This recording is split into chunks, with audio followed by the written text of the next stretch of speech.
Bene, buonasera. No. Cosa no? La caldata no. La caldata no, ancora. Eccolo là. Eccoci, grazie, benvenuti. Iniziamo con l'appello. Sì.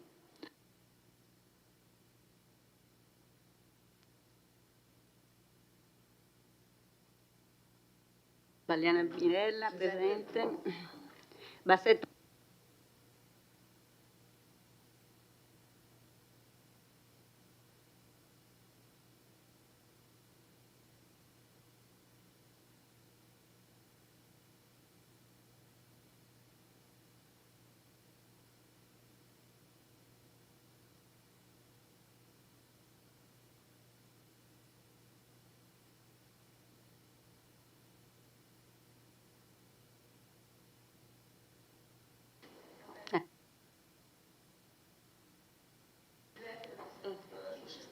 De Bastiani Alessandro. Presente. Denardi Marta. Errante Lorenzo. Posocco Gianluca. Toffoli Thomas. Tonon Roberto. Uliana Antonella. Il numero legale c'è. Gli scrutatori.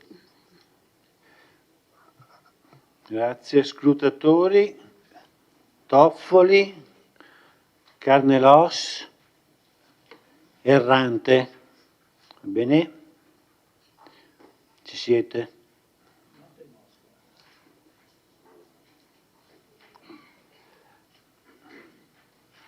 Grazie. Allora, vediamo se ci sono comunicazioni.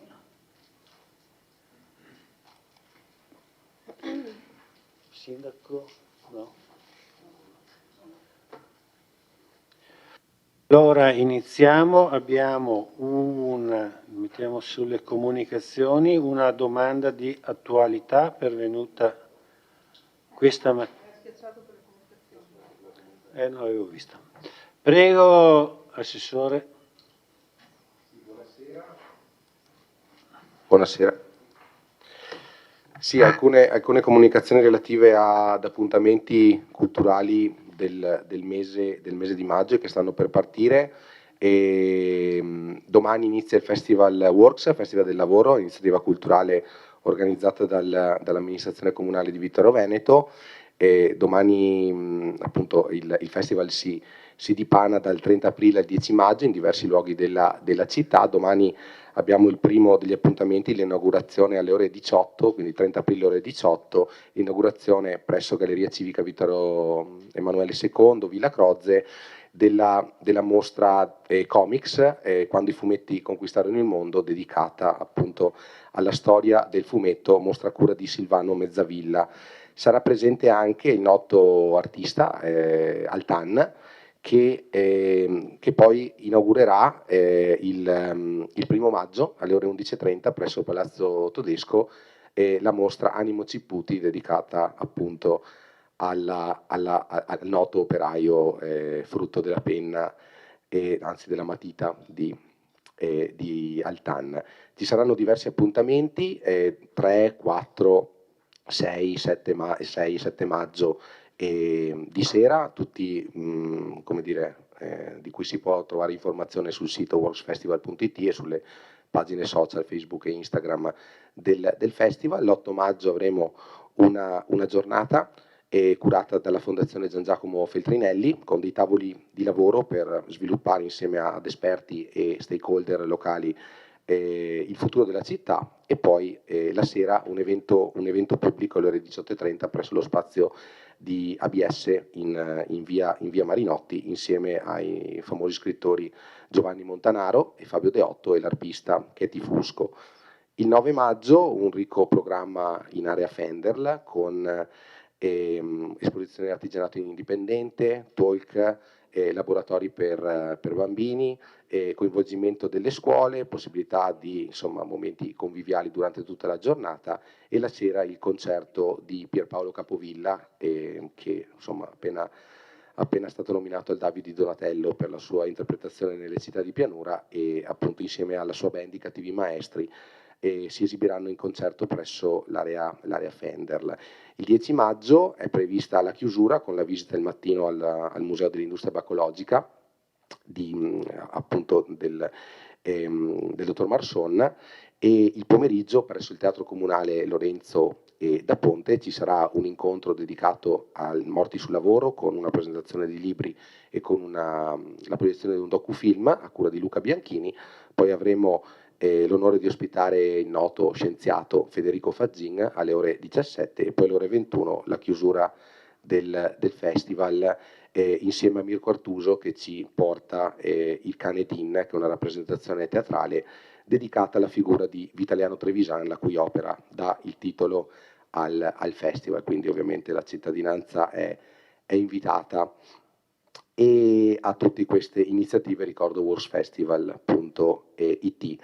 Inoltre ricordo il 5 maggio presso il Teatro Comunale Lorenzo da Ponte, all'interno della stagione teatrale e del Centro Teatrale da Ponte, avremo la grande Lella Costa con la sua Lisistrata, quindi sono ancora posti disponibili, invito tutti e tutte a usufruire di questa opportunità. Il 6 maggio in Galleria Civica alla sera avremo un momento dedicato al 50° anniversario, alla ricorrenza del terremoto del Friuli, quindi ci sarà una proiezione di un documentario dal titolo Orcolat, grazie alla collaborazione del Cineforum Vittoriese. E poi già anticipo di segnarsi le date, perché 29, 30 e 31 di maggio principalmente presso il Teatro Comunale Lorenzo da Ponte e anche alcuni appuntamenti presso la Pieve di Sant'Andrea di Bigonzo, ci sarà la 59esima edizione del concorso nazionale corale, un appuntamento che quest'anno promette particolarmente bene, quindi siamo ben contenti di promuovere e di invitare tutti e tutte ad assistere al concorso. Grazie. Grazie Assessore. Per cortesia, i 3 consiglieri scrutatori mi date un cenno di approvazione: Toffoli, Carnelos ed Errante. Sì, grazie. Allora, abbiamo una domanda di attualità che è stata recapitata questa mattina della consigliera Antonella Uliana. Prego, hai 5 minuti per l'esposizione.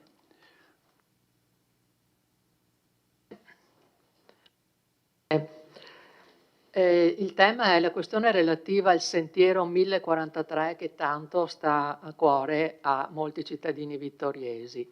Sulla stampa di ieri, 28 aprile 26, si legge che la proprietà resta in attesa di un incontro con l'amministrazione. Il legale dei proprietari comunica che, dopo aver ascoltato le parole della sindaca Bagliana, in risposta all'interrogazione presentata dal consigliere di maggioranza Bassetto, i proprietari hanno manifestato delusione per il fatto che la sindaca abbia comunicato di aver inviato loro, il 5 novembre 2024, una richiesta di apertura del transito lungo la stradina privata che parte da Via Piai, ma abbia omesso di riferire che gli stessi avevano riscontrato la richiesta pochi giorni dopo, il 18 novembre, spiegando le molteplici ragioni per le quali la richiesta non poteva essere accolta. Da allora dal Comune nessuna risposta e nessuna contestazione sulla legittimità delle osservazioni manifestate. La Tribuna. Sempre sulla stampa di ieri, 28 aprile, si legge che il legale dei proprietari afferma che i miei assistiti alla richiesta formulata dalla sindaca con cui si chiedeva la riapertura del transito della stradina hanno risposto spiegando le ragioni per le quali tale richiesta sia infondata. In sede di consiglio, nel rispondere all'interrogazione del consigliere Bassetto, tale precisazione non è emersa. I miei assistiti non hanno nascosto la loro delusione. Alla risposta del 18 novembre, nella quale i proprietari spiegavano il perché la riapertura del cancello non poteva essere accolta, non è seguita alcuna comunicazione dal Comune e quindi, in 1 anno e 5 mesi, nessuna contestazione sulla legittimità delle osservazioni è stata mossa. Oggi il dispiacere e la delusione, questo dicono i proprietari, sono rafforzati dal prolungato silenzio delle autorità nel rispondere alla richiesta di chiarimenti dei cittadini. Il Gazzettino. La sindaca, rispondendo all'interrogazione del consigliere Bassetto nel Consiglio Comunale del 10 aprile, diceva: mi riservo di dare puntuale risposta al quesito dopo aver condiviso anche con i proprietari, che si sono dichiarati disponibili a interloquire con l'amministrazione, le problematiche relative all'area. Chiedo quindi alla sindaca: a chi devono credere i cittadini? A lei che dichiara la disponibilità dei proprietari a interloquire con l'amministrazione o ai proprietari che esprimono il dispiacere per il suo prolungato silenzio e il rammarico per le mancate risposte ai vittoriesi? Perché non dare ai cittadini le corrette, puntuali e complete informazioni per comprendere la questione? E perché soprattutto non farlo in un consiglio comunale come quelli del 10 aprile, dove l'interrogazione era venuta proprio da un suo consigliere di maggioranza che chiedeva semplicemente di fare chiarezza. Sindaca, quindi, perché dire una mezza verità e selezionare le informazioni da dare ai cittadini? È un metodo questo che lei aveva promesso di cambiare quando si è candidata, e mi domando quindi se un'amministrazione che predica la trasparenza la pratica poi concretamente. Grazie consigliere. Risponde il sindaco.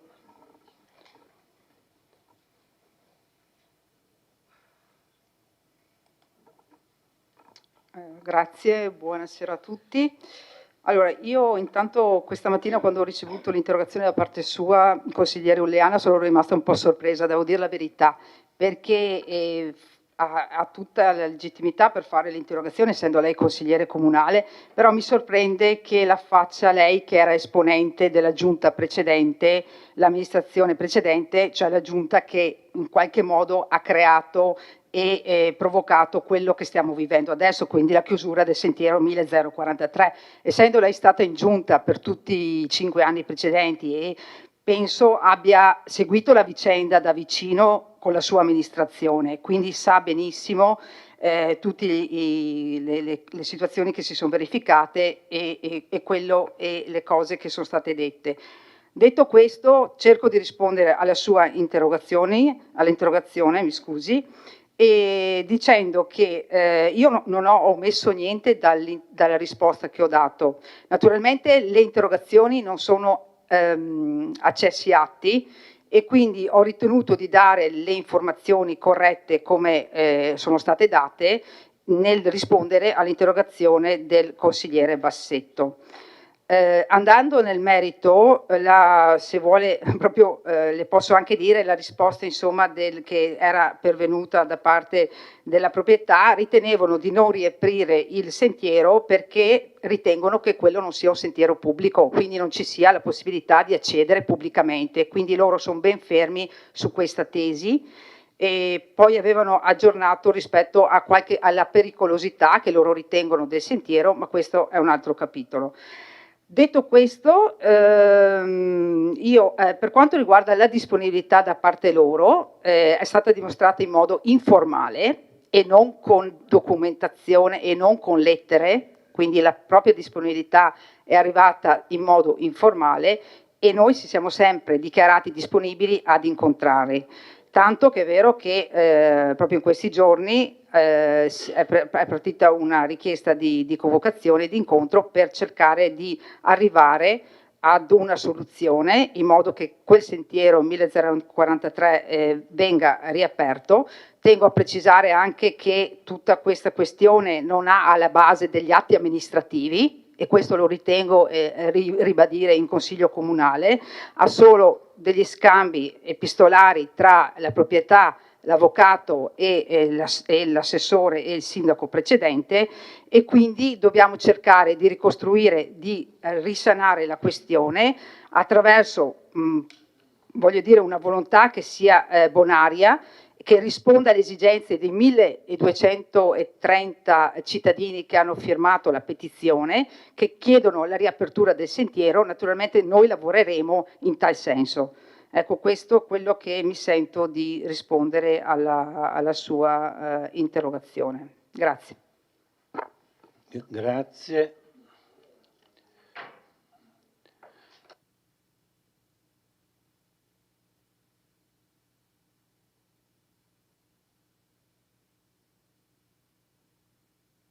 Il regolamento non prevede il dibattito. Consigliera Uliana, si vuole dichiarare soddisfazione? Prevede però la dichiarazione della soddisfazione o meno. Allora, Sindaca, io non ho posto, se lei ha ben compreso, una questione tecnica, ma una questione puramente e squisitamente politica, di rapporto trasparente tra lei, le informazioni che lei comunica e i cittadini. Quindi non sono soddisfatta.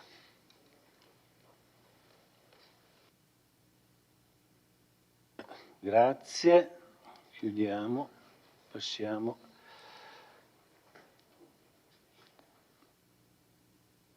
Punto numero 2. C'è una interrogazione del consigliere Thomas Toffoli in merito al deterioramento della recinzione degli orti comunali di via Palmanova. Prego, consigliere.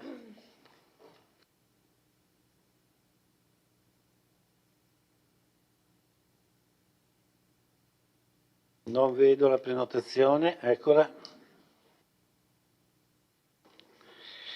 Buonasera Sindaca Mirella Baliana, Vice Sindaco Dus e tutti gli assessori, consiglieri di maggioranza e di minoranza e tutto il pubblico che ci segue da casa sulla tenda TV.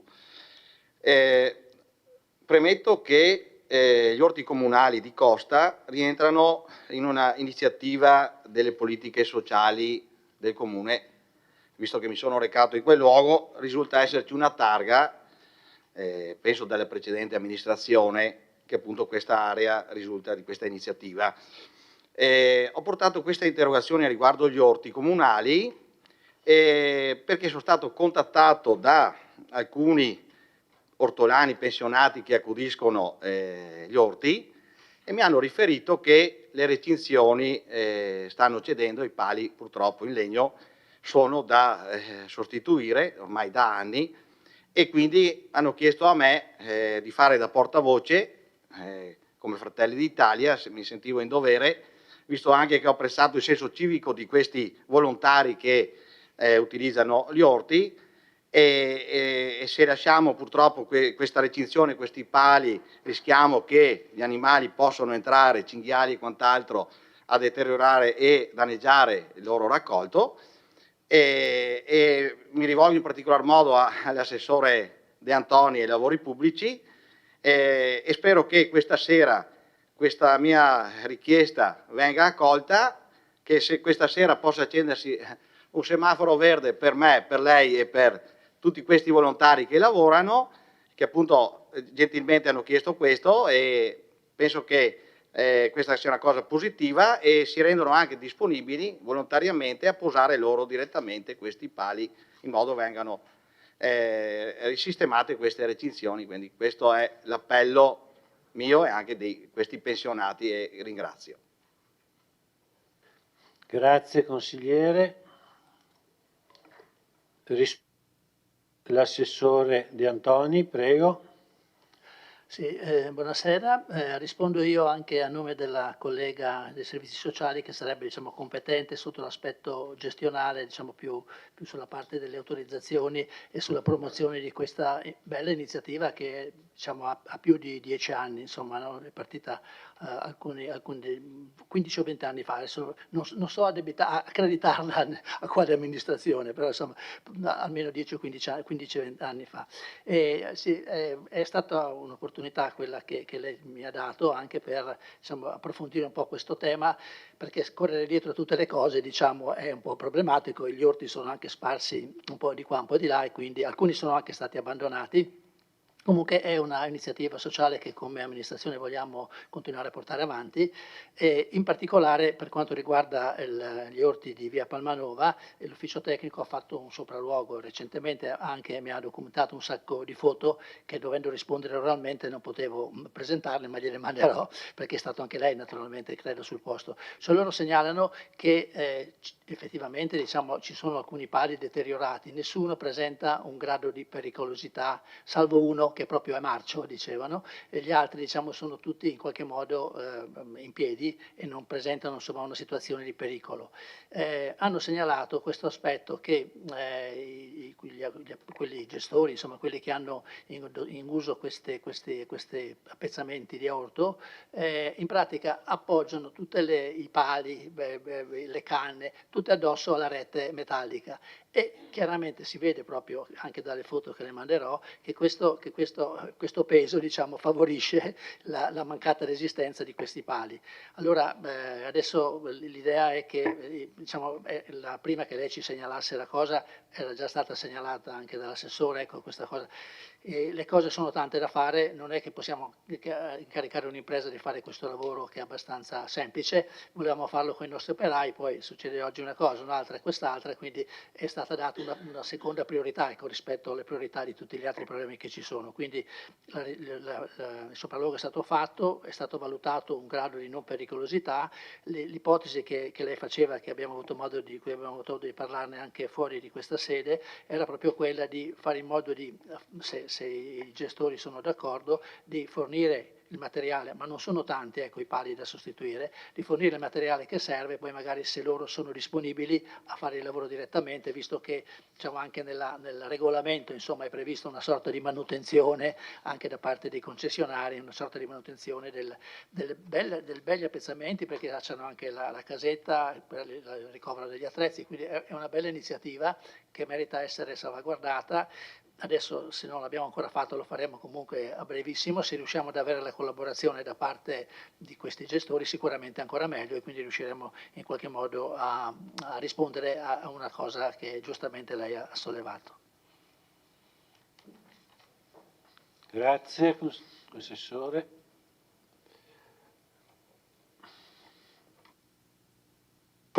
Se vuole una replica, prego. Sì, l'esigenza era quella, anche da parte loro, almeno con quelli alcuni appunto che ho parlato, ho avuto modo di interagire, erano disponibili anche nella posa, quindi quando fornite i pali loro, essendo disponibili alla posa, andiamo a sistemare la recinzione, e quindi va benissimo, quindi ringrazio per la risposta accolta e positiva. Grazie Assessore.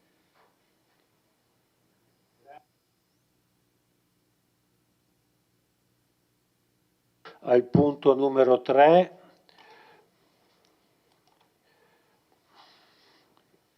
interrogazione del consigliere Thomas Toffoli in merito alla condizione della pavimentazione del percorso pedonale di via Rizzera. Prego.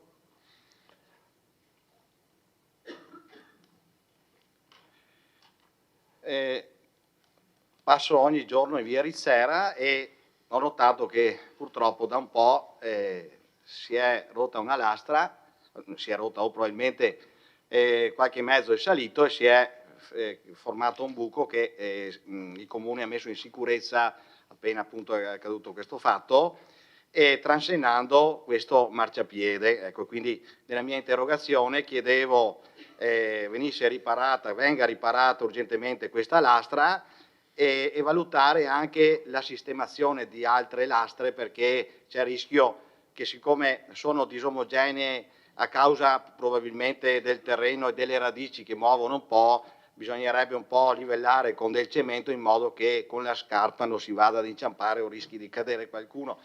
Per quello penso, una volta che viene riparata quella piastra, possono anche sistemare il resto, e penso sia già anche da parte vostra in cantiere di questa opera da svolgere, perché è un passaggio pedonabile. Adesso pensiamo che siamo verso l'estate, sperando che arrivino anche i turisti e che quindi, trovando il percorso libero, sarà molto meglio che, penso, lasciarlo così. E quindi sì, senza star qua a far polemiche, chiedo appunto venga riparata la lastra e ringrazio. Grazie consigliere. Risponde l'assessore De Antoni, prego. Sì, su questo tema sono successi due fatti recentemente, due piastre che si sono rotte. Sì, gli uffici sono intervenuti direttamente, immediatamente, quindi la messa in sicurezza e anche il passaggio, è stato consentito il passaggio pedonale senza andare sulla strada, quindi anche questo è stato fatto con attenzione. Il tema è che non abbiamo queste piastre in magazzino, anche perché sono quasi su misura da prendere, no? E quindi le abbiamo ordinate, ecco, tant'è che già oggi è il 28, ieri è stata montata, quindi già la piastra è già stata messa in opera.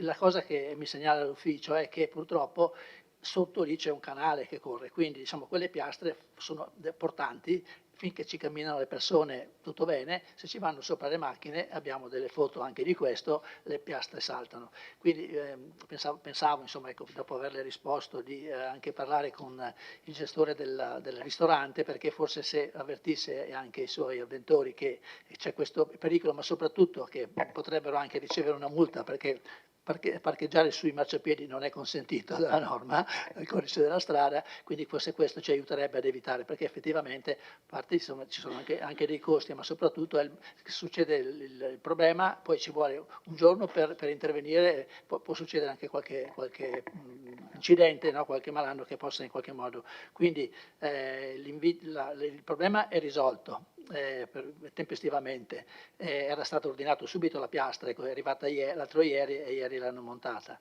Adesso cercheremo, ecco, anche approfittiamo dei giornali che forse ci seguono da casa, di segnalare anche a tutti i cittadini di non parcheggiare proprio in quei posti là, insomma, con la macchina, perché anche l'altra volta era successo, e qui avevamo la prova, che una macchina era salita sopra e aveva rotto la piastra. Quindi ecco, spero di aver risolto il problema, di aver risposto esaurientemente alla sua interrogazione, che sono anche importanti perché qualche volta ci ricordano questi problemi, ce ne sono così tanti che se arrivano queste segnalazioni ci fanno anche piacere, perché magari cerchiamo anche di affrontarle con più velocità, con più sollecitudine. Grazie. Consigliere Toffoli. Ringrazio Assessore, immagino che i lavori sono tanti da fare, ma si parte dalle piccole cose, sono state risolte per oggi, quindi ringrazio, penso sia doppio semaforo verde questa sera per lei. Grazie Assessore.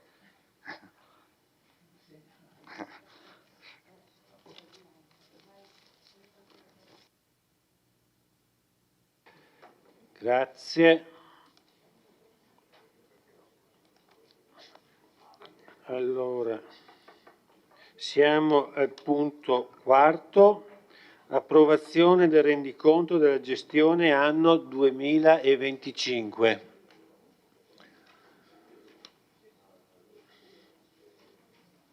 Allora abbiamo la dirigente della Torre.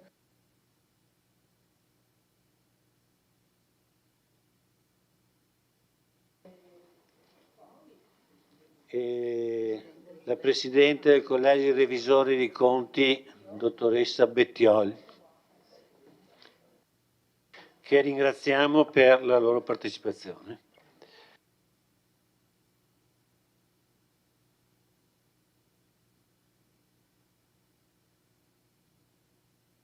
Introduce l'assessore De Antoni.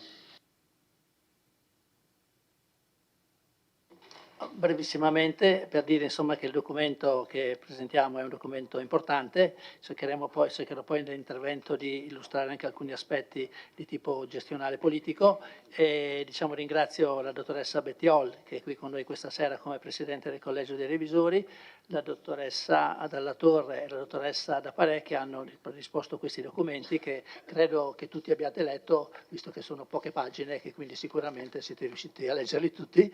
Effettivamente è un documento molto corposo, e quindi ho chiesto alla dottoressa Dalla Torre di produrre alcune slide che possono in qualche modo indicare almeno i numeri più importanti che costituiscono questo documento. Le darei la parola, dottoressa, siete pronti? Ecco. Ok.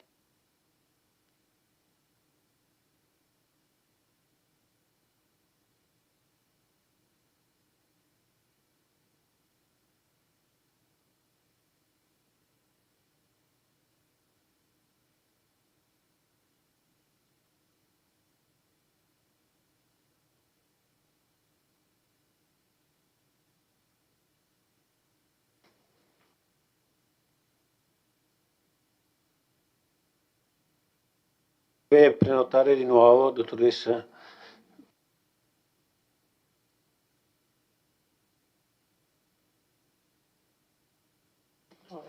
Grazie, prego. Ok, grazie, a posto allora. Buonasera a tutti. Farò una breve presentazione di quello che è l'adempimento di approvazione del rendiconto di gestione dell'esercizio 2025. Prima di esporre le slide che riportano dei numeri, faccio una premessa proprio tecnica, perché quello che riguarda tutti i dati che sono importanti per noi ragionieri. Quindi quando noi andiamo ad approvare il rendiconto andiamo a verificare che sia tutto a posto e che tutta una serie di parametri siano in regola con quello che prevede la normativa vigente. Allora, innanzitutto la cosa principale che è il nostro dovere relativo proprio al nostro compito di responsabili finanziari è quello di verificare gli equilibri, e questo è fondamentale, e questo è attenzionato dalla Corte dei Conti e poi anche in sede europea. Quindi gli equilibri che trovate al V1, V2 e V3 sono tutti e tre positivi. Dal 2025 deve essere rispettato anche l'equilibrio V2, mentre fino al 2024 veniva considerato soltanto l'equilibrio V1. Cosa significa? Che se gli altri due erano negativi non c'era nessun tipo di segnalazione o qualche attenzione particolare. Ora con la nuova governance europea è stato introdotto anche il rispetto obbligatorio dell'equilibrio V2, che rispetto al V1 tiene conto anche dei vincoli e degli accantonamenti a bilancio.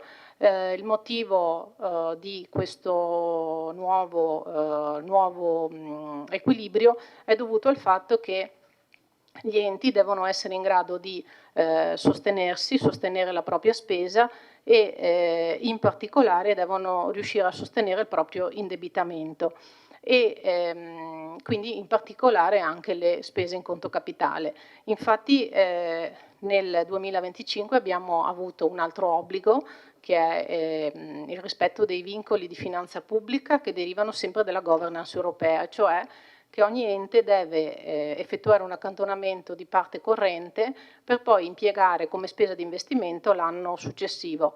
Il motivo di questo nuovo vincolo è dovuto al fatto che gli enti locali hanno contribuito e contribuiscono da sempre alla riduzione del debito pubblico, e quindi in questo modo quello che si vuole evitare è quello di fare nuovi mutui. Quindi per noi come Comune l'impegno è stato di 57.953 nel 2025 e dal 2026 al 2028 l'importo aumenta a 115.000 euro circa.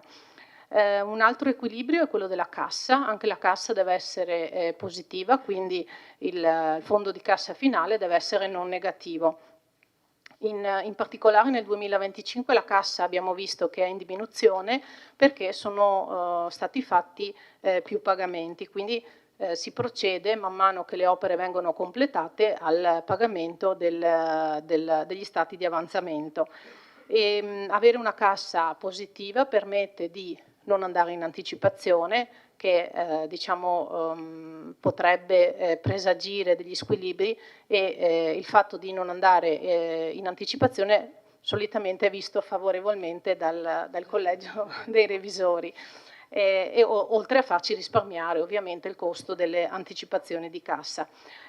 Oltre a questo il Comune di Vittorio Veneto non chiede l'anticipazione sui contributi sui fondi PNRR, appunto perché dispone di una cassa positiva. Questo che permette poi di semplificare successivamente le rendicontazioni. Andiamo all'avanzo, al netto degli accantonamenti, quindi l'avanzo libero supera i 3.700.000 euro.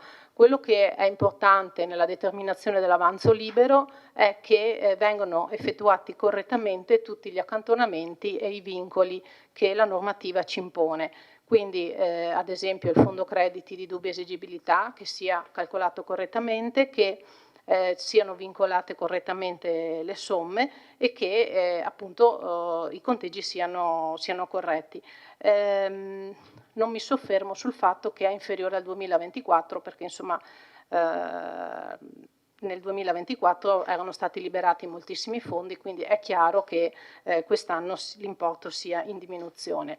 Un altro indice molto importante per le pubbliche amministrazioni che poi è diventato un obiettivo PNRR è il rispetto dei tempi di pagamento e questo termine negativo di meno 21,21 ci fa capire appunto che in questo comune i fornitori vengono pagati in meno di 10 giorni, quindi sicuramente gli uffici lavorano in modo da far sì che appunto i fornitori non siano scontenti nel lavorare con noi. Ma comunque in ogni caso è un obbligo di legge e rientra appunto tra gli obiettivi PNRR. Per quanto riguarda invece i parametri di deficitarietà, questi sono tutti negativi, quindi non ci sono problemi di questo tipo. Abbiamo fatto con le nostre società e enti partecipati la verifica dei crediti e debiti e non sono emerse situazioni di squilibrio con questi enti. Non ci sono debiti fuori bilancio, anche questo è importante, anche se tuttavia può capitare di dover riconoscere dei debiti fuori bilancio, come è stato fatto per alcune sentenze, quindi rientra poi nella normale attività. Il fondo pluriennale vincolato è stato calcolato in base alle risorse accertate, in base ai cronoprogrammi delle opere, è in aumento perché nel corso del 2025 sono state avviate numerose nuove opere e quindi tendenzialmente c'è stato un aumento. A mano che le opere poi vengono completate, questo importo va in diminuzione. Gli enti sono tenuti anche a redigere i prospetti di conto economico e stato patrimoniale e si tratta di prospetti a scopo solamente conoscitivo, ma vi evidenzio che rispetto all'anno scorso c'è una perdita. Questo non è un problema perché non è oggetto né di sanzione né di richiamo appunto non significa che la gestione non sia corretta perché si tratta semplicemente di due sistemi diversi. Questo sistema viene fatto solo a consuntivo e quindi comunque nel corso della gestione non risulta possibile controllare questa cosa, però diciamo che a parità di tutte le altre condizioni sarebbe fisiologico avere una perdita di esercizio perché nella contabilità finanziaria noi non consideriamo gli ammortamenti che invece dobbiamo considerare nella contabilità economica. Diverso sarà quando andrà a regime la nuova contabilità accrual, per cui dovremo attenzionare altri indici e altri paletti che ci vorrà dare la normativa, ma al momento non sono previsti.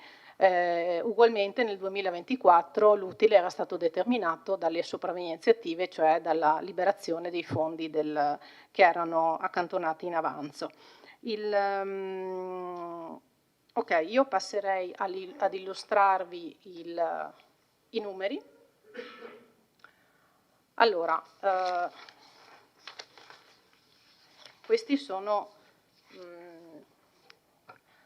i numeri principali del nostro bilancio, quindi vedete che allora, rispetto all'anno precedente abbiamo un bilancio che è di 5 milioni di euro più elevato, sempre anche considerando le partite di giro. Quindi l'anno scorso avevamo 59 milioni di euro nel totale entrate e totale spese e quest'anno abbiamo 64 milioni di euro. Per quanto riguarda l'andamento dell'entrata, questi sono i prospetti, vi faccio vedere, vi dico un po' vi dico un po' il confronto con l'anno precedente, e in particolare abbiamo avuto più 2 milioni di euro di entrata e una leggera diminuzione delle riscossioni rispetto all'esercizio precedente. Questo è un grafico che indica sostanzialmente le differenze tra le previsioni e gli accertamenti.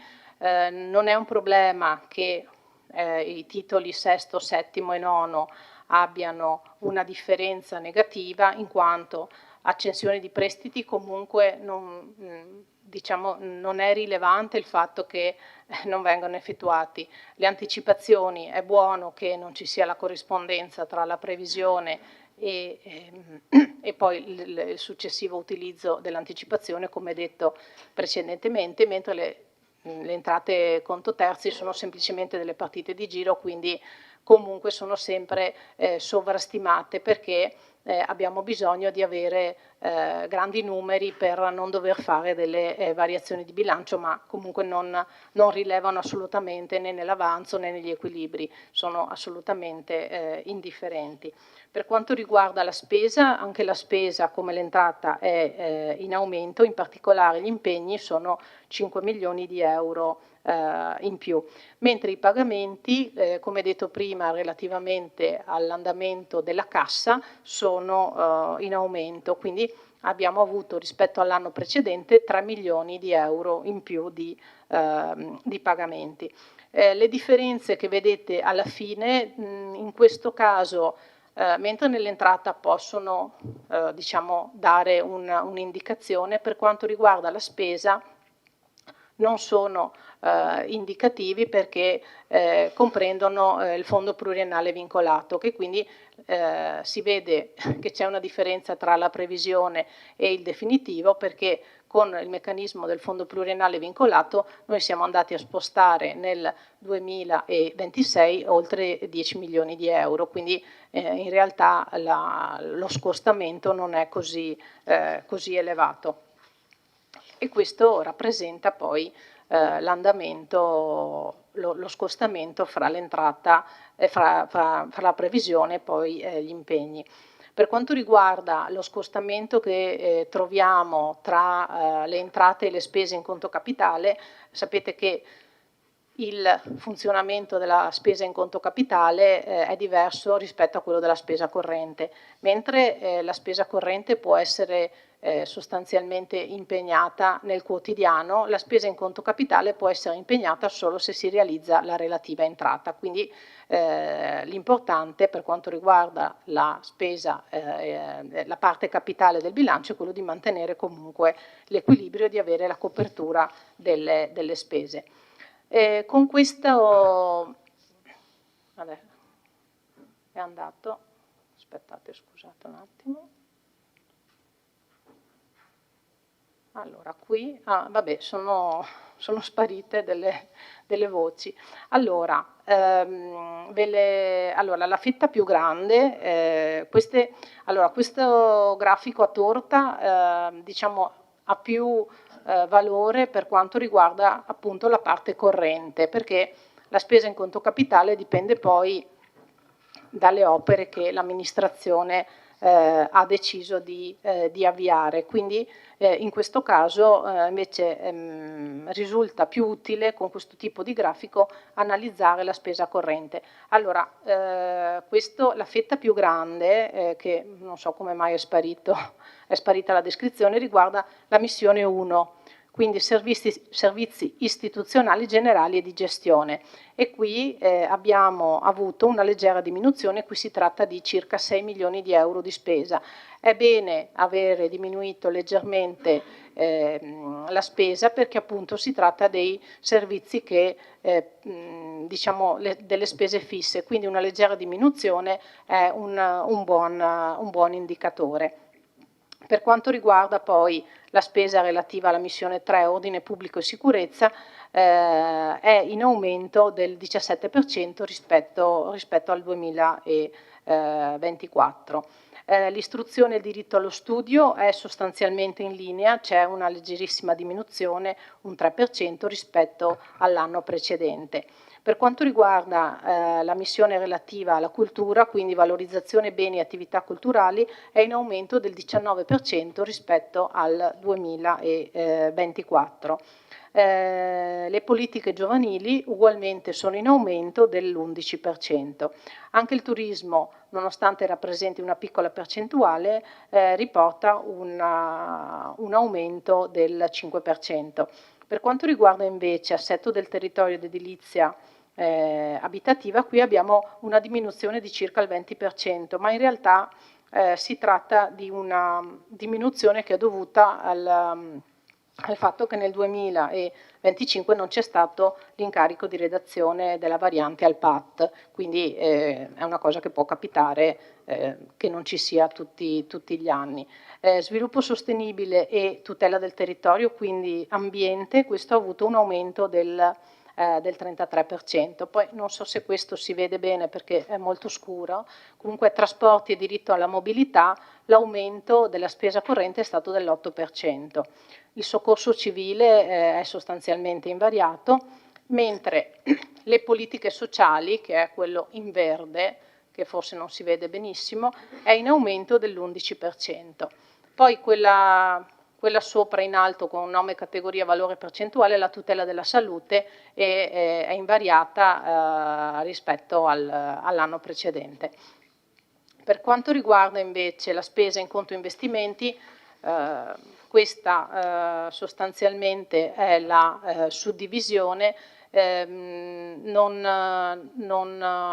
questo caso non vale andare a spiegare quelli che sono gli aumenti e le diminuzioni, perché riguarda sostanzialmente tutta la spesa in conto capitale, che può dipendere sia dalle modifiche e del piano opere pubbliche, quindi dalle opere che l'amministrazione intende avviare, che dalle manutenzioni straordinarie che si sono rese necessarie nel corso dell'anno.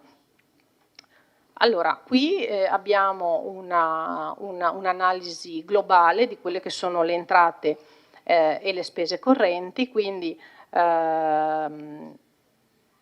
giusto per inquadrare un po' la situazione. Per quanto riguarda le entrate tributarie abbiamo avuto 1,5 milioni in più, ma questo è dovuto al fatto che abbiamo cambiato la classificazione del capitolo del Fondo di solidarietà, quindi le entrate tributarie, quindi il titolo primo, sono rimaste sostanzialmente invariate. Sono diminuiti i trasferimenti correnti e anche qui per 2 milioni, oltre 2,6 milioni, però al netto di questo 1,5 milioni, quindi abbiamo avuto 1 milione in meno di trasferimenti correnti. Le entrate extratributarie più o meno sono rimaste uguali rispetto al 2024. Per quanto riguarda invece le spese correnti, queste sono aumentate di circa 1,5 milioni, mentre il rimborso prestiti è andato leggermente in diminuzione, ma dipende appunto dalle quote capitale dei mutui. Questi sono gli indici di cui vi ho parlato all'inizio, quindi i 3 risultati che è importante siano positivi, e infine il fondo obiettivi finanza pubblica, qui 57.000 che in questa prima fase sono stati accantonati nell'avanzo di amministrazione. Questo importo potrebbe essere suscettibile di variazioni dopo il monitoraggio che farà il MEF dopo il 30 di giugno e quindi non sappiamo se per il futuro rimarranno gli importi che sono stati predeterminati o se verranno modificati. Prima dell'operazione, prima di predisporre tutti gli allegati del rendiconto, abbiamo fatto l'operazione di riaccertamento dei residui che ci ha permesso di verificare delle situazioni pregresse che siamo andati poi a sistemare, e questo ha dato una riduzione di 476.000 circa. Da ultimo abbiamo l'andamento la penultima slide, scusate, l'andamento del risultato di amministrazione nel triennio. Questo è il risultato prima degli accantonamenti. Quindi qui si può vedere l'andamento e si vede che il fondo cassa, che era in aumento, poi è diminuito alla fine dell'anno. Si vede poi l'operazione relativa al riaccertamento dei residui, infine il risultato di amministrazione come calcolato prima degli accantonamenti e dei vincoli. E questo è qui si può vedere appunto la riconciliazione con il prospetto precedente, dove andiamo a vedere qual è la parte accantonata, quella vincolata e quella destinata agli investimenti. E come ho detto inizialmente, il risultato finale, quindi la parte disponibile, è di 3.743.458,66.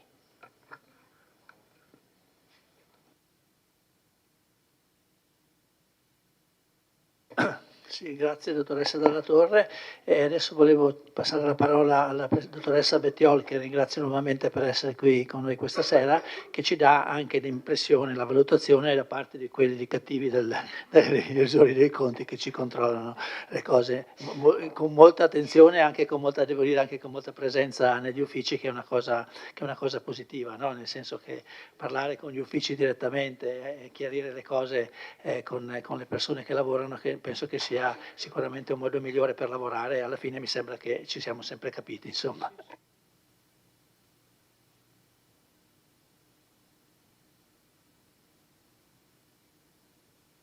Gli dai la parola? Sì. Scusa, parla la dottoressa Bettiol. Per la registrazione. Buonasera a tutti, effettivamente abbiamo lavorato molto bene con la dottoressa Dalla Torre e la dottoressa D'Apparet, con gli uffici. Il nostro compito è più semplice quando le cose vanno bene, vengono seguite in modo corretto e quindi riusciamo a esprimere nella nostra relazione un parere favorevole, ma anche un risultato, diciamo, un parere positivo su come l'ufficio ha lavorato.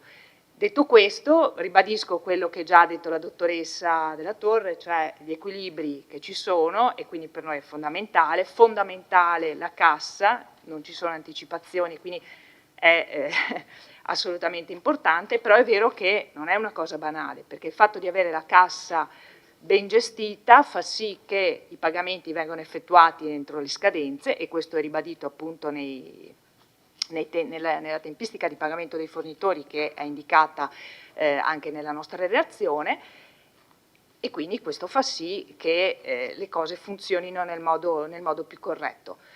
Certamente si può far meglio, nel senso non a livello di gestione ma a livello generale, cioè è chiaro che avere flussi di cassa positivi ci sono, perché comunque le entrate, le riscossioni avvengono, quindi quello che noi possiamo consigliare a livello tecnico semplicemente è quello di andare avanti con le riscossioni di tutti i residui che ci sono, perché ci sono diversi, l'ente ha dei crediti, questi crediti non riscossi determinano l'accantonamento di un fondo crediti di dubbia esigibilità, che riduce ovviamente l'accantonamento libero, quindi diciamo che la dottoressa penso potrà essere d'accordo, se noi riusciamo a migliorare un pochino nella riscossione, nelle percentuali di riscossione dei residui, chiaramente questo va a favore delle possibilità che ha il Comune di utilizzare le proprie risorse.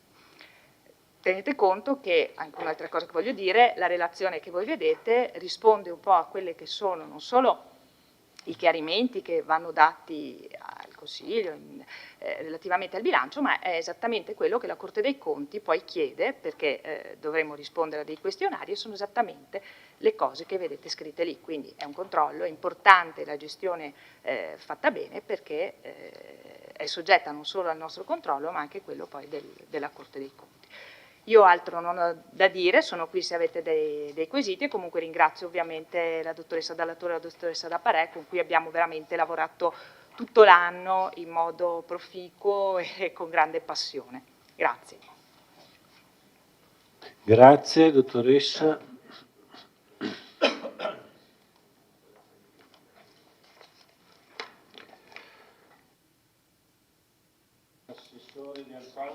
Sì. Grazie, anch'io ringrazio tutti e andiamo avanti con l'esame del rendiconto. No? Come è stato detto, il documento più importante per la verifica della corretta gestione del comune e dell'amministrazione. E quindi la valutazione che viene fatta sui risultati della gestione finanziaria e la valutazione sullo stato di realizzazione dei programmi consentono di verificare l'andamento della fase operativa della programmazione che è stata a suo tempo indicata dal DUP e poi il corretto ed efficiente utilizzo delle risorse che sono state definite nel bilancio di previsione per mantenere un corretto equilibrio, come è stato detto, delle finanze comunali. Alla luce dei dati che vi sono stati presentati e confermati questa sera, insomma, anche dalla dottoressa Bettiol, credo di poter affermare che l'andamento della gestione complessiva del Comune sia assolutamente positivo. Infatti, dalle cose che sono state dette, che adesso voglio ribadire, la capacità di spendere secondo il programma approvato, che definisce l'efficienza della struttura, l'attitudine a utilizzare le risorse in modo da soddisfare le esigenze della collettività, definisce l'efficacia dell'amministrazione e questo dovrebbe essere più che definito da noi, dovrebbe essere accettato dalle persone che abitano a Vittorio e che dovrebbero, che spero vedano lo sforzo che facciamo e quindi possano darci questa valutazione positiva dell'attività che viene fatta, e poi la capacità di spendere di conseguire gli obiettivi prefissati spendendo il meno possibile è un altro aspetto su cui c'è sicuramente tanto bisogno di lavorare all'interno della macchina amministrativa, perché spesse volte l'attività che viene fatta, le numerose problematiche che ci sono non sempre consentono di soffermarsi sull'aspetto dell'economicità. Il problema è di fare bene le gare, di fare le trattative bene, ma anche di spendere meno energia elettrica, di risparmiare sul riscaldamento, come se fosse da buon padre di famiglia o da buona madre. Ne abbiamo più madri che padri nella nostra amministrazione che devono stare attenti anche a queste cose. È una cosa che ci tengo a sottolineare perché secondo me è molto importante. I documenti che fanno parte del rendiconto sono molto corposi e complessi. Vi confesso che anch'io, pur avendo dedicato tanto tempo, non sono riuscito a leggerli e poi anche a mettere vicino i diversi documenti, no? Perché alcune cose sono dette sia nel documento dei revisori sia nella relazione della gestione che hanno fatto gli uffici, ma non c'è sempre la possibilità di capire bene tutti questi collegamenti. Io mi sono soffermato solo su alcuni punti. Uno è quello, il primo, di cui è stato già fatto qualche cenno, è quello che è riportato nella delibera, pagina 3, quello che riporta il fondo cassa, che sappiamo ogni anno, ce lo siamo detti anche nella passata amministrazione, il fondo cassa negli ultimi anni era sempre in aumento. Siamo arrivati quindi alla somma record di 15 milioni e 60 mila euro. Alla fine del 2025 questo importo è calato a 13 milioni 680 mila circa. Secondo me, io la leggo come una prima indicazione sull'efficienza e quindi sulla capacità di mettere a frutto gli investimenti che riceviamo. È vero che ci sono tanti altri parametri da considerare, però questo sicuramente è un primo aspetto positivo.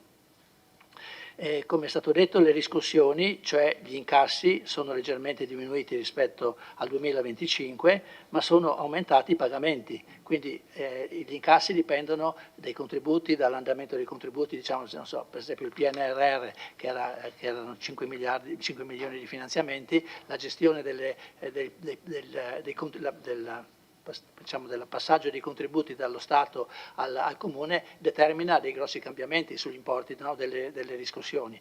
In questo comunque non c'è stato niente di particolare nel corso della gestione, però complessivamente le riscossioni i pagamenti sono aumentati e quindi significa che molti lavori sono andati avanti. Il grosso come dicevano prima, il grosso delle spese che sono variabili sono quelle legate agli investimenti. Le spese, quelle dell'amministrazione, le spese correnti eccetera, sono più definite nel tempo e si confrontano anno su anno. Io ho provato a guardare anche la tabella, quella che riporta l'equilibrio di bilancio di parte corrente. Qui c'è un totale di entrate accertate di circa 22.000 euro e sono 600.000 euro di differenza tra quelle che erano le previsioni di bilancio. un altro aspetto che volevo sottolineare, cioè in bilancio abbiamo messo una certa cifra, circa 22.000 euro, per la previsione di spese correnti, diciamo, i soldi accertati sono stati 600.000 in meno rispetto a quelle che erano le previsioni. È un segnale, secondo me, di una corretta previsione che viene fatta all'inizio dell'anno per tenere conto di quelli che sono i problemi. Poi fanno la guerra, aumenta il costo del petrolio e quindi ci sballa tutto quello che stiamo dicendo, ma ad ogni modo è un aspetto che comunque, diciamo, ritengo importante sottolineare. Se guardo al risultato di competenza, sempre per quanto riguarda le spese correnti, troviamo una differenza tra entrate e uscite, la trovate a pagina 12 della relazione della nota integrativa. C'è una differenza tra le entrate di spesa di competenza corrente, diciamo, e le uscite. La differenza è di 2.133.000. Si potrebbe leggere che diciamo, degli importi previsti in bilancio per di entrate correnti che servono a pagare le spese correnti ci sia una differenza non impegnata di 2.133.000. In realtà non è così, perché in questo importo di 2.100.000 ci sono circa 880.000 euro che sono state accantonate al fondo crediti di dubbia esigibilità, ci sono gli accantonamenti per le spese del nuovo contratto di lavoro del personale e poi ci sono i fondi per le passività potenziali che sommate portano a circa 1.400.000 e quindi le risorse di parte corrente che non sono state impegnate alla fine dell'anno è pari a circa 800.000 euro. Questo è un segnale importante se lo confrontiamo anche con gli anni passati, in cui diciamo, comunque questa differenza tra quello che erano le possibili diciamo, entrate, di quelle che erano le reali entrate correnti e quelli che sono stati gli impegni fatti entro l'anno, aveva una forbice molto più ampia. A memoria mi sembra di ricordare 1.400.000 rispetto agli 800 che ci sono stati quest'anno. Va bene, si è parlato del risultato di amministrazione che è cambiato negli anni, è stato 11 milioni di euro, circa 11.600.000 euro quest'anno, questo importo è aumentato rispetto al 2023, ma è diminuito rispetto al 2024 che, come si diceva, è stato influenzato per gli accantonamenti legati alla partita dei derivati. Volevo adesso, diciamo, oltre a dare i numeri, anche cercare di dire qualcosa sulla gestione complessiva dell'amministrazione della struttura dell'ente, insomma, perché ci sono i soldi, ma c'è anche la gestione di ogni giorno.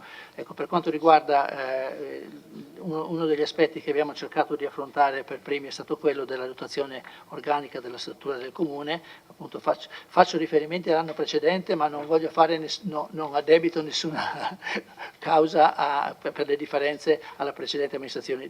Fotografo solo una situazione che tutti poi conosciamo.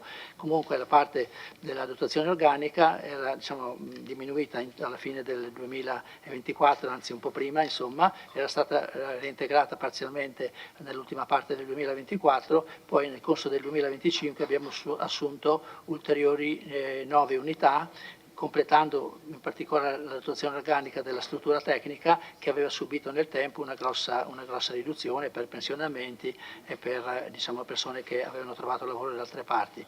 È chiaro che qui diciamo, è un discorso che facevamo anche negli anni precedenti, l'elevato turnover e la macchinosità, io la chiamo così, dei concorsi non ci consentono di dare sostituzioni in tempi brevi ai movimenti che ci sono, per cui quando una persona cambia lavoro perché va a lavorare in un altro ente, ha diritto ad avere 6 mesi di mantenimento del posto, quindi non puoi partire col concorso fino a che non sono passati 6 mesi perché è capitato di assumere una persona in sostituzione di una che era andata via e poi questa è rientrata, può capitare anche questo, quindi bisogna stare molto attenti a gestire questa cosa, poi diciamo, la dotazione organica dell'ente è molto ampia e quindi diciamo, poi queste cose si possono in qualche modo superare o ammorbidire, insomma, o ammortizzare.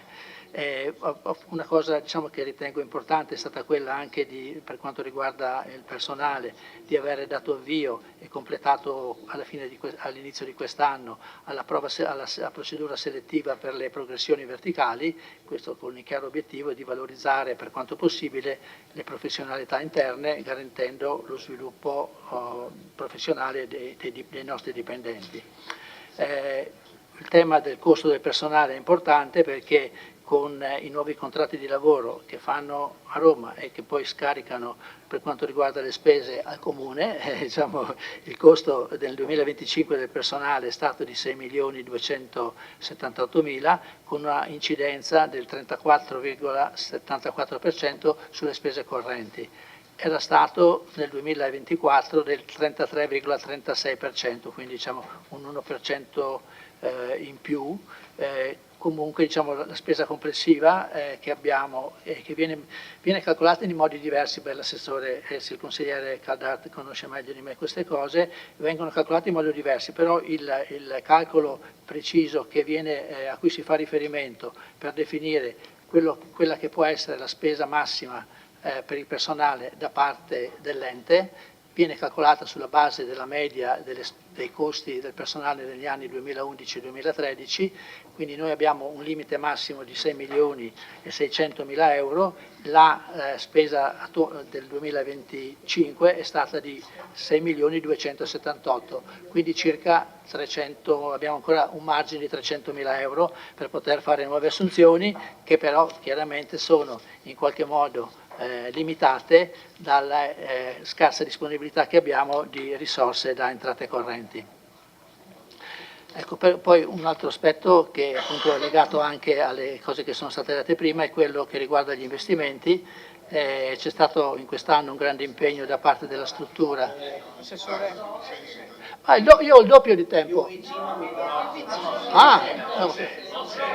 Ok, ma non ho la voce. No. La ringrazio per la sua stima, grazie. Facciamo un po' di fatica anche a fare queste cose e dispiace però che un consigliere abbia questi atteggiamenti, perché mi scusi, come lei dedica il tempo a queste cose, anch'io ne dedico tanto e cerco di esprimerle nel modo più semplice, per me è più facile. Non tutti forse riescono a capirlo, ma comunque il discorso mi dispiace che abbia questo atteggiamento, mi consenta di dirlo. Adesso vengo vicino. Andiamo avanti, abbiamo capito che si... Ho capito, ma basta che mi diciate, chiedo scusa, ho la voce, purtroppo gli anni mi riducono la voce, adesso vengo ancora più vicino e cerco di non... Va bene. Per quanto riguarda gli investimenti, nel corso del 2025 c'è stato un grande impegno da parte della struttura a reperire finanziamenti integrativi, a appaltare i lavori nei tempi previsti dai bandi, in particolare da quelli del PNR. In termini finanziari, riferiti agli investimenti, siamo passati da accertamenti e impegni di 9 milioni di euro nel 2024 a 14 milioni 400 mila euro nel 2025, cioè 5 milioni 200 mila in più di quanti erano previsti nell'anno precedente. Per quanto riguarda le uscite, cioè le spese per investimenti, siamo passati da 12 milioni 317 mila euro del 2024 a 18 milioni 713 mila nel 2025, quindi 6 milioni 400 mila euro in più. Un altro aspetto che vorrei sottolineare è che la gestione ha visto un importante impegno da questa amministrazione per assicurare la manutenzione straordinaria e la messa in sicurezza del patrimonio immobiliare comunale che da tanti anni era stato trascurato. Abbiamo investito circa 1,5 milioni di euro per interventi che però non sono assolutamente sufficienti per la messa in sicurezza di tutti gli edifici di proprietà comunale. Un rilevante impegno che responsabilmente abbiamo assunto riguarda il completamento della progettazione, l'appalto, la realizzazione e anche in parte il finanziamento degli interventi previsti dall'amministrazione precedente. Mi riferisco ad esempio alla caserma Gotti, alla palazzina di Via Galilei, alla discarica di Forcal, a Palazzo Piazzoni, solo per citarne alcuni. Solo per queste opere, per consentirne il completamento entro i termini previsti e il loro completo utilizzo, stiamo investendo oltre 1,5 milioni di risorse. Conoscete tutte le problematiche che ci sono state, non è causa di nessuno, ma alla fine credo che possiamo affermare che con responsabilità abbiamo cercato di portare a termine, a compimento tutte le opere che erano state individuate nella precedente amministrazione. Per fare questo c'è stata necessità di mettere risorse nuove per 1,5 milioni. Numerosi sono stati anche i nuovi interventi progettati, finanziati e per una gran parte avviati dalla nostra amministrazione.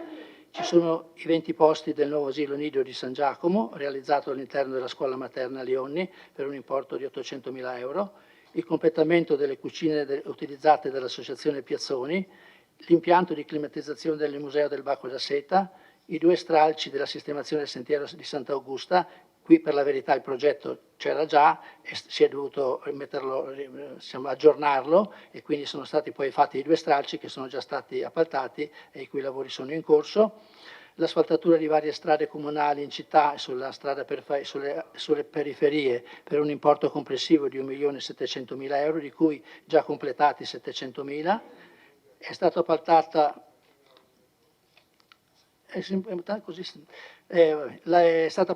sono stati appaltati i lavori della strada La Vecchia a Longhere, che è un finanziamento parziale del FOSMIT. È stato finanziato l'adeguamento dell'impianto antincendio del Palazzetto dello Sport. Sono stati già finanziati e avviati i primi interventi di messa in sicurezza di Villa Papadopoli. La ristrutturazione ai fini residenziali di parte della palazzina di Via Graziani, il nuovo campo da rugby da realizzare all'interno degli spazi della caserma Gotti, la messa in sicurezza e il ripristino della viabilità della strada delle Perdonanze, per cui abbiamo avuto un contributo di circa 290.000 euro da parte della Regione e del Ministero. L'importo complessivo di queste opere, che come dico per la gran parte sono state appaltate in fase di realizzazione, ammonta a circa 7 milioni di euro. Discorso a parte è quello per le nuove piscine, per le quali abbiamo stanziato 1,5 milioni circa di euro per le diverse fasi di progettazione e direzione dei lavori. Per l'affidamento dell'incarico progettuale è stata attivata una procedura a livello europeo, sono in corso i lavori dell'apposita commissione e a breve verrà assegnato l'incarico allo studio tecnico vincitore della selezione. Io spero di non avervi fatto perdere tanto tempo, credo che in occasione dell'approvazione del rendiconto sia doveroso dare conto al Consiglio anche del lavoro svolto dagli uffici e dai programmi in corso. Grazie Assessore. Allora io considero conclusa l'illustrazione dell'argomento all'ordine del giorno e quindi apro la discussione, vediamo.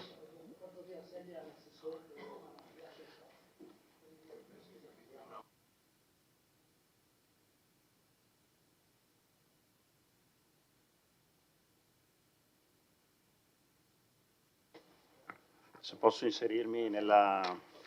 Non ruberò molto tempo, ma siccome nei numeri a bilancio ce ne sono anche di rilevanti che riguardano le entrate, e in particolare riguardante, se non le interessa, il consigliere può lasciare l'aula, non è che è obbligato a rimanere qua dentro, che riguardano anche le entrate, e tra questi c'è ad esempio uno, secondo me, di tutto rilievo, che riguardano i contributi di costruzione, che danno una fotografia dell'edilizia del nostro territorio su chi investe, quanto, dove e in che forma. E qua, ripeto, può essere anche un'analisi interessante da fare per capire come si muove la città e quali strumenti ha un'amministrazione per eventualmente orientare questo sviluppo.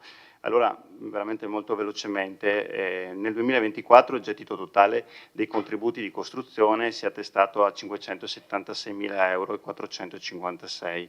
Nel 2025 la cifra è salita a 878.000 euro, quindi con una crescita rilevante, in un solo anno quasi il 52%. Il 2026, che è tuttora in corso, ha già superato i 250.000 euro registrati.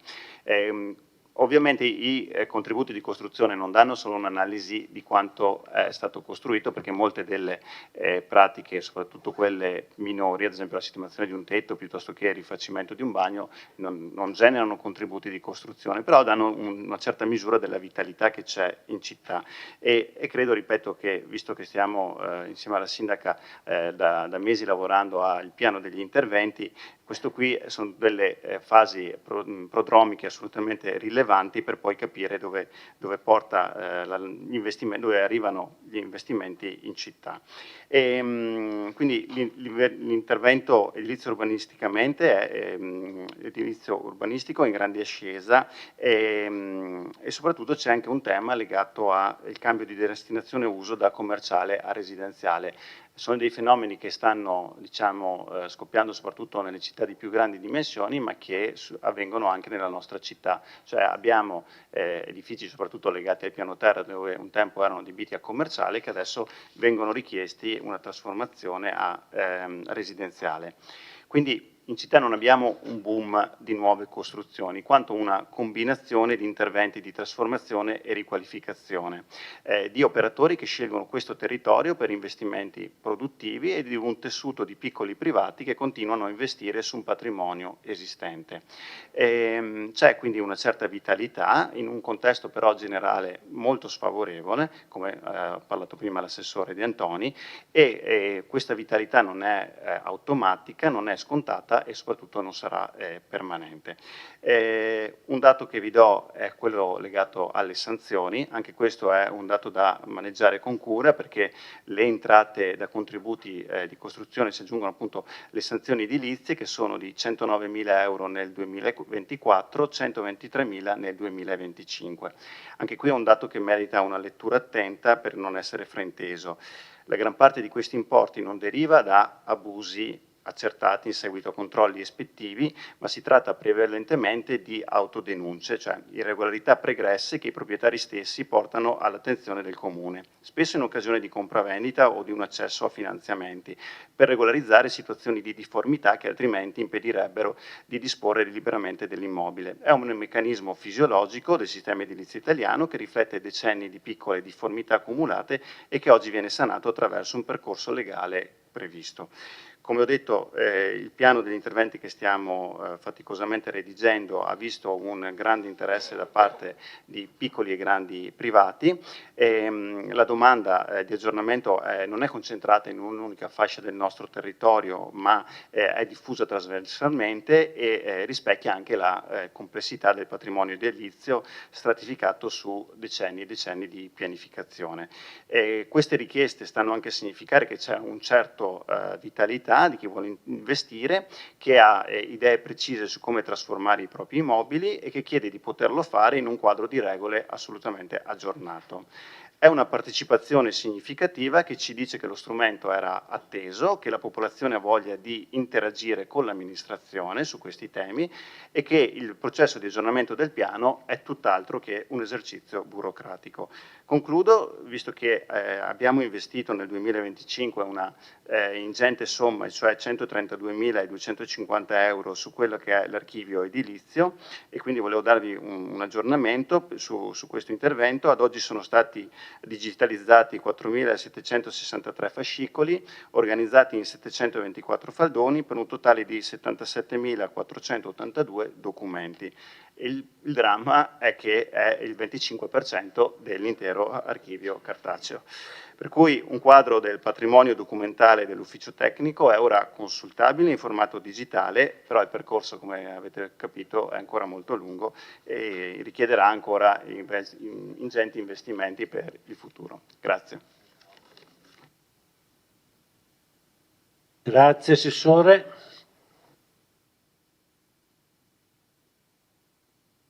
Allora, come dicevo prima, possiamo considerare conclusa l'illustrazione dell'argomento e apro la discussione. Invito i consiglieri a prenotare.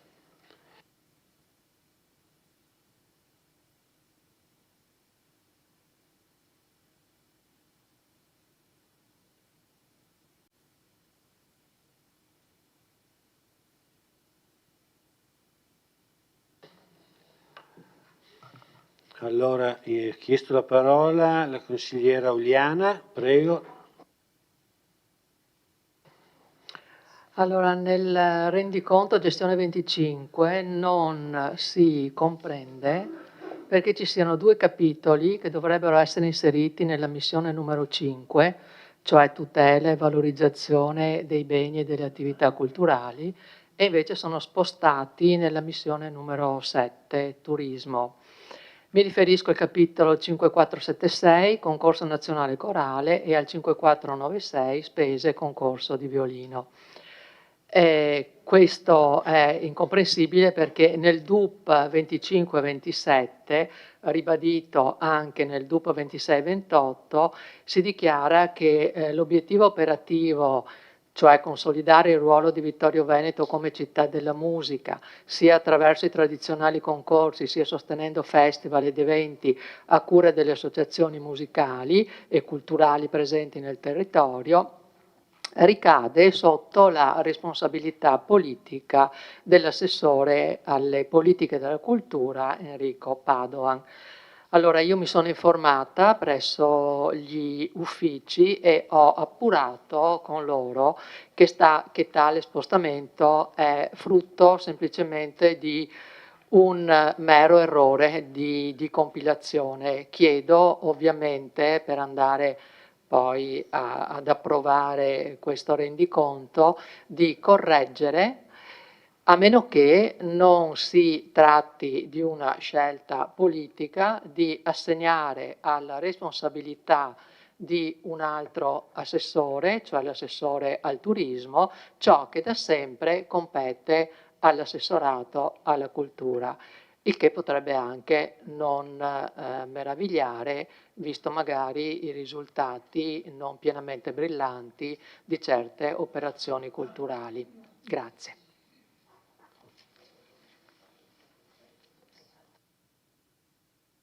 Grazie consigliere Uliana.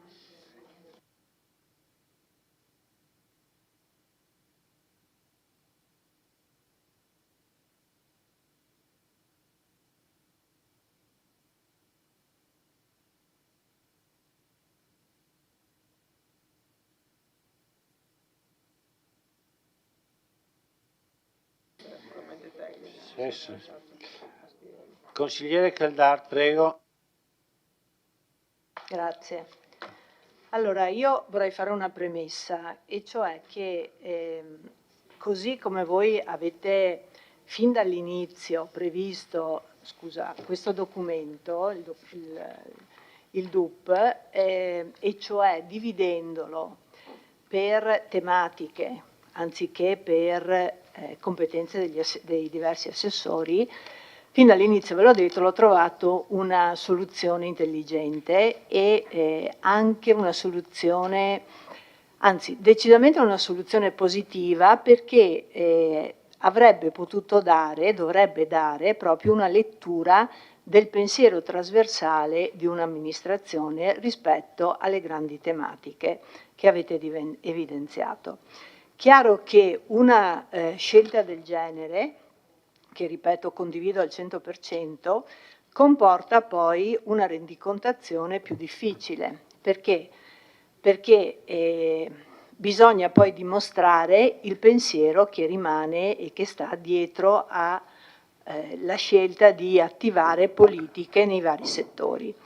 Quello che io perlomeno leggo nella relazione al rendiconto, relazione politica, invece mi risulta, la leggo, ecco, come una serie di piccole azioni azioni puntuali, non piccole perché alcune sono anche importanti, ma azioni puntuali, singole, cioè non riesco a vederci dietro il raggiungimento di quell'obiettivo importante che vi eravate dati nel presentare il documento, il vostro pensiero e il vostro percorso politico.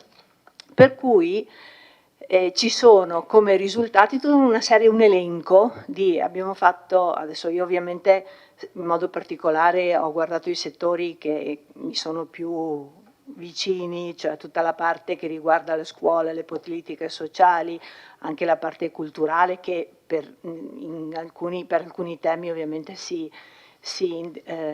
è legata, e vedo proprio una serie una lista di cose fatte che sono tutte giuste, ma sono piccole, sono puntuali, cioè Il punto è che tante piccole azioni non necessariamente mettono in moto un cambiamento. Allora, quello che voi riportate qua non c'è nulla di sbagliato, nel senso che chi mai potrà dire che fare una mostra piuttosto che aiutare gli anziani, piuttosto che promuovere, aprire nuovi luoghi per i giovani, eccetera, sia sbagliato. Nessuno lo può dire, perché ovviamente nessuno, cioè, non avrebbe senso dirlo, però basta questo, questa è la domanda, per essere un'amministrazione capace di veramente mettere in moto un cambiamento, perché è di questo che abbiamo bisogno Vittorio Veneto, non di mantenere lo status quo, che come vediamo certamente non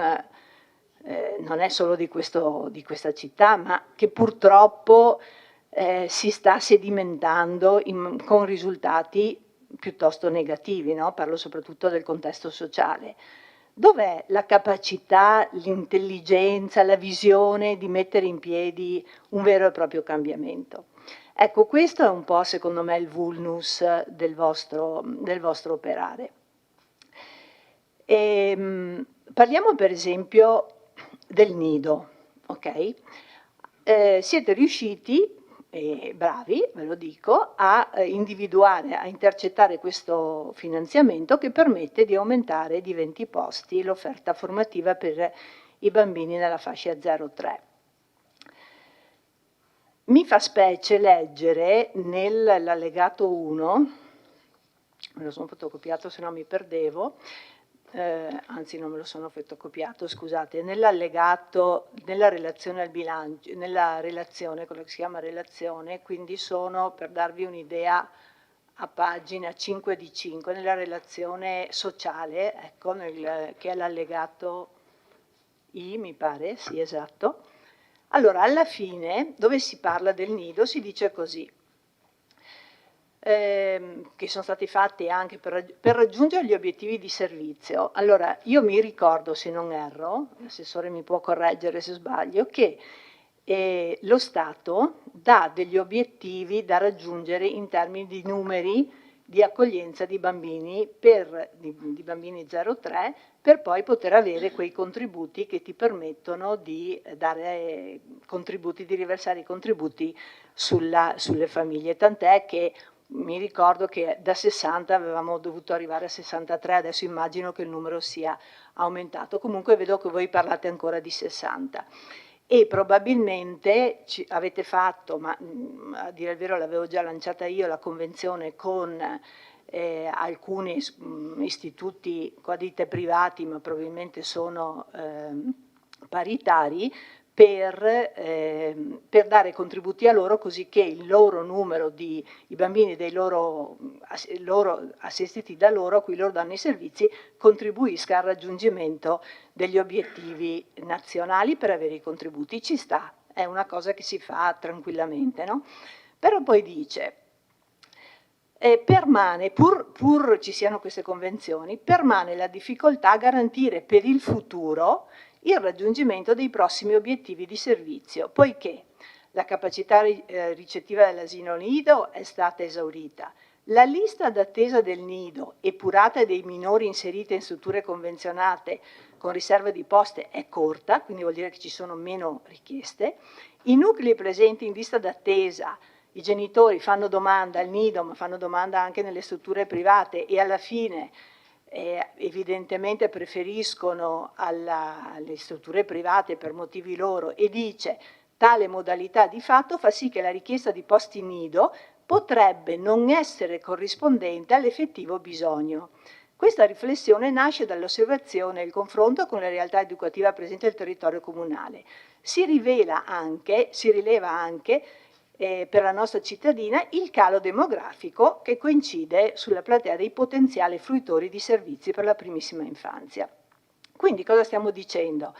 Che le richieste sono sempre meno, che però noi stiamo aprendo 20 posti in più con il rischio che nel giro di pochi anni, qui si parla di futuro, non si riesca a garantire il raggiungimento, la copertura di tutti i posti del nido su cui stiamo investendo.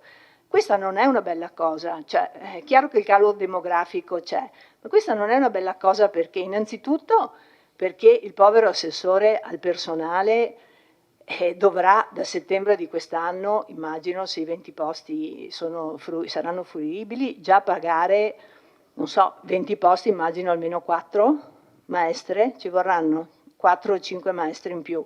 E ci ha appena detto che la possibilità di aumentare il costo, sì, di giocare su quella percentuale disponibile è bassa, no? Quindi stiamo vendendoci un servizio senza dubbio importante, senza però essere sicuri che sia al di là del costoso, ma che sia veramente ciò di cui abbiamo bisogno. Allora, siccome c'è del tempo, la domanda è, Assessore Ceccarini, quali sono le politiche che state perlomeno pensando, perché qui non se ne leggono i resoconti, per esempio facilitare, se abbiamo bisogno di bambini abbiamo bisogno di nuove famiglie giovani, quindi tutto quello che l'anno scorso lei e l'assessore Denardi ci avete, e io ho apprezzato, raccontato sull'aumento dei posti disponibili per nuove famiglie, sta andando avanti? Cioè, cos'è che si sta facendo concretamente per facilitare l'insediamento di nuove famiglie giovani? Cosa si sta facendo per supportare il ritorno alla cultura della generatività? Cosa si sta facendo per aiutare i ragazzi giovani a maturare la consapevolezza dell'importanza, dico importanza a tutto tondo, dall'aspetto sociale all'aspetto psicologico di coppia di formare una famiglia? Cioè bisogna partire da dati reali e statistici per pensare a delle politiche. Ecco, io in questo documento non lo ritrovo, trovo una lista, come ho detto prima, di dati, di numeri. Ho doppio tempo, vero, Presidente? Bene. E questo è un primo aspetto dell'aspetto sociale che mi sta a cuore. Poi se andiamo sulla relazione, dove si parla al punto 2.2, andiamo a quello che magari è il più... Un attimo, scusate. La relazione è la E, giusto? Sì? Ok. Allora, al punto, per esempio, mi ero segnato al punto 1.3.2 dove si parla della, questo mi sta anche a cuore, della collaborazione, qui si parla di partecipazione attiva, no? Che è uno dei temi su cui avete insistito moltissimo durante la campagna elettorale, cioè coinvolgiamo, partecipazione attiva di tutti. Poi al punto 1.3.2 dove si dice proprio di rafforzare il presidio, la cura, la generazione di spazi pubblici attraverso patti di collaborazione con la cittadinanza attiva, il mondo associativo e migliorare la forma di coinvolgimento e partecipazione della cittadinanza, il risultato: non avviate forme di collaborazioni, valutata fattibilità del notiziario comunale. Cioè, dichiarate che non avete fatto nulla, che non avete avviato nulla. Ecco, questo non è un bel segnale, perché in tanti ci hanno creduto a questo vostro anelito corretto di coinvolgimento della cittadinanza. Qui quello che noi leggiamo è che ci sia una specie di coinvolgimento di sempre le stesse persone, una specie di cerchio magico dentro al quale girano e rigirano gli stessi nomi. E siccome andate al terzo anno di mandato, guardate che, sì, 2 sono stati fatti, guardate che avete già fatto, non dico bandi, perché bandi ne abbiamo visto ben pochi, ma tanti incarichi diretti, sempre con le stesse persone, con gli stessi nomi. E questo comincia ad essere evidente. Quindi non è un segnale, non corrisponde per niente a questa vostra dichiarata intenzione di coinvolgimento della cittadinanza. Ed è una cosa di cui prendiamo atto noi, ma credo ne prendano atto tutti i cittadini. Una città in salute, il punto 2.2, successivo, parla di promuovere stili di vita sani.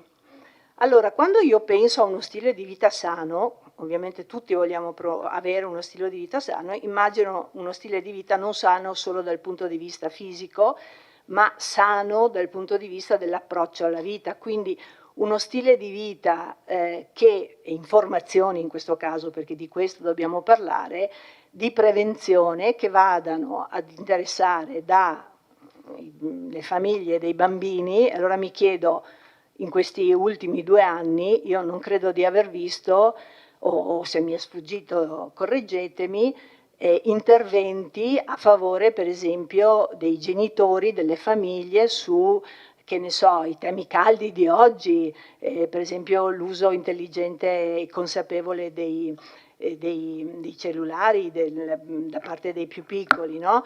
Che previene poi tutta una serie di dipendenze, la dipendenza da gioco d'azzardo che diviene sempre più diffusa tra i giovani, oppure, ma anche, se parliamo di anziani, tutto il discorso della sicurezza domestica. C'è quel bellissimo progetto a Ceneda, come si chiama, assessore aiutami,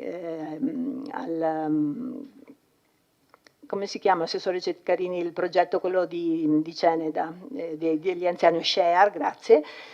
Per esempio lì mi ricordo che una delle attività che erano state pensate era quello proprio di informare gli anziani sulla sicurezza domestica. Va avanti da questo punto di vista. Stiamo parlando ai ragazzi che vediamo in giro e quelli che speriamo non siano in giro sul tema del bullismo come possibile reato. Cioè stiamo veramente formando in modo sistematico, ripeto, non con qualche azione spot o qualche intervento spot, che ovviamente è utile, ma non dà il senso della visione complessiva ai nostri ragazzi. Ecco, stiamo parlando veramente di sport come prevenzione di malattie, non solo con la giornata dello sport o cos'è quella che si fa al Parco Papadopoli, ridatti una mossa, eccetera. Ecco, si può concludere? No, pensavo di avere ancora tempo, pensavo fossero 8 minuti.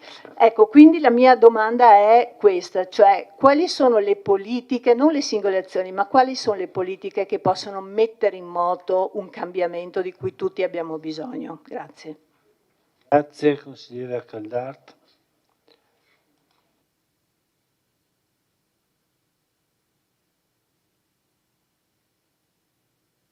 Vedo una prenotazione della consigliera Uliana, vuoi fare la replica? Immagino. Ho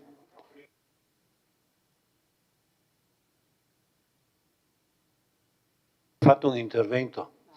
Sì, era negli interventi ma richiamato da alcuna precisazione. Comunque non era ancora minuti. No, secondo me prima lei ha fatto un intervento. Non è previsto altre cose, sono gli interventi e questo ha fatto un intervento da 7 minuti e adesso ha diritto di una replica di 5 minuti. Ma scusi, non sono 2 gli interventi che si possono fare, mi chiarisca perché forse non ho capito bene. E quindi un altro intervento.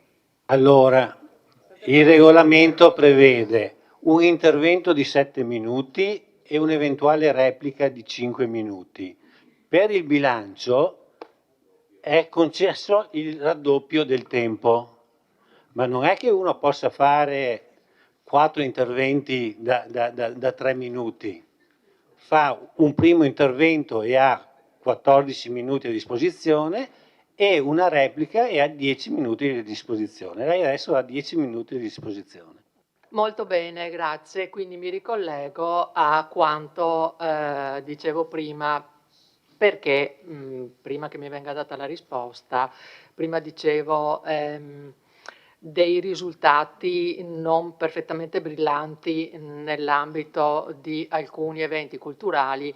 Devo dire a che cosa mi riferisco, perché non è che io censuro completamente tutta la politica culturale che viene fatta, ma in particolar modo, avendo fatto un accesso agli atti, ho avuto modo di vedere quali sono i numeri del works dell'anno scorso che insomma alla fine lo dichiarano un evento con un risultato decisamente insoddisfacente.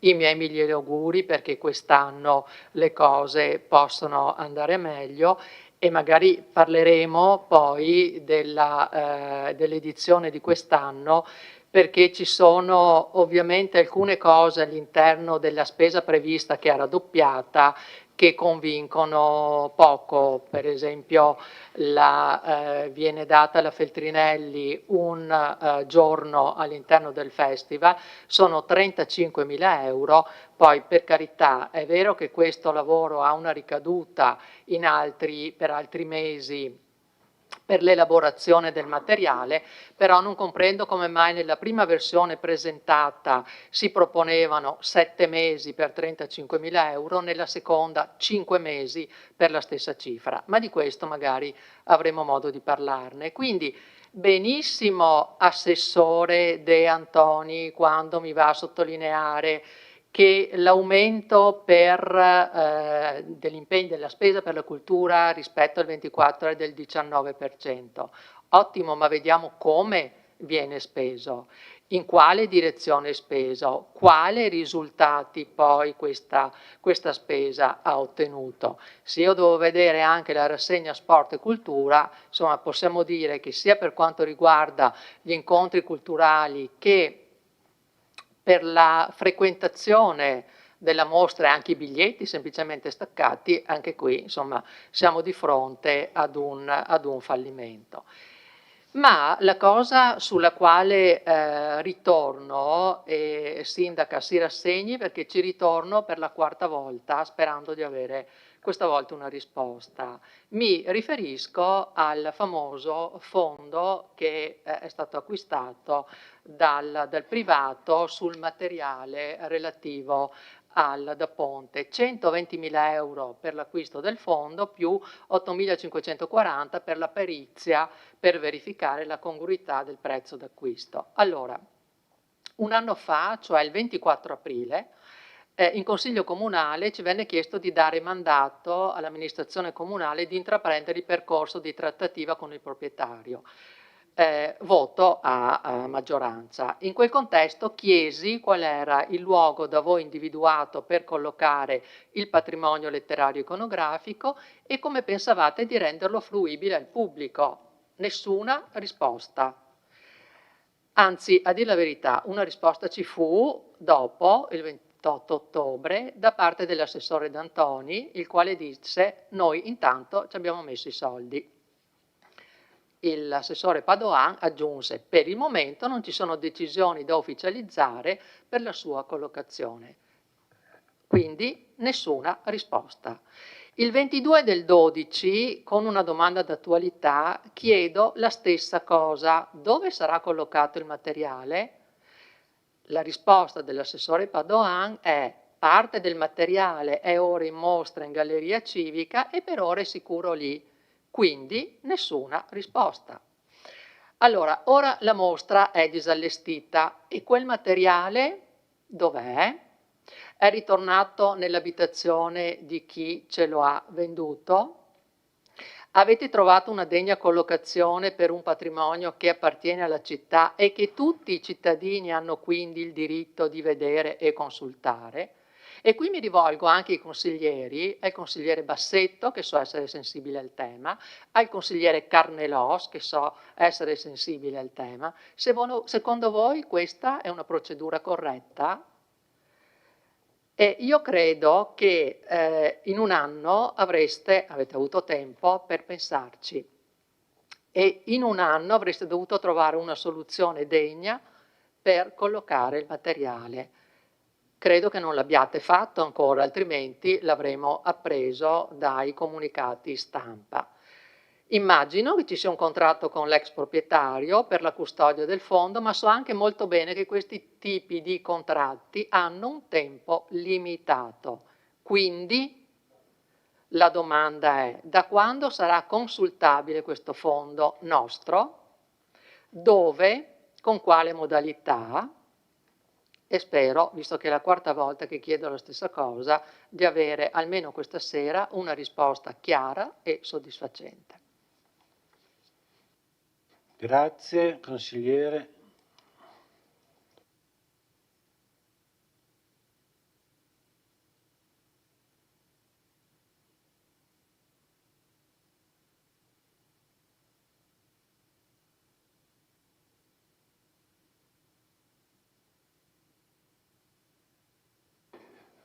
Prima di passare alle risposte, io aspetto, vedo se ci sono altri interventi dei consiglieri.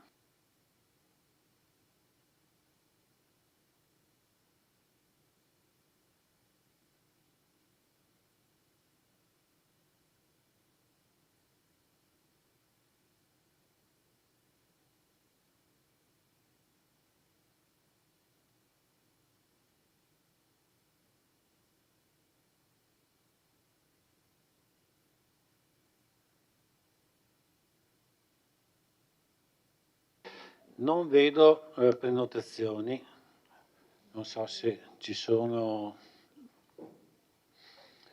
degli assessori che vogliono rispondere.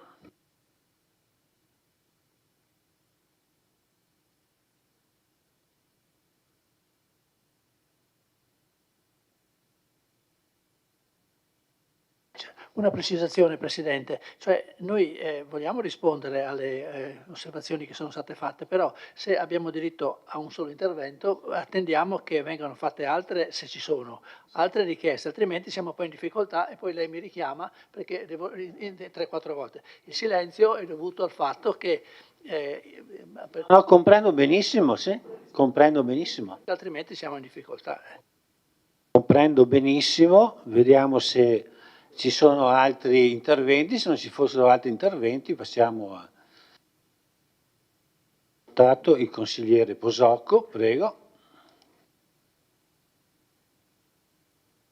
Sì, grazie. Beh, in questo io volevo fare un intervento, ma ha ragione, concordo con l'assessore De Antoni, che se poi magari ha già risposto, ha già fatto 2 o 3 interventi per rispondere ai miei colleghi e non può magari più rispondere a me. E quindi lo anticipo quello che volevo dire, che è una cosa abbastanza, cerco di essere rapido.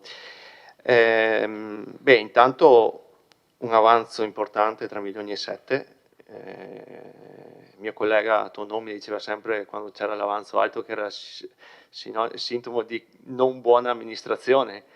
Non ero d'accordo quando me lo diceva, non sono neanche d'accordo adesso, perché comunque è sempre difficile stare dietro a tutto. Poi anche lei assessore a 3 assessorati che sono lavori pubblici, bilancio e anche il personale, sì, sta dietro a tutto, è anche molto, molto, molto impegnativo e faticoso. Al di là di questo ho notato quando un aumento molto importante di spesa corrente, mi sembra 1,5 milioni in più rispetto al passato, e soprattutto un 30% di questo aumento, di questo 1,5 milioni di aumento, deriva dalle bollette della luce. Spendavamo nel 2023 554.000 euro e adesso ne spendiamo 944.000.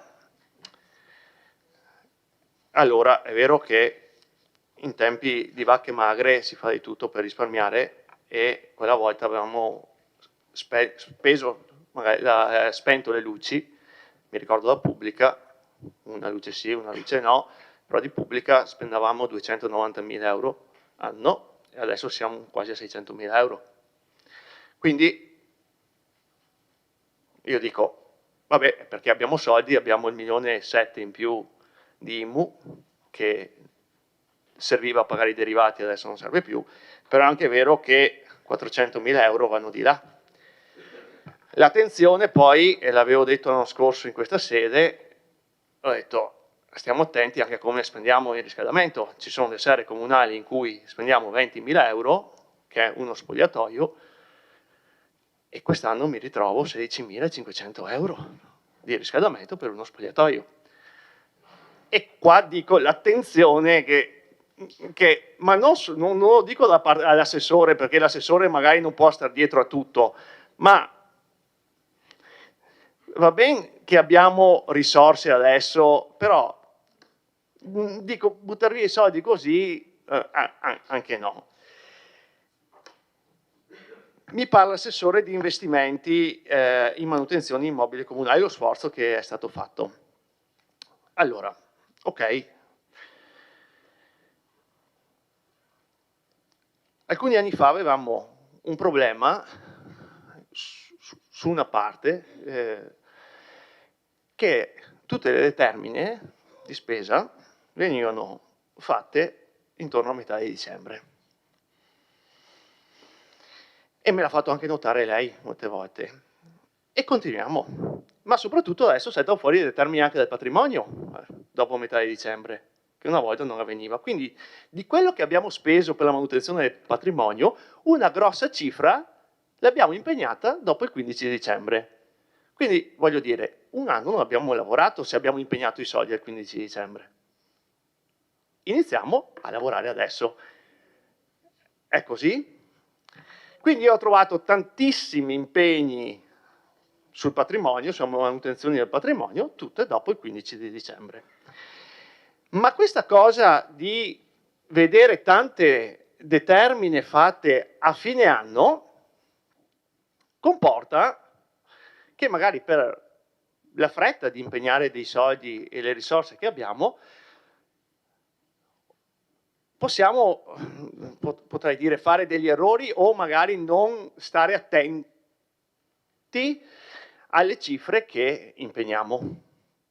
Cioè voglio dire, devo impegnare i soldi, devo fare un lavoro, non so se impegno 10 è la cifra giusta, magari è congrua, potrei impegnare 8, così.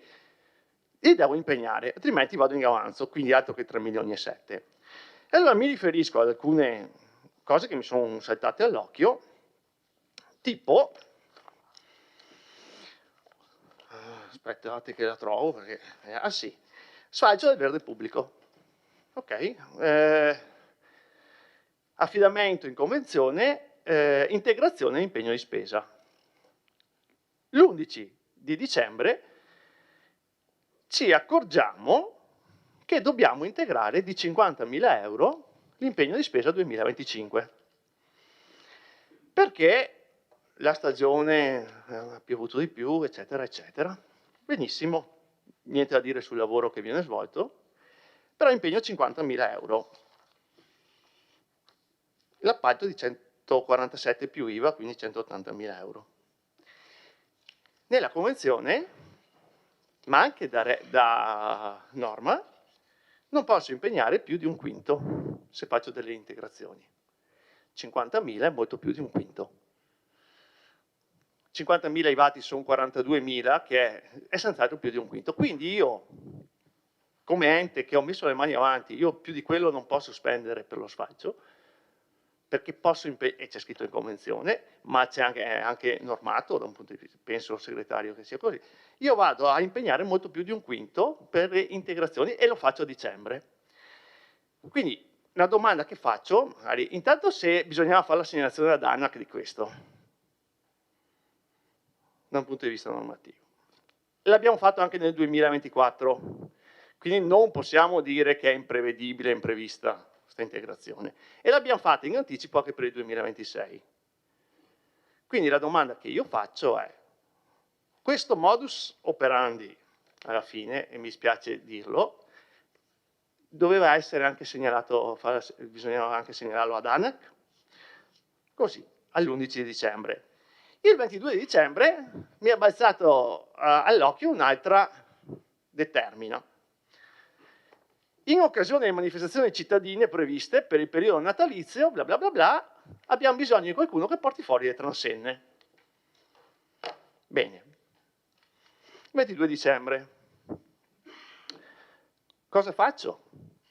Chiedo a tutte le associazioni che hanno contribuito al Natale in città se hanno mai avuto qualcuno che portava fuori le transenne per 7.000 euro circa di affidamento. E tutti, presi uno per uno, mi hanno detto, ma le transenne ci siamo sempre arrangiati, tutti quanti, a parte la manifestazione dell'8 dicembre in cui una ditta da Treviso è arrivata, ha messo fuori le transenne, mi ha dato la fattura all'associazione e va. Io non ho dubbi che questa ditta non abbia fatto il lavoro, cioè questa ditta ha fatto senz'altro il lavoro, ma secondo me non l'ha fatto durante il periodo natalizio. Ok, quindi questo, cioè cambia gli assessori, cambia il sindaco, cambia e ci troviamo sempre con le stesse cose, a parlare durante il rendiconto sempre le stesse cose, in questo modo che a me veramente non approvo, poco trasparente, ok? E prima però si diceva che era un problema di personale, adesso non credo neanche che sia più, non ci sono queste giustificazioni. Ecco, quindi ancora una volta, se permette, al di là che aspetto la risposta di quelle dell'integrazione che è sopra il quinto, se bisogna segnalare ad Anna oppure no, queste cose e per il resto niente, mi fermo qua. Potrei andare avanti e dire cose, ma mi fermo qua. Grazie, consigliere Posocco.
Allora, se c'è una risposta tecnica, mi sembra di aver capito, quella dell'assessore, della consigliera Oliana.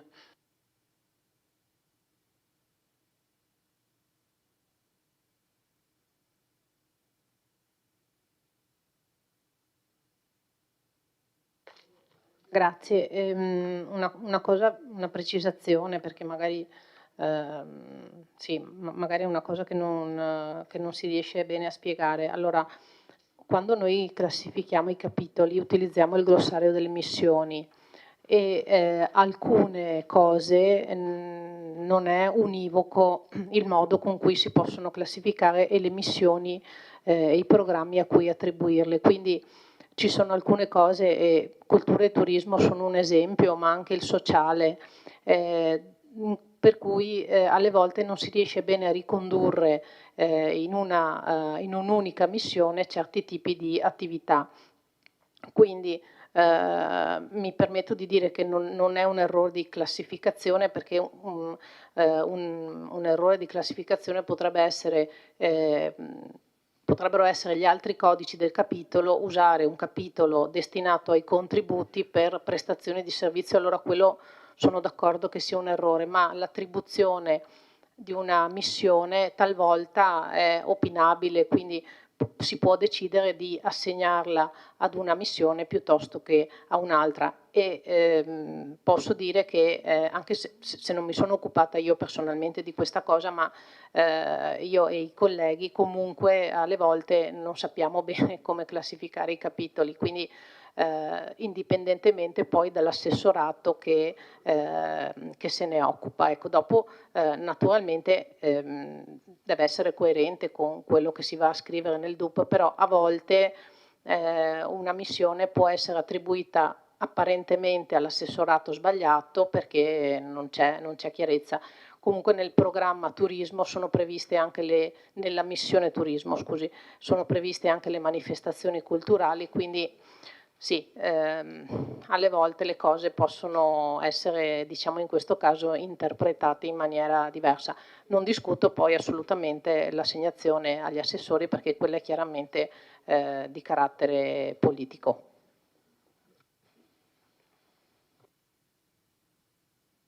Grazie.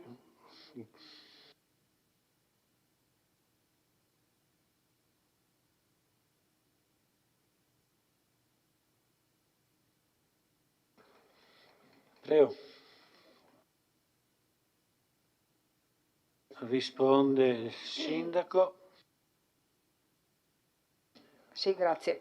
No, faccio una risposta un po' generale, giusto per poi dare la parola ai vari assessori di competenza, perché giusto perché sono uscite insomma delle sollecitazioni abbastanza interessanti e quindi giusto anche per dialogare rispetto appunto a quello che è stato sollevato. In particolar modo mi riferisco all'intervento del consigliera Caldart relativamente alla questione inizio con l'asilo nido, poi sarà l'assessore Padoan che è di competenza a dare risposte più precise.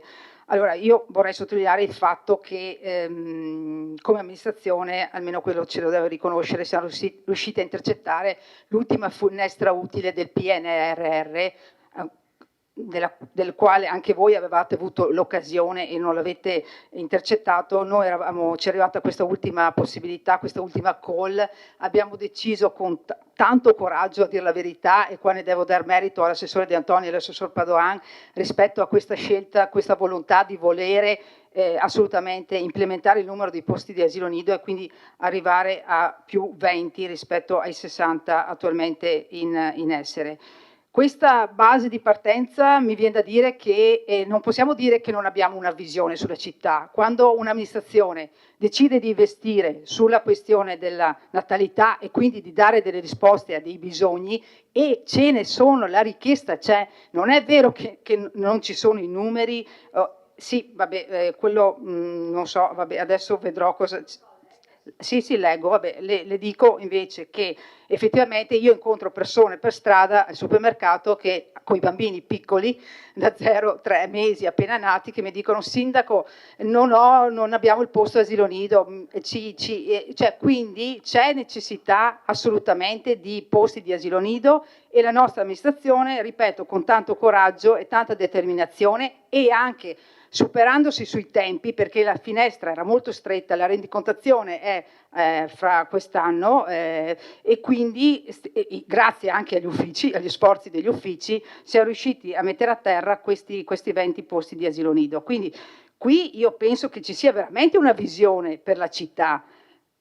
Aggiungo che c'è una continua collaborazione rispetto a quello che lei ha detto precedentemente anche con le strutture private e le scuole paritarie, e quindi quello che è il finanziamento per quanto riguarda le sezioni primavera che si stanno attuando in varie realtà di scuole paritarie e che ringraziamo naturalmente per l'apporto che stanno dando. Quindi c'è effettivamente la necessità di dare queste soluzioni. Per quanto riguarda il sociale, lascio un po' rispondere all'assessore Ceccarini. Anche qua mi viene da dire che si sta cercando di dare delle risposte alternative, quella che è la carenza dell'abitare, quella che è l'emergenza abitativa. E non è vero che la nostra amministrazione non sta facendo nulla su questo, stiamo impiegando fior di risorse con intercettazioni di bandi e quindi stiamo interagendo con ATER per quanto riguarda la sistemazione di molti appartamenti che sono chiusi, più di un terzo degli appartamenti ATER sono chiusi, e stiamo appunto, ripeto, cercando di forzare la mano anche in questo fronte. Per quanto riguarda altre considerazioni, quello a cui voglio dare ragione, e qui me ne assumo tutta la responsabilità, è la questione del percorso di partecipazione che avevamo in mente, e quindi di mia competenza tra l'altro, e qui le posso anche dire che ho trovato alcune difficoltà nell'idea che abbiamo di riuscire ad realizzare una nuova forma di partecipazione rispetto ai vecchi consigli di quartiere, che sappiamo appunto che sono stati dismessi perché le elezioni sono andate a deserte, tra virgolette, non è stato raggiunto il quorum sufficiente per la istituzione dei consigli di quartiere. Questa è una scelta anche della vostra amministrazione, di portare il quorum a più dell'8%, quando noi eravamo assolutamente contrari a quella forma di quorum. Sì, vabbè, ok, sì, detto, va bene, sì, va bene, ok, accetteremo anche questo. Quindi voglio dire, qui noi stiamo studiando qualche modello alternativo di partecipazione, stiamo lavorando e a breve naturalmente cercheremo di dare atto a questa idea che ci sono, questi nuovi modi di partecipazione, anche se mi viene da dire che non è che siamo sordi a tutti i suggerimenti, a tutti gli incontri che ci avvengono dalle associazioni, ma anche dai singoli cittadini. Io voglio dire, ma immagino che anche voi lo facevate, il continuo rapporto con i cittadini è costante e quindi cerchiamo anche di intercettare quelli che sono i bisogni, le proposte e le soluzioni che ci arrivano dalle associazioni del territorio, nel grande territorio di Vittorio Veneto e anche dei cittadini. Tra l'altro, per quanto riguarda piccolo aneddoto, però no, aneddoto no, voglio dire, il piccolo sistema che stiamo implementando è la questione, ad esempio, delle segnalazioni dei disservizi.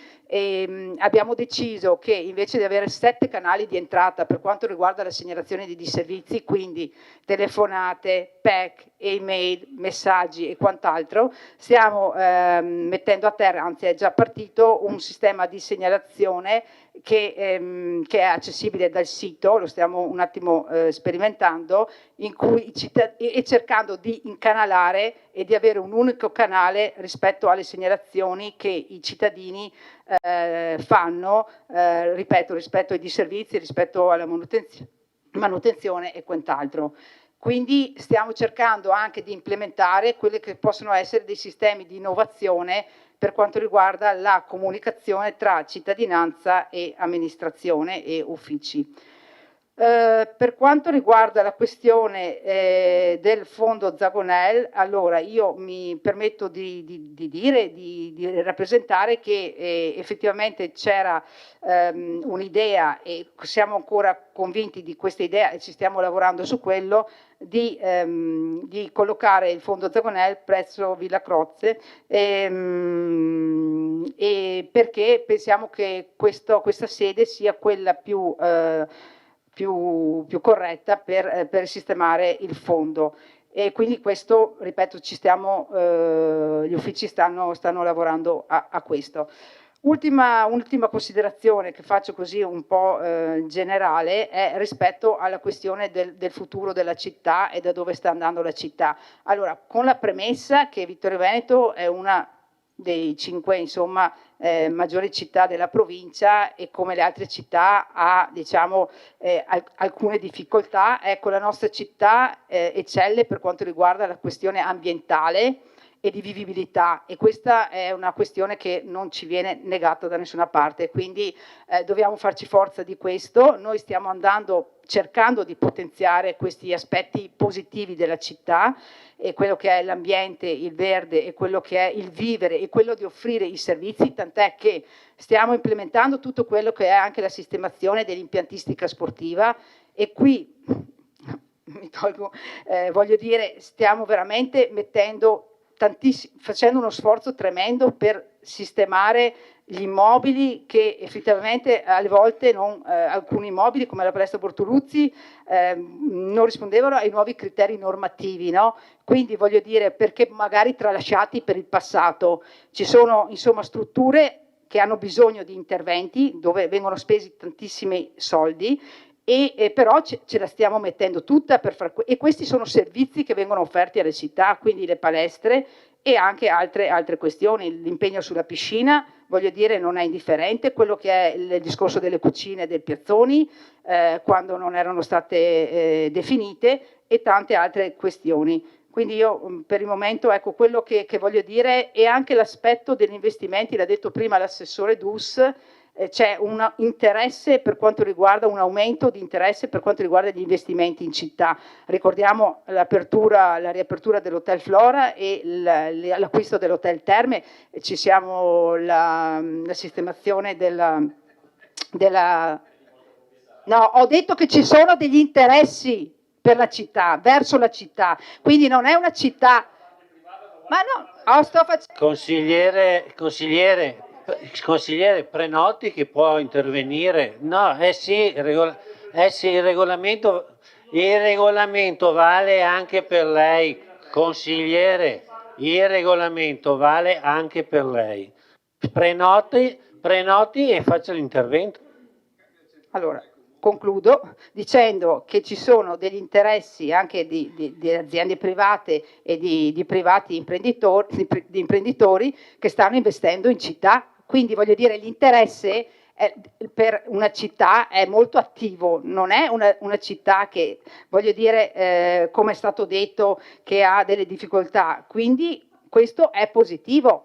No, ma scusi, vabbè, ok. No. No, botta e risposta non funziona. Vabbè. Considero concluso l'intervento, Sindaco.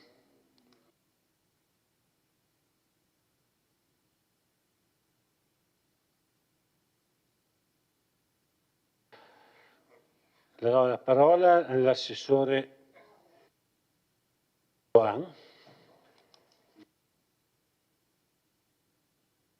Parto da quest'ultimo, tra virgolette, battibecco, intervento fuori microfono, perché pare allucinante che in un dibattito sul bilancio, che è appunto, come diceva l'assessore De Antoni,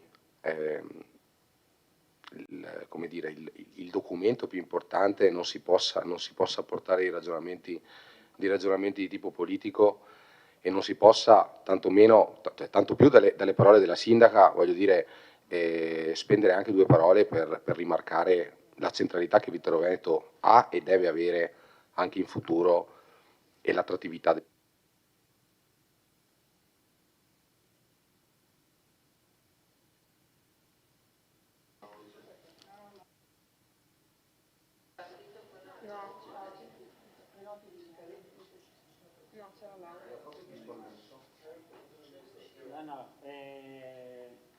Lei figura presente. Prova? Ok.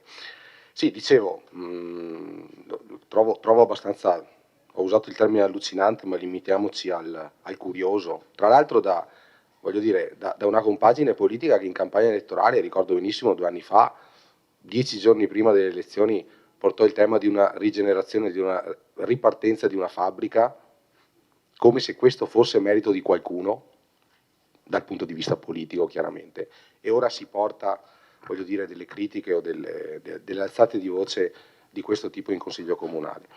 Detto questo, io vorrei partire dall'intervento della consigliera Caldarta, perché quando io, a volte in maniera ripetuta, punto il dito, o comunque faccio, diciamo così, sottolineo, no? La diversità di vedute, le ispirazioni valoriali che giustamente animano in maniera diversa le compagini politiche della città, faccio riferimento proprio a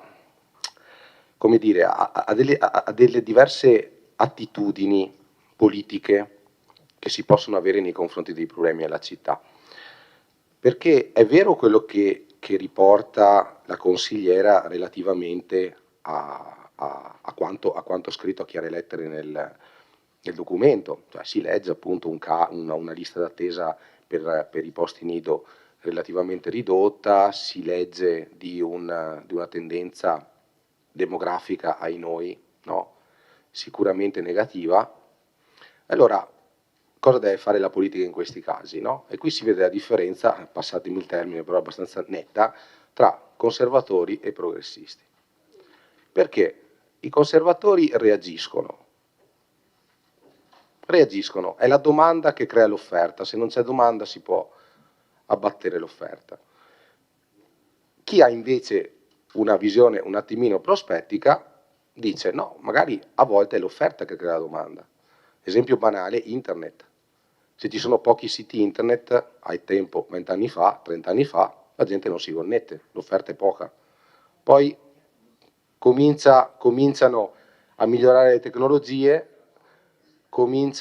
sì, brusì, ma il punto penso sia chiaro, si comincia a investire sulle tecnologie, aumentano i siti internet, di conseguenza aumenta la domanda, perché il servizio raggiunge una certa eccellenza. Se si vuole stimolare la demografia, lo si deve fare non con la cultura della, come l'ha chiamata, generatività, lo si deve fare dando la possibilità concreta, reale, materiale, ripeto materiale, di avere un progetto di famiglia. E questo non va valutato esclusivamente sulla base dei numeri attuali, che sono numeri necessariamente bassi, perché ai noi ancora insufficiente è l'offerta di servizi che noi diamo alla popolazione.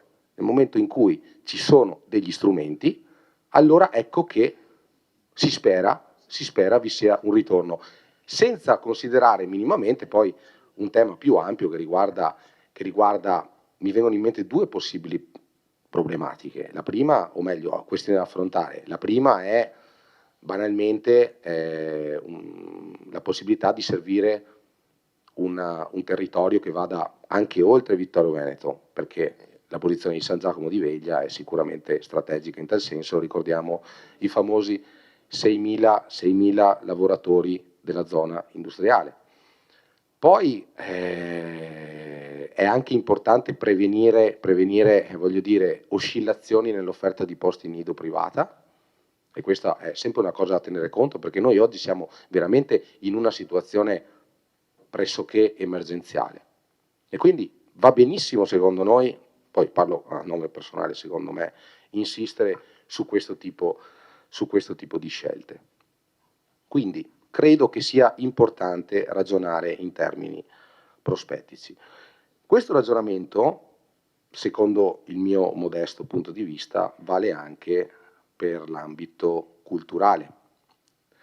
Cioè, lei, consigliera Caldart, ha giustamente, insomma, dal suo punto di vista, legge il DUP, o legge comunque i punti del documento unico di programmazione necessariamente scarni. Sì, è una lista lunga, mi permetto di dire, una lista ricca di iniziative che sono state avviate, ed è una lista che, se si andasse a vedere con attenzione, ma non sto dicendo che non l'abbiate fatto, però voglio dire, è ben possibile trovare delle linee, è ben possibile trovare delle programmazioni, è ben possibile trovare delle coerenze in tutto quello che viene proposto sotto quell'etichetta. Credo che sia importante, e questo fa rientrare anche il ragionamento, insomma, citato secondo me in maniera totalmente frettolosa e trascurata dalla consigliera Uliana, i ragionamenti su Works e su Sport e Cultura, di là che sono due iniziative di diversa magnitudine, però si tratta di investire su filoni culturali, anzi su filoni sociali, che raramente sono stati legati al tema della cultura. Ed è un ragionamento evidentemente di medio-lungo termine, che può avere delle ricadute anche immediatamente, che ad esempio aiuta ad avvicinare nuove persone, nuove tipologie di categorie al mondo della cultura, che ha permesso anche banalmente posizionamenti anche mediatici di queste due iniziative, che fanno quantomeno circolare il nome di Vittorio Veneto. Si comincia a ragionare sul fatto che a Vittorio Veneto accadono tante cose, si comincia a ragionare sul fatto che Vittorio Veneto è un sito dove andare a verificare cosa accade nel fine settimana, perché di cose ce ne sono tante. È semplicemente un tentativo di smuovere, e uso le parole della consigliera Caldart, quello status quo che, come lei diceva, tristemente ci avviluppa. Poi io sono molto meno pessimista di lei su questo. Non è pessimista, è diventato un pochino più pessimista negli ultimi 2 anni, secondo me. Prima era molto ottimista, la ricordo grintosa e ottimista, ora giustamente ha ragione a cambiare, insomma, il ruolo lo impone. E poi un passaggio sulla diciamo così, polemichetta della consigliera Uliana riguardo alle voci di bilancio. Chiaramente, voglio dire, senza nulla togliere alla collega Barbara Denardi, insomma, concorso corale e concorso di violino sono, diciamo così, sotto la delega del sottoscritto, ma è proprio scritto nel DUP.5.1.4, c'è proprio scritto Padoan Enrico, e a fianco, per quanto riguarda il 25, concorso nazionale corale.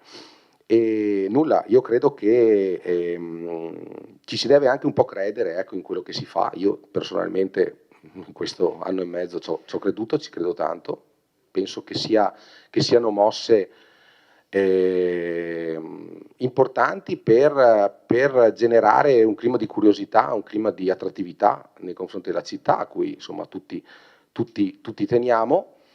Si capisce anche, in realtà, analizzando per benino il bilancio, la divisione in missioni, che quello che lei definisce aumento delle spese, degli investimenti in cultura esiste, non è poi troppo sopra la media, se andiamo a vedere nel dettaglio, relativamente all'aumento generale delle spese di investimento in spesa corrente che sono state scelte, sempre tenendo conto, insomma, degli equilibri necessari. E poi, guardi, anche questione di credere, appunto, di investire, sempre con oculatezza, perché lei giustamente ha citato, come dire, molto puntualmente le voci che era giusto, dal suo punto di vista, far emergere, anche se secondo me, insomma, si tratta di investimenti più che giustificati. 100.000 euro per l'app cultura, secondo me, app turismo, quelle secondo me bisognerà vedere quale ritorno abbiano avuto. Tante altre esposizioni in città hanno avuto ritorni in termini di pubblico, perché di qualità io non ho mai contestato nulla, né mi permetterei, anche durante i suoi 10 anni d'assessorato. Credo che, voglio dire, se la consigliera Caldart parla di uno status quo non pienamente soddisfacente, sia giusto che ognuno si prenda le proprie responsabilità. E poi, guardate, ripeto, chiudo dicendo che io personalmente credo in quello che faccio, sentiamo tutti di collaborare per gli obiettivi, si lavora su diverse prospettive, non si può pretendere che certe risposte si abbiano nel giro di un anno e mezzo di mandato, e qui insomma mi rifaccio soprattutto al tema della partecipazione attiva, su cui comunque si sta lavorando, e tutto qui, insomma. Grazie dell'attenzione. Grazie Assessore Padoan, do la parola all'Assessore Ceccarini, prego. Sì, grazie Presidente. Allora, riprendo le parole e il tono usato, quindi rimettere in moto un cambiamento. Appunto, noi ci troviamo in questa condizione di dover rimettere in moto il cambiamento, e quindi è chiaro che la cosa non è che si realizza in pochi mesi o così velocemente, insomma, anche perché si tratta di costruire rapporti, cambiare mentalità, individuare nuove forme. Quindi ecco, la visione, l'interpretazione di quello che è stato fatto finora è una sua personale interpretazione, consigliera Caldart, prendiamo atto, giustamente lei vede le cose a modo suo, quindi niente da dire, a confronto di una sensazione comunque che gira in città, che veramente qualcosa si sta muovendo, stiamo facendo bene, la gente ci dà merito che le cose stanno cambiando. Quindi ecco, questa è la mia visione personale in base a quelli che sono i miei ritorni, ovviamente. Ecco, quindi dato a questa prima interpretazione, quello che stiamo facendo, allora il nido è competenza nello specifico dell'assessore alla scuola, perché il nido è stato equiparato ad una scuola, essendo un servizio fondamentale tanto quanto tutti gli altri ordini di scuola, quindi gli si è dato elevato valore e quindi è entrato nell'assessorato della scuola, e credo che anche questo cambiamento, questa scelta voglia significare qualcosa, no? Cioè quanto stiamo investendo in quello che è la primissima infanzia. Stiamo aderendo a delle iniziative regionali, quella dei 1000 giorni, con l'accompagnamento proprio dei genitori di bambini neonati, insomma nei primi 3 anni di vita. C'è un investimento enorme di risorse, sia di persone, di ore dei nostri assistenti sociali, gli operatori che a vario titolo lavorano con le famiglie, sia di investimenti economici. Parliamo di cifre veramente tanto elevate, e se il sociale in totale copre circa 5 milioni di euro, quello che è rivolto alla famiglia sono famiglia 164.000 euro, ma se andiamo sui 164.000 euro. E oggi come oggi ai servizi sociali non si rivolgono più famiglie solo in grave stato di disagio, ma abbiamo condizioni molto varie, quindi anche questo è un supporto alla famiglia, che può essere all'abitare, che può essere per i minori, che può essere per l'aiuto all'autonomia della donna, rimettersi nel mondo del lavoro. Sa bene quanto sono variegati, insomma, gli aiuti che si possono dare alle famiglie. Anche quello di creare dei percorsi ad hoc di supporto, come è stato fatto con il corso che abbiamo fatto per i disturbi del comportamento, il DHD, insomma abbiamo sostenuto e promosso un corso sempre rivolto alle famiglie, è stato fatto un altro incontro con i genitori di adolescenti che si chiama Tessere Legami, ma queste sono cose puntuali, no? Come quando si dice sono cose puntuali. In realtà c'è molto di più che viene svolto quotidianamente, e che si stanno creando nuovissime idee, per cui dateci tempo e vedrete che questo poi oltretutto fa riferimento a dicembre 25, quindi stiamo lavorando. Dateci tempo, siamo solamente a 1 anno e mezzo, quasi 2 adesso a luglio, ma questo fa riferimento a dicembre.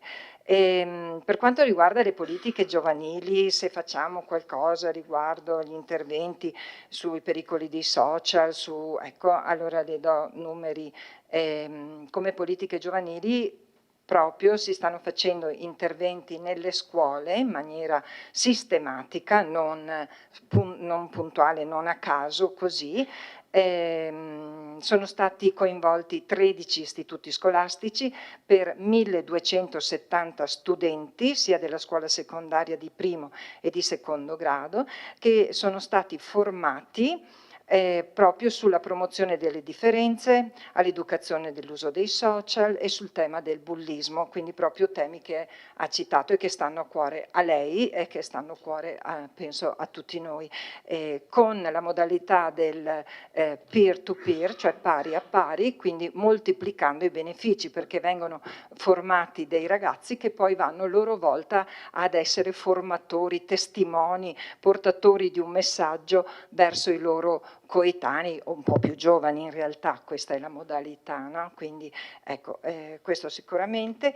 Poi per rispondere ad altre domande, passiamo sull'area anziani. Sì, il progetto Share, che aveva la continuità di 1 anno, si è concluso a dicembre effettivamente, perché non si era trovata la formula per poterlo far continuare, ma notizia di poco, insomma, abbiamo trovato la cordata, e quindi ripartirà anche la saletta di Via Cosmo per gli anziani nel progetto di invecchiamento attivo. Quindi qua stiamo parlando di anziani che ancora possono godersi la vita ed essere non solo fruitori ma anche animatori di quello spazio. Ecco, e abbiamo appena riaperto il centro sollievo che invece è dedicato a persone con decadimento cognitivo, quindi insomma altra tipologia di anziani, ma l'attenzione è a tutto tondo. Un'altra cosa, volevo fare anch'io un commento sul coinvolgimento della comunità.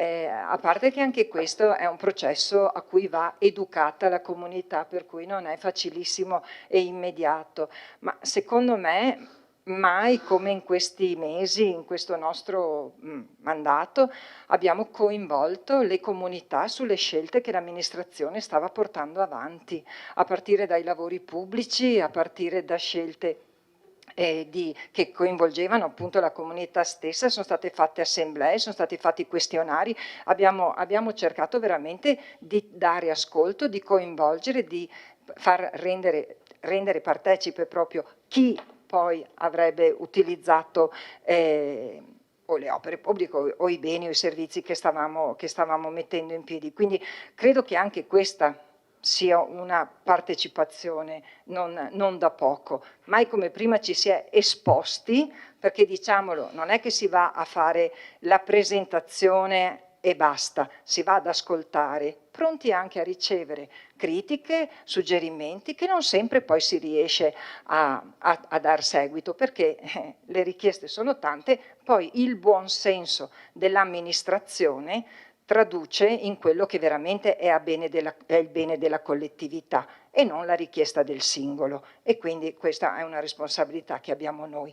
Nonostante ascoltiamo tantissimo e di questo ci viene reso grazie, e lo voglio dire perché comporta tanto sforzo, tanto tempo, tante energie, tante soddisfazioni anche, perché avere rapporti diretti con i cittadini, con le associazioni di categoria è comunque un lavoro che va fatto e noi lo facciamo, e quindi questo ce lo diciamo, bisogna dire anche le cose quando sono fatte bene. E peraltro no, direi che insomma intanto penso di aver risposto almeno alle sollecitazioni che sono state date.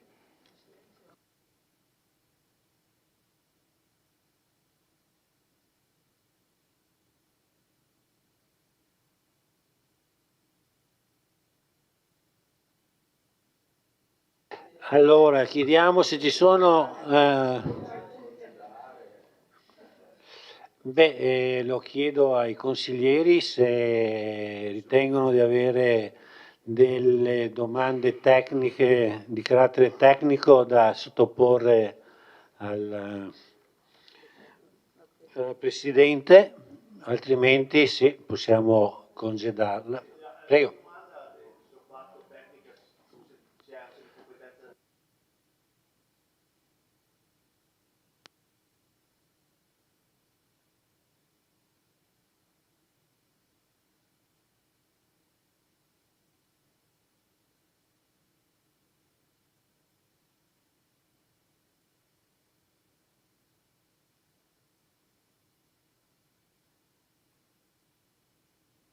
Bene, allora ringraziamo la Presidente che congediamo, grazie per la sua collaborazione.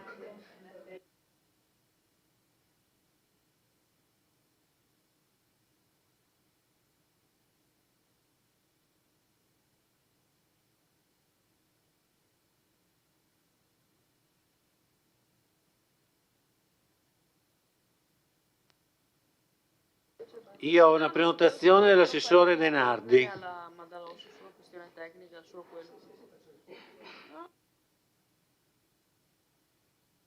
Do la parola all'assessore De Nardi, prego. Grazie Presidente, buonasera, scusate la voce non particolarmente a posto di stasera. La consigliera Caldart mi chiedeva indicazioni circa quanto esposto l'anno scorso. Per quanto riguarda il bando GAL sulla popolazione di Via Graziani, il finanziamento di 200.000 euro che abbiamo ottenuto sono stati assegnati i lavori. Per cui insomma adesso contiamo che quanto prima possano partire e conseguentemente si possa avviare tutta la progettazione poi sociale che segue la risistemazione di quegli alloggi. Prima l'assessore De Antoni ha dato numeri macro sulle manutenzioni degli immobili. Io vi dico alcuni dati micro che stanno in questo grande insieme e che bene o male vanno a incidere poi su quelle che sono le possibilità di intervento. Quest'anno nel senso di cosa stiamo parlando, cioè del 2025, quindi nell'anno scorso, solo per farvi alcuni esempi di dove abbiamo investito cifre nell'ambito, sono alcuni esempi dell'ambito scolastico. Abbiamo investito 140.000 euro sulla scuola Sauro, altri 20.000 sulla Pascoli, altri 40.000 sulla Cosmo, ma sono solo alcuni degli interventi sulle scuole che abbiamo fatto. A inizio 26 abbiamo terminato l'intervento su 4 appartamenti ERP del comune per un valore di oltre 60.000 euro di lavori. Adesso siamo materialmente in attesa dell'attestazione della prestazione energetica degli appartamenti per poi procedere alla loro assegnazione. Insomma, contiamo che è un passaggio di fatto solo burocratico, in sé i lavori sono finiti. Su altri 2 appartamenti stiamo valutando i lavori da eseguire per riuscire a riassegnarli, sempre di proprietà del comune. Noi non abbiamo la facoltà di intervenire sugli immobili degli altri, ovviamente. Sì. Sono alloggi di edilizia residenziale pubblica. Come diceva la sindaca, il contingente consistente di alloggi che purtroppo non sono utilizzabili in questo momento all'interno dell'ambito territoriale del Comune di Vittorio Veneto è di Ater, che ha 1/3 degli immobili di sua proprietà non utilizzabili e è facile fare le proporzioni. Col 50% la regione ha 8 appartamenti, di cui la metà non sono utilizzati né utilizzabili, però è chiaro che 4 sembra tanto il 50%, ma poi numericamente nel caso della regione sono davvero pochi. I numeri assoluti invece di Ater sono veramente elevati. Nel complessivo, il fatto che negli anni si sia fortemente ridotta l'offerta di immobili di edilizia residenziale pubblica ha portato al fatto che riusciamo con quei pochi appartamenti che sistemiamo a intercettare solo bisogni di livello emergenziale estremo e purtroppo non si possono fare altri tipi di già lo stiamo facendo, di politiche, già lo stiamo facendo con Via Graziani, nel senso che abbiamo sottratto dall'ERP tradizionale di fatto quei 4 alloggi, però non si può pensare di fare. No, hanno un progetto a sé, vanno convenzionate, finiscono su i 2 sotto a favore di famiglie con minori e quelli sopra a favore di giovani, anche in attività di coabitazione sostanzialmente. No, escono dalla graduatoria questi. Sì, non lo erano neanche prima in realtà, per 2 non lo erano neanche prima in graduatoria ERP.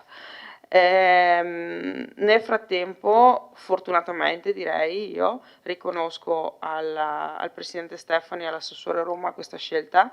È stato rifinanziato il bando regionale che, lo avevo già detto e continuerò a dirlo, 14 milioni di euro messi sul piatto l'anno scorso per tutte le Ater, per tutto il Veneto, erano una cifra dico miserrima per essere educata e carina. L'idea è di metterne altri 50, quindi più il triplo praticamente di quello che era il fondo iniziale, Questo consentirà lo scorrimento della graduatoria se effettivamente saranno questi i numeri. Noi eravamo idonei al finanziamento ma non eravamo assegnatari al finanziamento per esaurimento dei fondi, incrociamo le dita perché ulteriori appartamenti possano essere non solo sistemati, il progetto prevedeva anche il miglioramento energetico di altri appartamenti che sono già attualmente in uso.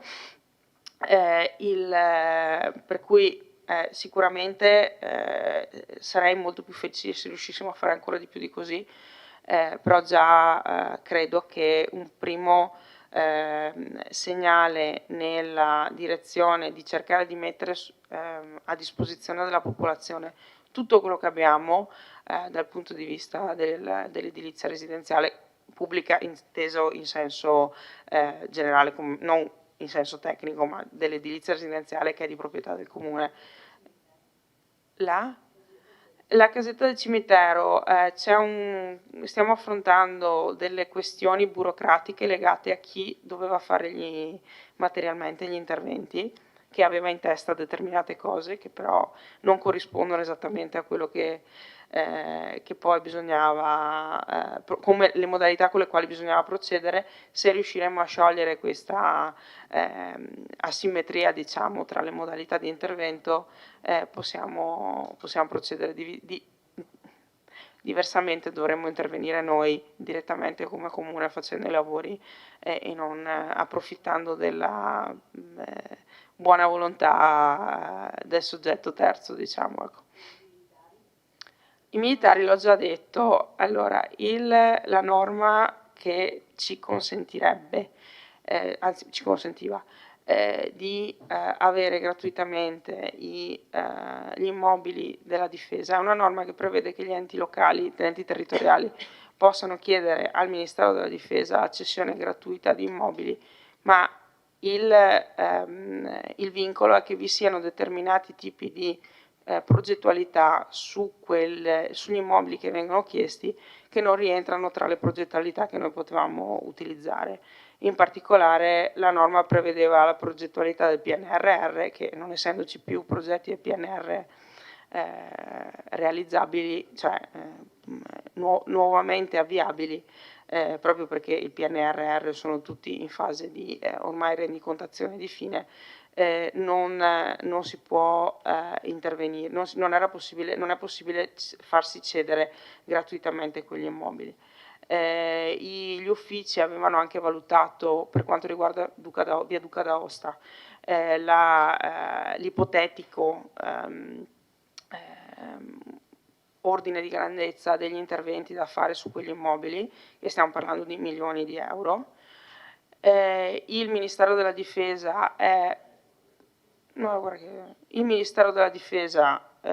pienamente disponibile qualora si riesca a superare, ma stiamo parlando del Ministero della Difesa che fa parte del governo, che ha una maggioranza che in Parlamento dovrebbe cambiare la norma, qualora appunto a livello parlamentare si riuscisse, avevamo provato, ma l'emendamento è stato bocciato a inizio 25 con il milleproroghe. Era stato provato di presentare in commissione un emendamento per ampliare il novero dei progetti realizzabili su quei famigerati immobili. Il Ministero della Difesa ha piena disponibilità, però bisogna contemperare appunto questo limite tecnico normativo e dall'altro la disponibilità finanziaria per un intervento, e mi permetto di dire non solo finanziaria, ma anche degli uffici, perché siamo impegnati in lavori molto, molto consistenti. Nell'attesa di cercare di capire se si riesce a raggiungere la quadra su questa situazione, abbiamo con la sindaca e l'assessore Ceccarini anche avviato un ragionamento con la Regione in questo senso, perché probabilmente la capacità finanziaria della Regione è un po' più larga della nostra, diciamo, e anche la capacità di intervenire un po' più ampia della nostra, e eventualmente insomma, abbiamo buttato lì insomma, un attimo un primo avvio di ragionamenti per capire se eventualmente mettendo insieme le tre realtà che compongono la Repubblica, cioè Stato, Regione e nel nostro caso Comune, riusciamo a costruire un progetto che sia sostenibile economicamente e giuridicamente percorribile.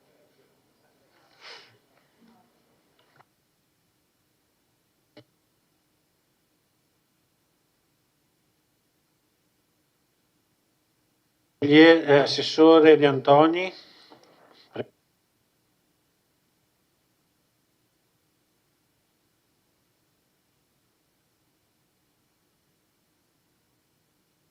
Sì, alcune risposte. Prima di tutto sulle spese correnti. Non so se io ho numeri diversi oppure non ci siamo ben capiti sui numeri. Comunque, prendendo a pagina 12 della nota integrativa del rendiconto 2025 e a pagina 8 della relazione integrativa del 2024, leggo che diciamo, nel 2024 per diciamo, spese correnti sono stati spesi 18.961.000 euro. Nel 2019 19.700.000, scusate, nel 2025 19.700.000, quindi una differenza di 800.000 euro. Per una parte almeno del 50% è legata alle spese del personale, quindi non sono state l'anno 2024 sulle spese correnti, ricorda bene il consigliere quante difficoltà c'erano, non mi sembra che ci sia stato uno sforamento così ampio per quanto riguarda le spese correnti, mi sembra che siamo stati nella norma tenuto conto che c'era questo impegno di aumento del personale che chiaramente si è poi ribaltato sulle spese correnti. Per quanto riguarda poi gli sfalci e la parte legata a quella determina, poi do la parola all'architetto Madalosso che poi è quella che firma le determine e quindi sicuramente può rispondere meglio di me. A me sembra solo di ricordare una cosa, che non so se l'architetto si ricorda, che all'inizio dell'anno in bilancio avevamo messo 50.000 euro in più per gli sfalci. Poi nel corso dell'anno c'è stato un momento in cui c'erano delle altre necessità, per cui c'è stato un trasferimento da un capitolo all'altro all'interno della stessa missione, che poi è stato rimesso diciamo, nel capitolo verso la fine dell'anno. Questo è quello che ricordo non avendo qui le determine, però se il consigliere viene in ufficio possiamo vedere meglio, senza nessun problema. Ecco, un altro punto che volevo toccare, certo il costo della pubblica illuminazione è aumentato, però è anche aumentata l'illuminazione che diamo alla città. È una cosa che è stata molto ben accolta dalle persone, dagli cittadini, sicuramente c'è questo problema che sta venendo fuori come grossissimo è stato il problema quando l'assessore gestiva il bilancio e diciamo, viviamo la giornata, nel senso che attualmente nel 2025 siamo riusciti a tenere accese tutta la pubblica illuminazione. Vediamo cosa succede adesso nel 2026, gli aumenti sono già pesanti, cercheremo di intervenire e non posso certamente diciamo, dichiarare che non potremo fare qualche intervento anche di diciamo, riduzione dell'illuminazione. Al momento però è tutto acceso e questo è anche una cosa importante perché abbiamo sempre parlato delle problematiche legate ai furti negli appartamenti, soprattutto nelle ore serali, così il fatto che ci possa essere una illuminazione pubblica efficiente sicuramente aiuta a fare un po' di prevenzione in questo caso. Poi un altro punto che volevo, solo un accenno perché come sa la consigliera Caldar, quello degli asili nido è un mio pallino, ma nonostante l'età, penso forse ai nipoti, cioè la scelta coraggiosa nostra è stata coraggiosa, nel senso che come dobbiamo fare? Cioè prima facciamo venire le famiglie giovani e poi costruiamo l'asilo nido o prima realizziamo l'asilo nido e poi speriamo che i giovani vengano? È un po' un problema, no? Quello. Allora spero anch'io che arrivino, ma i numeri comunque, no? I numeri, io sulla relazione che lei ha letto, rileggendola con calma, ho visto c'è una piccola contraddizione, forse nello scrivere chi l'ha scritta non ha ripetuto bene le cose, però leggendo i numeri, no? del numero dei bambini del numero dei possibili utenti dell'asilo nido, ce ne sono a seconda delle classi di età 142 più 132 più 147, circa 400.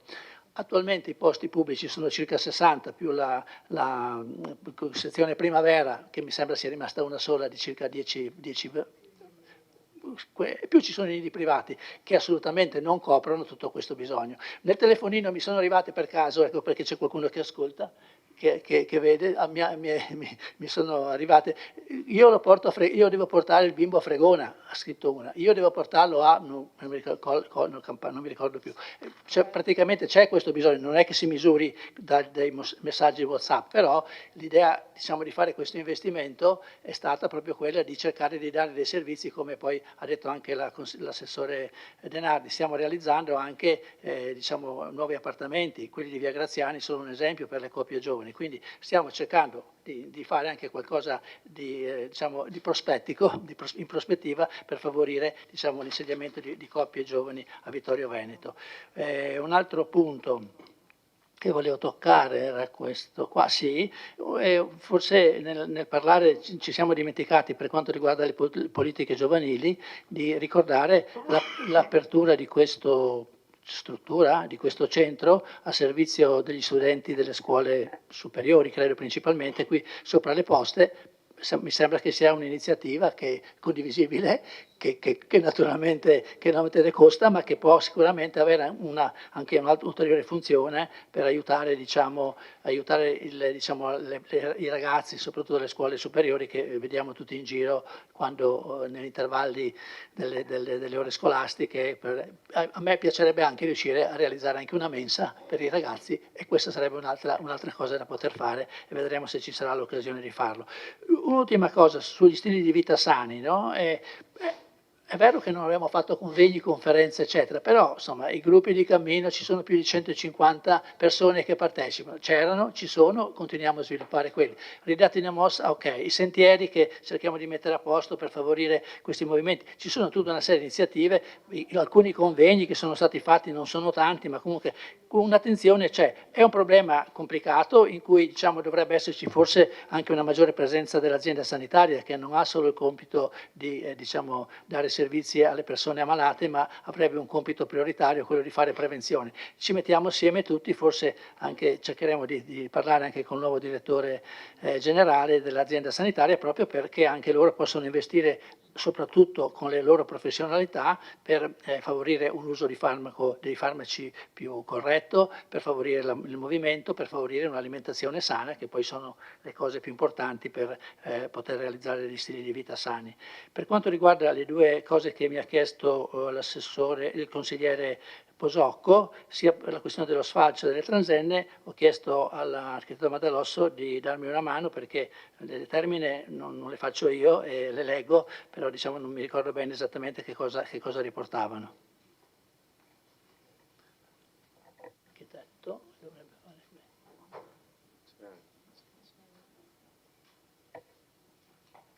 bene.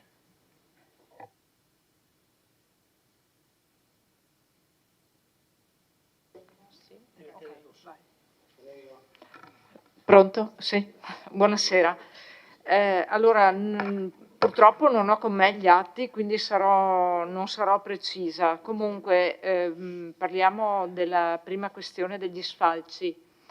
Allora, parliamo di un appalto per lo sfalcio dell'erba di 540.000 euro IVATI, di cui 442 per lavori, credo sia proprio inquadrato come l'attività di sfalcio.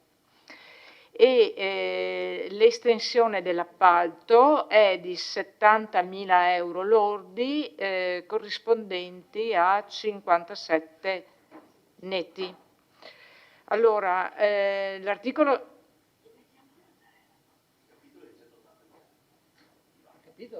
No, l'appalto originario 442.000 euro netti. Quindi stiamo parlando di 3 anni? Sì. E scusate, l'estensione parla di un anno, di 2 anni, quindi il 25-26. Allora, il codice degli appalti, l'articolo 120, prevede modifiche contrattuali che possono arrivare al 50% dell'importo dell'appalto. La questione del quinto d'obbligo sta nell'obbligo dell'appaltatore di eseguire lavori in più oppure in meno senza modificare i prezzi contrattuali. Quindi nel caso in cui si superi questo quinto d'obbligo, la parte eccedente deve essere soggetta a una ricontrattualizzazione, però questo non è il caso. Quindi siamo dentro il quinto d'obbligo e siamo comunque nell'ambito delle varianti previste dal codice. Ecco,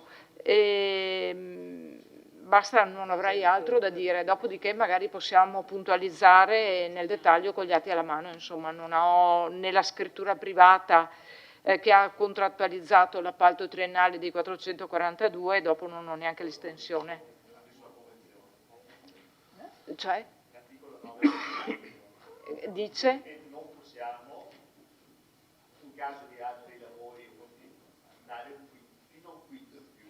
No, il quinto è l'obbligo dell'appaltatore di eseguire senza ricontrattualizzare il prezzo. Guardi, non l'ho letta. Comunque vediamo nel dettaglio, però il codice degli appalti prevede altro. La convenzione immagino sia riferita al quinto d'obbligo, ma comunque siamo dentro il quinto d'obbligo, scusi. I 57.000 sono una percentuale inferiore. 12%. No, l'importo contrattuale è indipendente dalla durata, cioè il quinto è nell'importo del contratto, non nella durata o nell'importo del contratto. 442. No, 57. Come per un'opera pubblica. 40 nel 2024, 50 nel 2025, 20 nel 2026, 110. Ma magari su quel capitolo, magari suddiviso su quel capitolo. Abbiamo già dato 110 in più. Scusi, a me non risulta. Con fine anno, la determina di fine anno parla di 57.000 euro in 2 annualità. Più 20 per il 2026. È questa? 57? No, ma il 2026. I 57 sono composti dai 20 più 50. 20 più 50. Questo non ho... No, ho guardato solo l'ultima, comunque guardiamo, se c'è anche quella del 2024 prendo, la guardo e riformulo i calcoli e le verifiche. L'osservazione dell'assessore più non puntuale ma più ampia. Il contratto scade nel 2026, vedremo cosa fa. Non so. Andiamo avanti perché se facciamo... Sì, invece per quanto riguarda la questione delle transenne è stata fatta una determina per affidare il servizio di posizionamento delle transenne per le manifestazioni, però ad oggi non abbiamo ancora liquidato niente, stiamo aspettando una rendicontazione, però è minimale, siamo addirittura sotto i 1.000 euro, sono 5.000 euro più l'IVA, e verrà liquidata appunto una quota minimale. La rimanente parte andrà in economia e per il 26 è comunque previsto un nuovo affidamento per l'anno 26 per il posizionamento delle transenne nel caso in cui non riescano gli operai. Prego.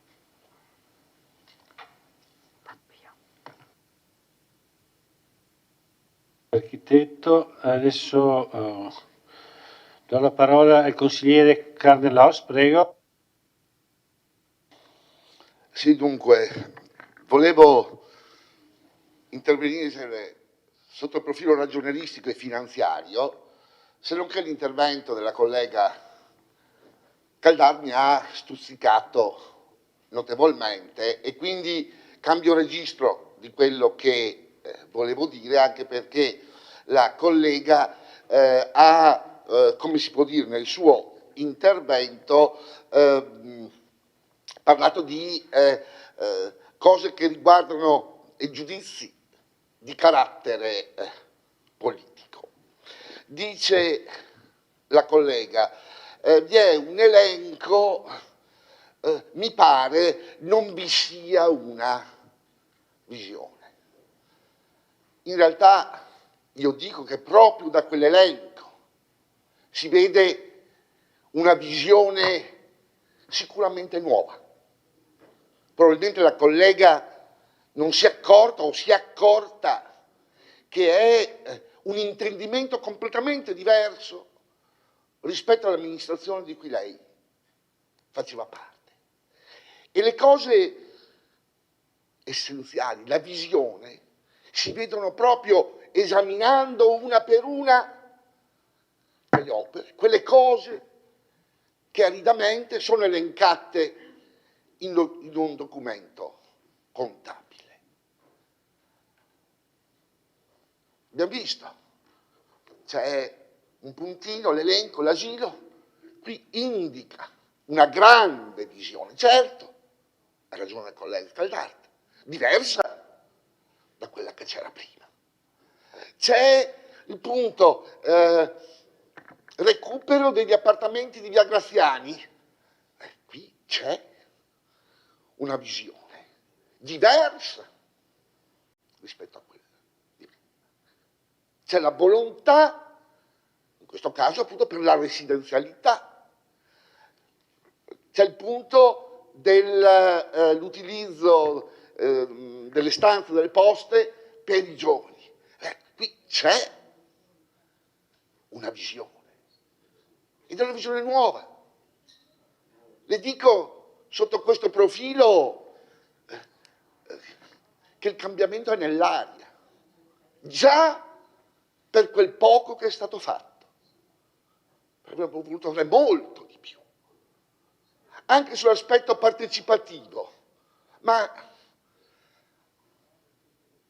non vi pare che, tanto per un esempio banalissimo, la presenza del sindaco dappertutto dove la chiama, non è questa partecipazione? Non è partecipazione? Sorge il problema mom, non mom, riunioni su riunioni con le signore, non è partecipazione?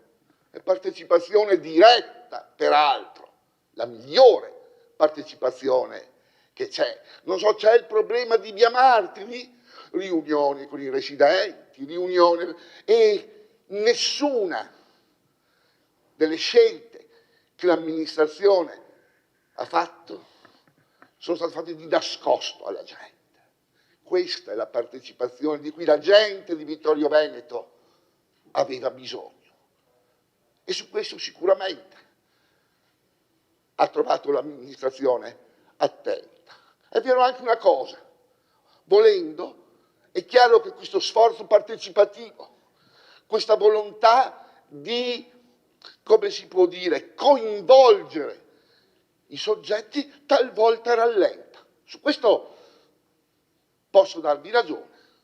È chiaro che anche questa è una visione rispetto al, come si può dire, al caterpillar interventistico, che magari forse è più veloce, ma crea strazi.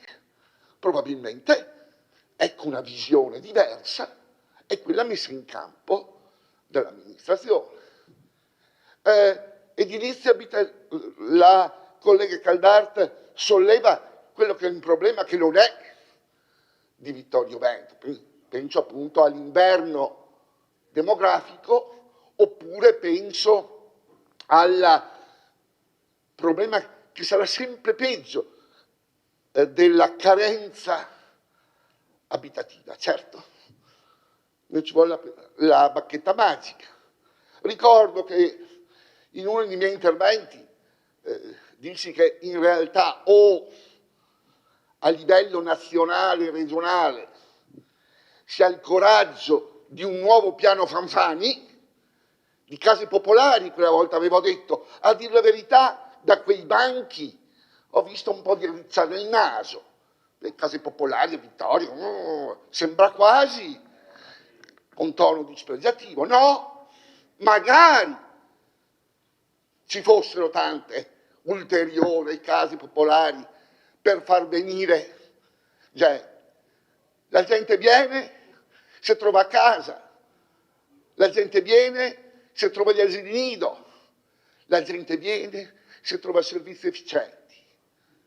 E sotto questo aspetto non tutto si potrà dire, ma che non ci sia questo tipo di visione è, come si può dire, un chiudere gli occhi. Certo, è una visione, un quadro d'insieme che destabilizza quello che c'era in precedenza. E sotto questo profilo è sotto gli occhi di tutti. Dopo può piacere o non piacere. È indubbio, almeno dal mio punto di vista, credo sia apprezzato da chi ci ha dato il consenso, che ha dato il consenso al sindaco Magliana. Certo, arriveranno comunque le verifiche. E ad oggi io anzi sollecito l'amministrazione a essere ancora più incisiva su questo tipo di visione, perché per le case popolari, per l'intervento dell'ATER, abbiamo visto prima l'assessore di reparto diceva che molti appartamenti dell'ATER hanno bisogno di manutenzione e l'ATER non ha i fondi per farlo. Sotto questo punto di vista, e questo lo so perché mi è capitato di dover cercare il sindaco e l'assessore del Ceccarini e sono all'ATER. Le ho dovuto trovare 4-5 volte all'ATER proprio per queste problematiche.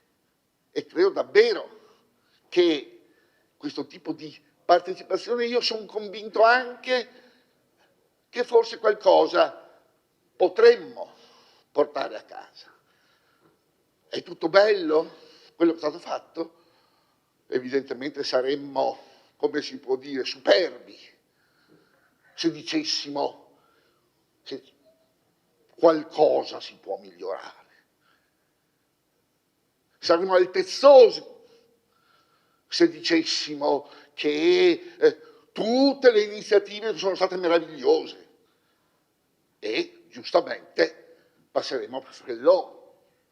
Ma non preoccupatevi che anche qualche vostro rilievo, quando ci troviamo fra di noi, è stato, siccome noi siamo attenti e rispettosi delle opinioni degli altri, e siccome, a dire la verità, nessuno di noi ha la certezza in tasca, anzi, per quanto mi riguarda, ma credo anche per il sindaco e per gli altri, dubito ergo sum, e quindi su alcune cose che voi avete detto, siccome peraltro non siamo consiglieri da caserma o yes men, ce ne siamo detti.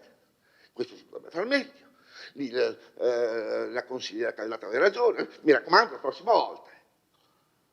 Però, ecco, mi piacerebbe che con onestà intellettuale qualche piccolo, come si può dire, segno di plauso, credo che questa amministrazione la meriti anche dall'opposizione. Certo, nella distinzione dei ruoli, nella diversità degli obiettivi, nella diversità delle appartenenze, che al di là, è vero, oggi sembra tutto indistinto, ma in realtà in questa parte dell'emiciclo ci sta il centro-sinistra, in quella parte dell'emiciclo, almeno per ora, ci sta il centrodestra.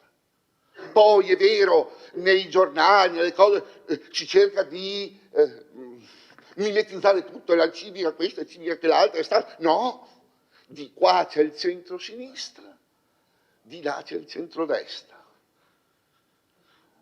E allora Finisco dicendo che la visione c'è, l'obiettivo anche, lo scopo e ciò che perseguiamo è scritto sul programma elettorale e sui documenti di bilancio che ogni anno nelle varie missioni indichiamo. Ecco, vorrei tranquillizzare la consigliera Caldart che sotto questo profilo sicuramente non possiamo essere tacciati di posizioni indistinte o di posizioni ballerine o di posizioni di stare con un piede sulle scarpe. Noi siamo collocati da questa parte, le nostre politiche, i nostri obiettivi sono da questa parte e come diceva Tito Livio, hic manebibus optime. Grazie. Grazie consigliere.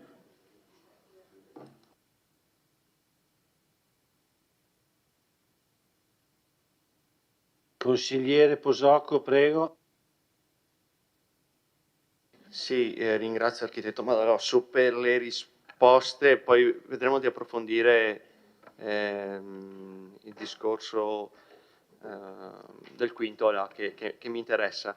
Ma direi tutto, Assessore De Antoni, non è il punto della singola determina che volevo toccare, perché ce ne sono tante che potevo portare qua, ma è proprio un discorso di concetto. Arriviamo a impegnare i soldi a fine anno, quindi vuol dire che i lavori non li abbiamo fatti. Cioè, abbiamo 3.700.000 di avanzo, ok? Questo è l'avanzo, quindi bravi, bravissimi, bravissimi, abbiamo avanzato un sacco di soldi.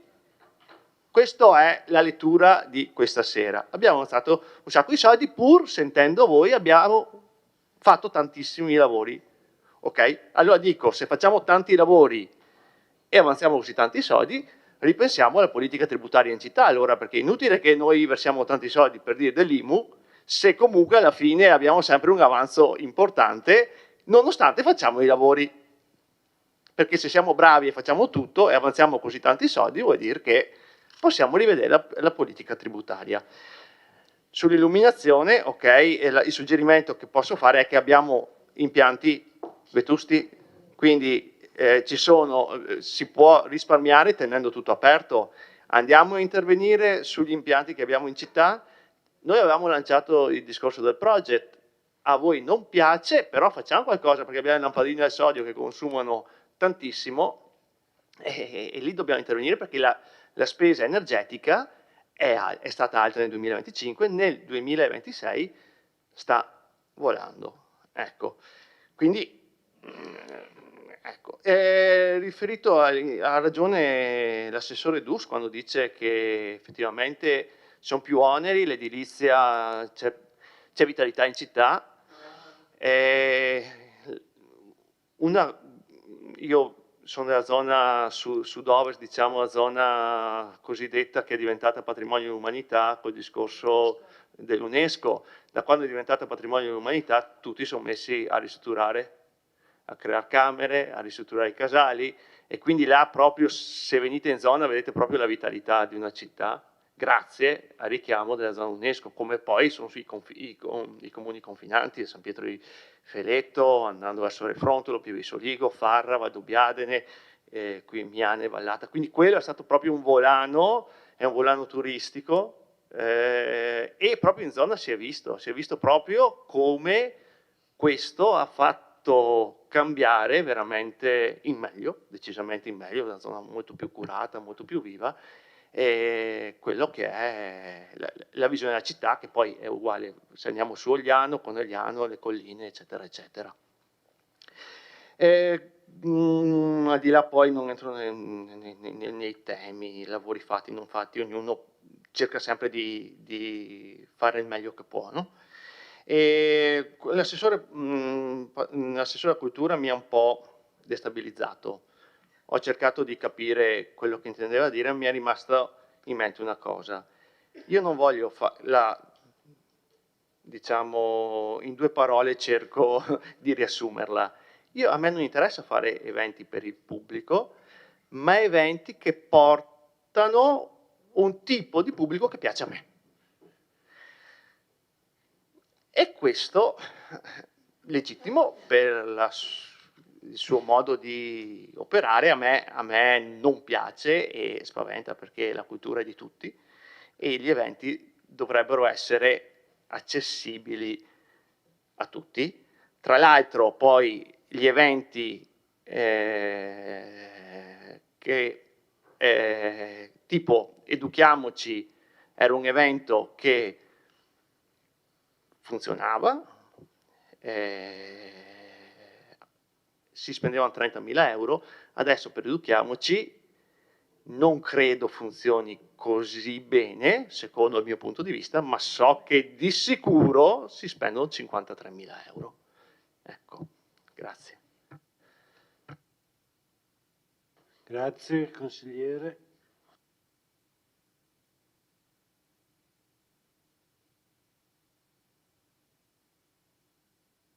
Consigliere Caldar. Sì, grazie Presidente. Allora, innanzitutto vorrei specificare che se siamo qui e continuiamo ad essere in questo Consiglio Comunale è perché crediamo in quello che tutti stiamo facendo. Personalmente oggi l'ho ribadito, ma l'avevo già detto l'anno scorso, che l'impostazione con cui avete presentato il vostro DUP è un'impostazione che condivido per la modalità e personalmente spero che riusciate a raggiungere gli obiettivi che vi siete dati, perché questo significherebbe dare delle risposte alla città. Quindi sentirmi dire che sono pessimista, che mi dispiace, ma non è così e non è il nostro ruolo. Noi siamo persone che per anni abbiamo lavorato per l'amministrazione e continuiamo a farlo dal nostro punto di vista. Quindi lezioni di morale, come ha fatto per l'ennesima volta l'assessore Padoan questa sera, per favore risparmiatevele per altre occasioni. Qui siamo persone che lavorano per gli stessi obiettivi, cioè far funzionare la città, certamente con posizioni e visioni diverse. E anche sull'intervento del consigliere Carnelossi, insomma, mi pare che l'unico commento che mi viene da farle è: guardi che la campagna elettorale è finita, cioè è finita, è conclusa da 2 anni, quindi adesso smettiamola di dire e siamo i migliori e abbiamo visione, perché i dati non stanno dimostrando tutto ciò. Che poi, come ha detto lei, la sensazione, guarda caso stessa parola che ha usato l'assessore Ceccarini, la sensazione è che le persone ci vengano dietro, è una sensazione che voi ritenete concreta e reale e non è esattamente la sensazione che noi abbiamo dal nostro punto di vista, e questo è il motivo per cui siamo qui, per incitarvi a ragionare su alcune cose che state facendo, perché raddrizziate il tiro così come noi pensiamo potrebbe essere fatto, punto e basta. Qui non si tratta di personalismi, di essere da una parte all'altra. Qui lavoriamo per il bene della nostra città, perché se Vittorio Veneto si spegne, ci spegniamo tutti e nessuno di noi ha tempo da buttare via. Quindi è un lavoro serio quello che stiamo facendo. Assessore Ceccarini, la ringrazio per l'elenco di cose che ha detto, che sta facendo, perché sono esattamente le stesse che avevo messo in piedi io e prima di me la sua collega seduta vicino a lei. Cioè le cose che lei ha elencato sono le stesse. Le diamo del tempo per dimostrare che ha idee più innovative, più adatte al cambio dei tempi, perché non si può continuare ad andare avanti con lo status quo e con le cose che già esistevano prima. E a questo proposito, ed è fortunata che non può rispondere, ma la pregherei di darci la risposta la prossima volta, ci faccia sapere in nome di quell'assessorato che lei rappresenta, e cioè le pari opportunità, l'inclusione, la lotta alla violenza, l'accettazione, il rispetto, cosa state facendo, cosa ha intenzione di fare per non lasciare nell'abbandono totale quelle benedette 7 panchine volute dalla Commissione Pari Opportunità precedente, su cui la Commissione ha lavorato per 5 anni e c'erano anche rappresentanti vostri, che oggi stanno andando al degrado, e è una mancanza di rispetto per chi ci ha lavorato, ma anche per tutti coloro che le panchine rappresentano, e sono donne vittime di violenza, sono disabili, sono bambini, e poi ogni panchina, come sapete, ha il proprio tema. Quindi ci dica e ci dimostri, soprattutto più di dirci, che quelle panchine verranno manutentate. La passeggiata, non mi ricordo come si chiama, che lei... come? Che lei ha organizzato insieme alla CPO, quella per il rispetto, scusi ma non mi ricordo come si chiama, potrebbe essere di pari passo, grazie, potrebbe essere per esempio organizzata lungo quel percorso. Allora questo è un pari passo vero, no? Andare a ignorare quel percorso, quel lavoro che non io, ma la CPO precedente ha messo in piedi. E ho un'unica ultima osservazione da fare per quanto riguarda il personale, invece, che è tutt'altro tema. Allora, abbiamo sentito cosa ci ha detto l'assessore De Antoni, sappiamo, conosciamo il tema della gestione del personale, ribadisco la mia totale e personale sostegno al fatto che si attivino nuovi servizi per l'infanzia, quindi io non ho mai detto che è stato un errore, anzi l'ho detto, è stata una scelta coraggiosa quella di provare ad ampliare l'offerta dell'asilo nido. Ho solo riportato, vi ho chiesto, punto di domanda, come commentavate quella cosa che voi avete scritto nel DUP, dove si dice in prospettiva probabilmente avremo più posti di quelli che servono. Ecco, era una domanda, non era una obiezione. L'obiezione, e il motivo per cui noi quella volta scientemente non abbiamo partecipato a quel bando, era sulla preoccupazione del costo del personale. E qui vengo. Allora, lei si troverà a gestire da settembre 4-5 maestre del nido in più, educatrici del nido in più. Io vedo, guardando la situazione, non parlo delle posizioni diciamo generali, ma delle posizioni apicali, io vedo 3 difficoltà che vengono avanti o che sono già in corso. La prima, se non sbaglio, non è stato rinnovato l'incarico alla responsabile dell'ufficio gare e appalti. Da 1° gennaio mi pare che quella PO sia vacante. Allora, l'ufficio gare e appalti non è un ufficio qualsiasi, nessuno è un ufficio qualsiasi, ma lì ovviamente la tempestività delle procedure amministrative viene messa a rischio. Quindi perché da gennaio ad oggi non è stato riassegnato quell'incarico? Seconda domanda. Sempre la responsabile però dell'ufficio personale se n'è andata, sostanzialmente ha vinto un concorso mi pare e quindi se n'è andata. Questa posizione è una posizione strategica, è una posizione che tiene in piedi l'intera struttura comunale. Cosa avete intenzione di fare? In che modo pensate e quando di sostituirla?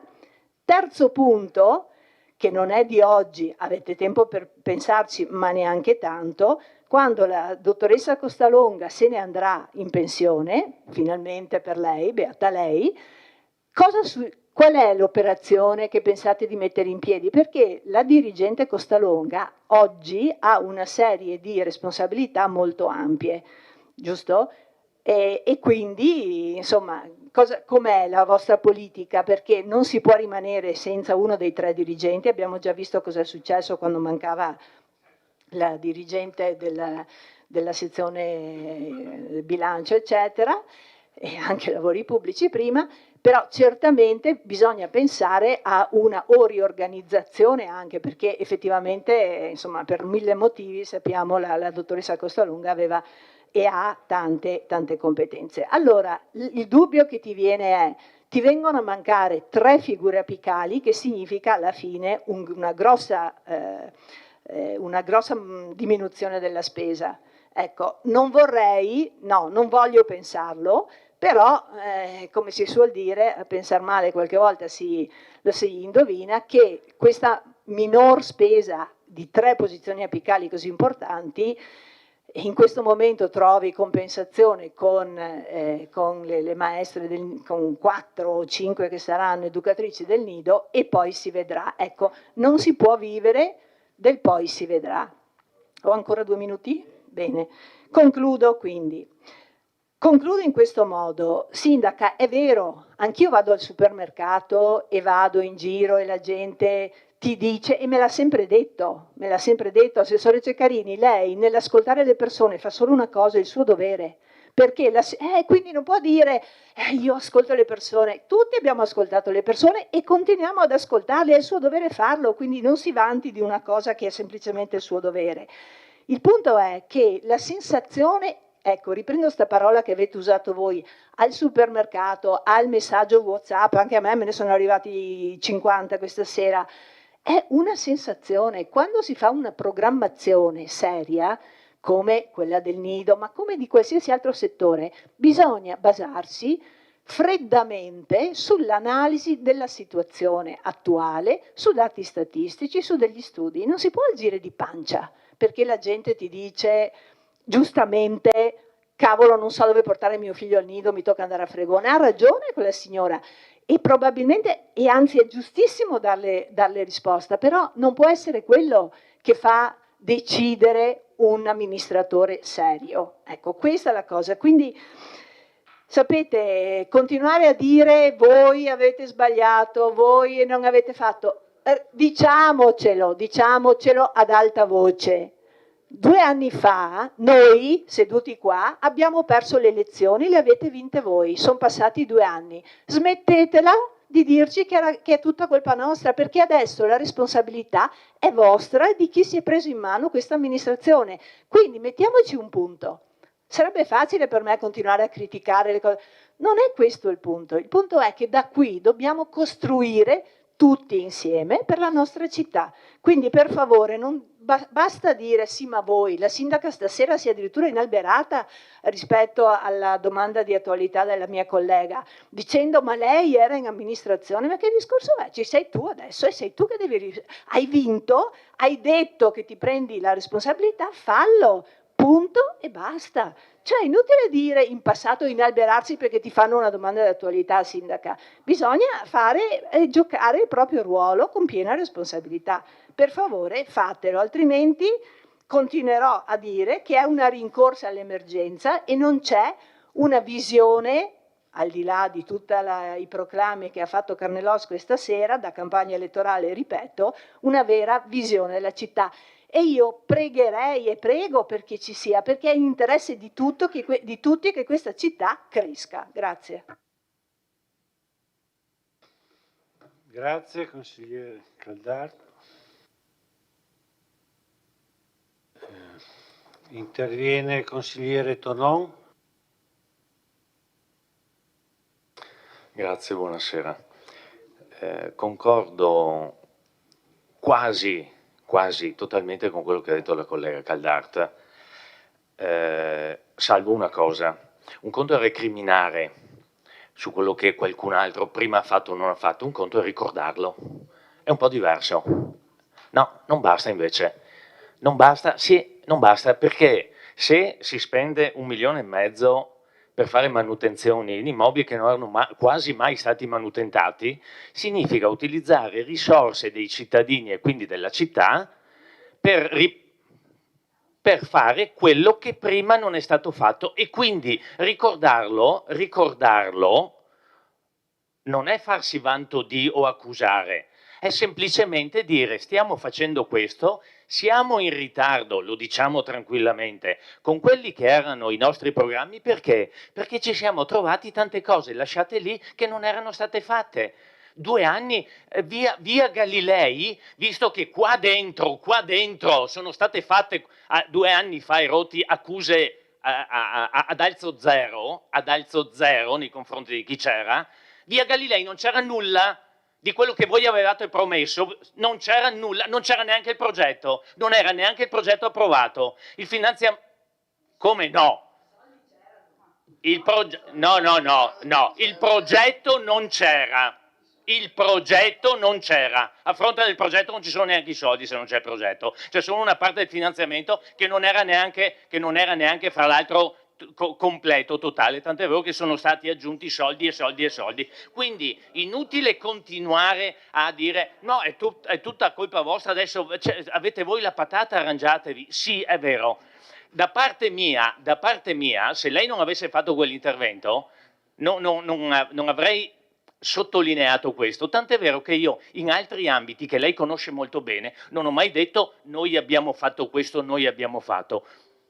Mi sono sempre astenuto dal farlo, però sentire dopo meno di 2 anni di amministrazione, ma è normale, dovete farle voi queste cose, avete voi, sì è vero, ma è dovere, ma per questioni di verità, dire anche cosa si sta facendo e perché, lo ripeto, su alcuni programmi siamo in ritardo, perché ci siamo trovati tante cose che dovevano essere fatte e non dovevano, che si sarebbero potute fare e non sono state fatte. Chiaro? D'altro canto, se penso che si possa tranquillamente ricordare, io ho sempre detto ogni amministrazione si trova il dovere, dico io, di finire cose che piacciono o non piacciono, che l'amministrazione, a volte le amministrazioni precedenti hanno lasciato inevitabilmente da fare e da finire. È capitato al collega D'Arè nei confronti della presente amministrazione, è capitato a me nei confronti della sua, è capitato a quella di Miato rispetto a quello che l'amministrazione che presiedevo si è trovata a fare e non aveva concluso. Ma non concordo con il suo modo di dire no, finitela di fare campagna elettorale. Non è campagna elettorale questa. Questa è semplicemente un'analisi della situazione, visto che dopo 2 anni Forcali non è finita, Sant'Augusta non era neanche iniziata, Via Martire era da fare e si sta facendo adesso. D'altro canto, l'ho ricordato lei, i tempi delle amministrazioni quali sono? I tempi delle amministrazioni, non di questa, di tutte le amministrazioni, quali sono? Le manutenzioni o la ricerca di immobili per edilizia pubblica residenziale, l'abbiamo fatta anche noi nel mandato 14-19? L'avete... No, chiedo, no, ma... Collega, scusi, no, assessore, collega, è inutile continuare a dire, no, ma non dire, perché non bisogna ricordarle queste cose? Appunto, ma... Non è un dirci le cose. Allora, ripeto, se rispetto a quella che era la programmazione non siamo con la tabella di marcia che noi auspicavamo si potesse rispettare, è perché le sorprese sono state maggiori di quel che si pensava, perché Forcali è ancora lì.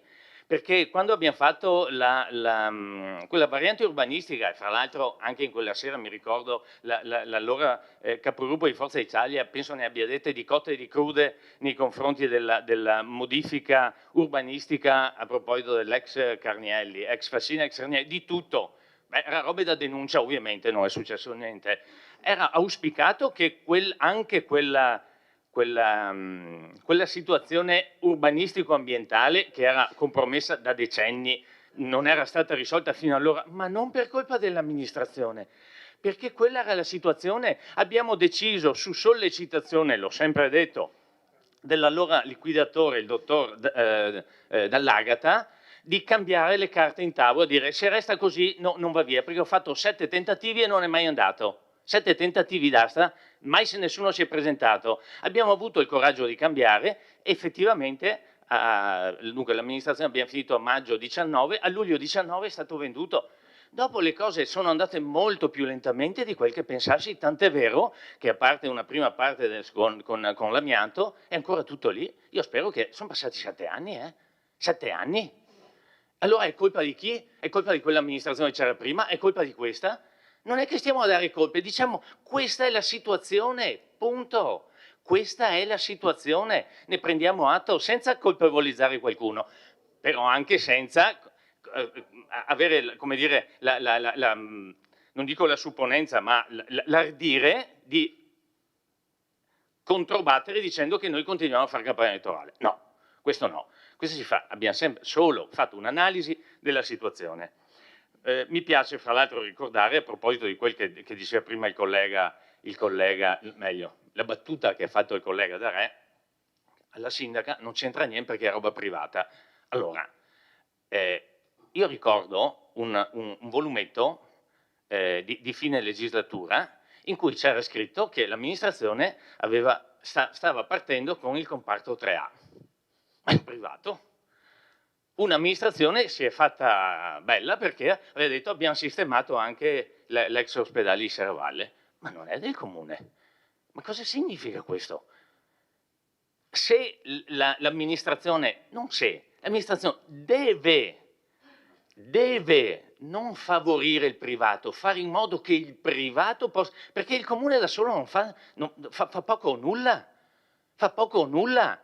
Cioè, per fortuna ci sono le attività private che, sottolineo quello che ha detto prima il vice sindaco Dus, ricordato anche dal collega Posocco, per fortuna ci sono i privati che mettono a posto, che investono, che fanno, ma è dovere dell'amministrazione collaborare con tutti i privati. D'altro canto, lei se lo ricorda bene collega, noi abbiamo anche, noi come comunità vittoriese, comune di Vittorio Veneto, fatto in modo, giustamente, qualcuno non era d'accordo, io dico giustamente, fatto in modo che alcuni enti superiori e alcune associazioni, mi riferisco ai Vigili del Fuoco, Guardia di Finanza, Alpini, avessero sede e rimanessero qui, con contributi del comune, lo sappiamo benissimo, lo sa meglio lo sa meglio lei di me, visto che è stato uno degli artefici, per esempio, della caserma della Guardia di Finanza, pienamente d'accordo.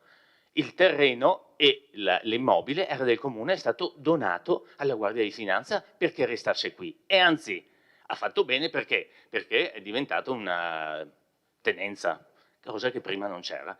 Per quanto riguarda i Vigili del Fuoco, erano in tanta malora, e per fortuna sono stati portati qua giù il terreno del comune, il primo stralcio a carico del comune, e noi l'abbiamo sempre detto. Sì, no, ho detto a carico del comune, sì, ma abbiamo sempre detto che una città, visto che questa mia tesi talvolta è stata contestata, siccome siamo una città rispetto ai paesi contermini, quelli più viciniori, diciamo, noi dobbiamo fare un servizio anche perché siamo città.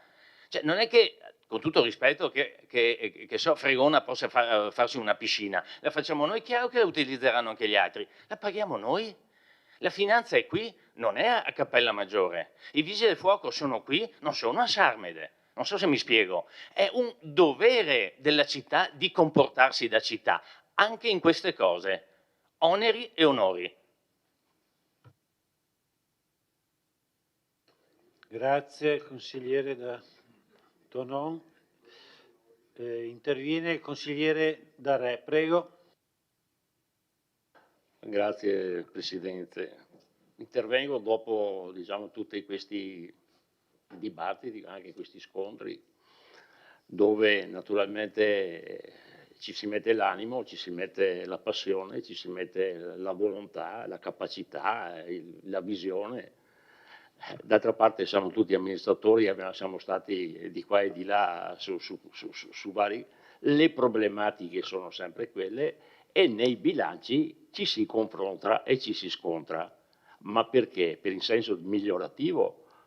Ma giustamente, come diceva la mia collega, già assessore su un reparto sicuramente difficilissimo che è quello del sociale, e qua vado e vedo altri, cioè chi c'era prima e l'attuale, dove le amministrazioni comunali mettono ormai il 15% del bilancio totale.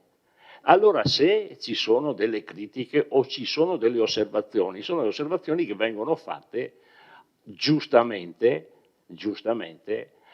perché? Perché magari qualcuno vorrebbe fare qualcosa, ma è normale che sia così quando c'è un cambio di amministrazione.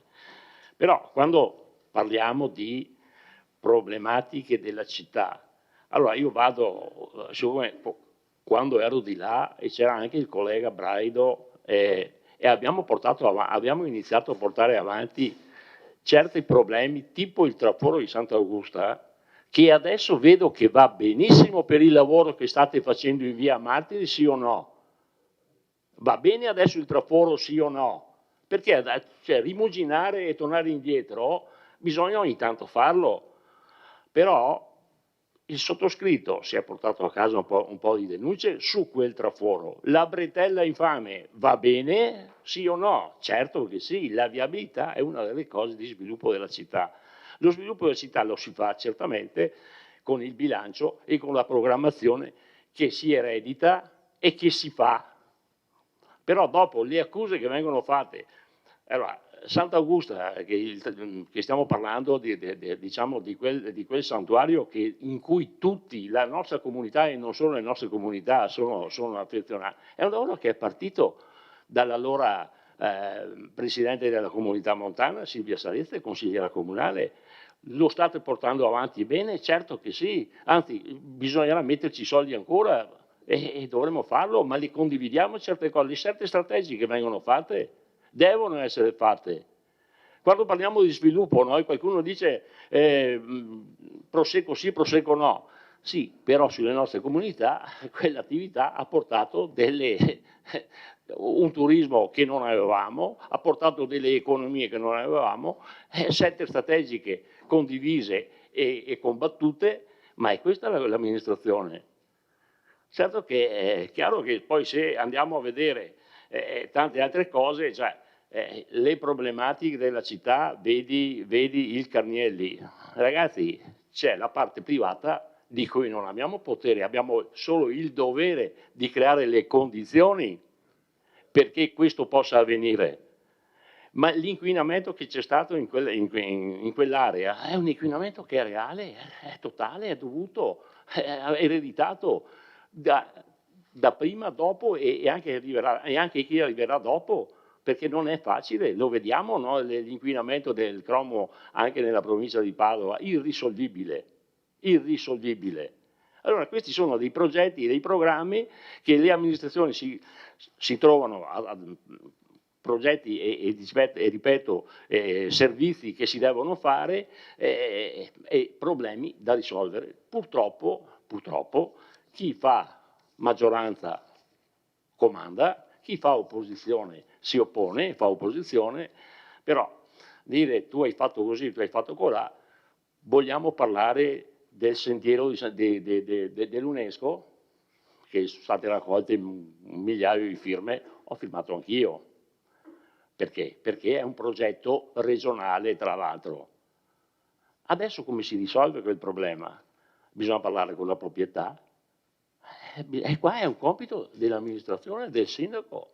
Non c'è niente da fare, è un problema che abbiamo ereditato, che avete ereditato, come noi abbiamo ereditato la pista ciclabile dell'allora, ci ricordiamo, no? Espropri non fatti, non comunicati, che abbiamo risolto dopo 2-3 diciamo, amministrazioni. Ma io dico, hanno fatto bene a farlo, come hanno fatto bene a fare questo? I problemi sono fatti per essere affrontati e risolti. Dare la colpa di chi era prima e di chi era dopo, mi dispiace. Io sono uno positivo, sempre, anche quando le robe vanno male dico, beh, domani mattina è un altro giorno e avanti. Forse è il mio carattere, però piangersi addosso no.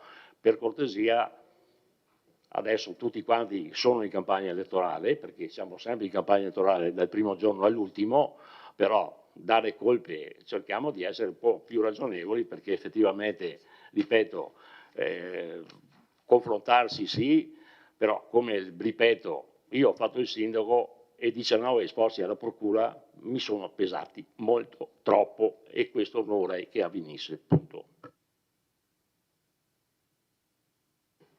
Grazie consigliere Darè.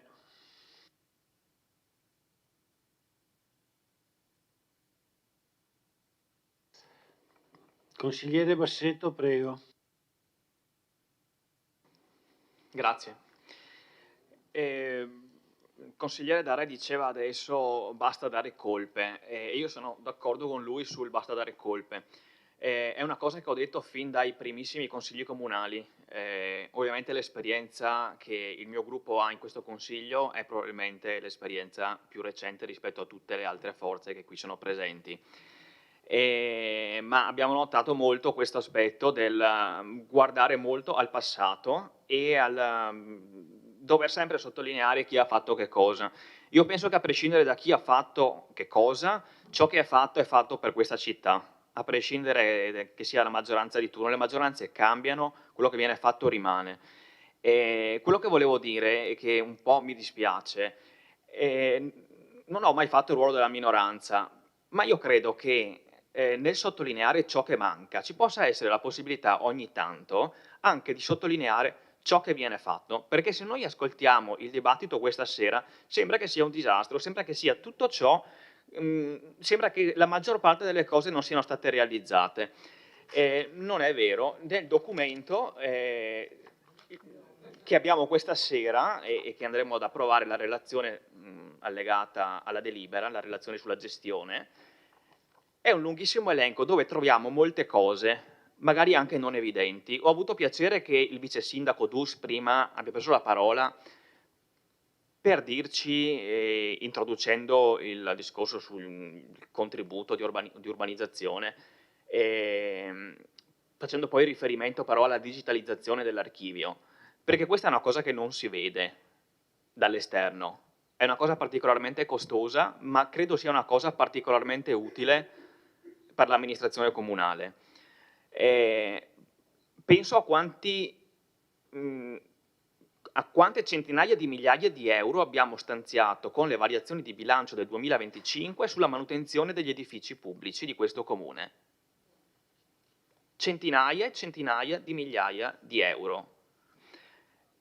È un dire che non è stato fatto prima? No, è una necessità che è emersa e che un'amministrazione in carica deve farsi carico. Potevano essere fatti prima? Non lo so, magari sì, magari no, ma adesso c'è la necessità, c'è l'urgenza e si fa. Punto.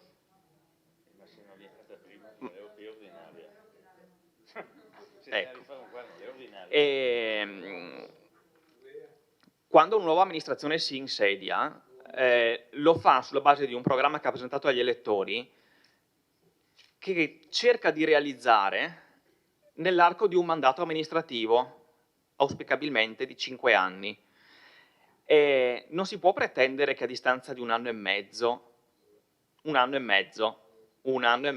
tutto sia realizzato. Questa amministrazione ha altri 3 anni e mezzo davanti. Altri 3 anni e mezzo, consigliere Braido.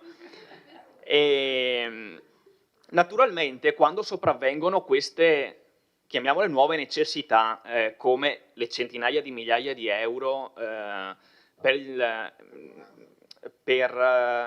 gli edifici pubblici,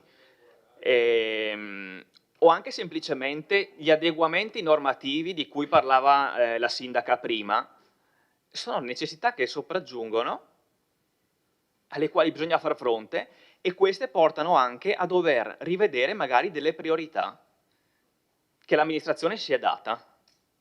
Però è necessario farlo, ma noi confidiamo che negli anni prossimi si possa cercare di raggiungere anche tutti gli altri obiettivi che penso sia normale dire finora non sono stati raggiunti, ma appunto ci sono altri 3 anni e mezzo di mandato. Quindi non è tutto negativo, ci sono anche un sacco di cose che in questi anni sono state fatte, in quest'anno e mezzo. Grazie. Grazie consigliere Bassetto.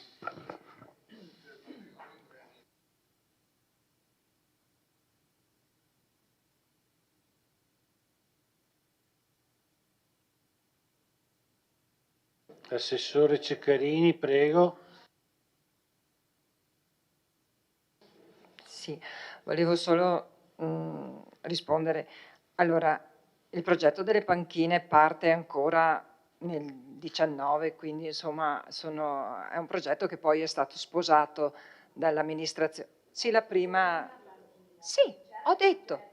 Va bene. Allora, la prima panchina è stata fatta nel 19, poi voi avete creato il progetto. Voi avete creato un progetto unitario. Voi avete fatto un progetto, la CPO ha fatto un progetto unitario dando valore alle diverse forme di violenza e creando diverse panchine che sono in tutta la città, che sono molto lontane tra loro, per cui un percorso unitario non è così facile, infatti potrebbe essere fatto al massimo in bicicletta perché vanno da San Giacomo a Serravalle, per cui una camminata di 2 ore nel centro con le fermate, con le testimonianze eccetera, non era fattibile. Le panchine sono significative, ma hanno un problema di gestione. Quando sono state pensate non è stato fatto un ragionamento sul futuro, cioè di come farne la manutenzione, perché le panchine sono fatte di legno e mi hanno detto che alcune sono panchine, erano panchine vecchie di magazzino, per cui per quanto trattate stanno cedendo perché sono di legno, sono state pitturate in maniera artistica, però questo fa sì che siano soggette a un deterioramento maggiore di una panchina classica in materiali nuovi che vengono trattati semplici o di metallo. Questo crea un problema di manutenzione. Se abbiamo problemi a manutentare le recinzioni degli orti, capite che siamo sulla stessa lunghezza d'onda. Ci sono delle cose più urgenti che purtroppo così. Oltre al fatto che io mi sono interfacciata con chi le ha fatte a suo tempo, con la collaborazione con cui avevate trovato insomma il modo di fare le panchine, e non ci sono più le condizioni reali, concrete, oggettive, non di cosa, per fare la manutenzione delle panchine. Quindi dovrà essere fatta una valutazione seria. Oltretutto il QR code che sono di fianco alle panchine non sono funzionanti da tempo, quindi è comunque un progetto che è stato abbandonato ben prima che arrivassi. Quindi a me dispiace perché il progetto... Però il QR code non funziona, non esiste più il sito, non esiste più niente. Quindi adesso se lei parla senza microfono nessuno la sente e non vale niente. Quindi concludo. Per favore, consigliera, sa che non...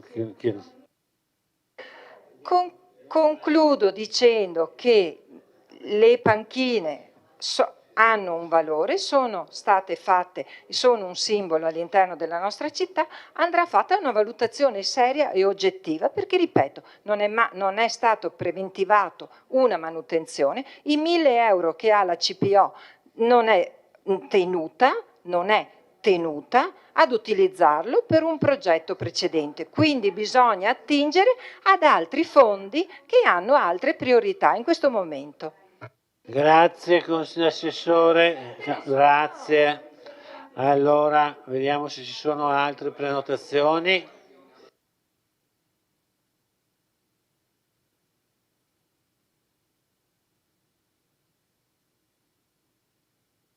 Senza microfono non viene registrato, non si sente niente e soprattutto a casa non sentono cosa sta succedendo.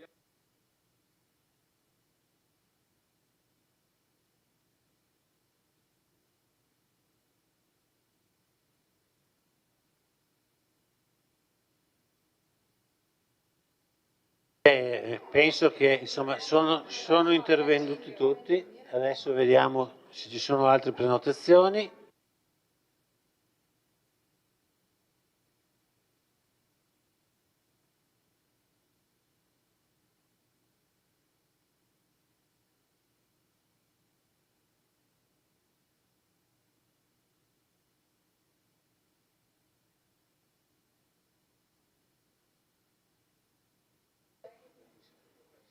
Consigliere Uliana. No, aspettiamo, c'è una richiesta di intervento della sindaca.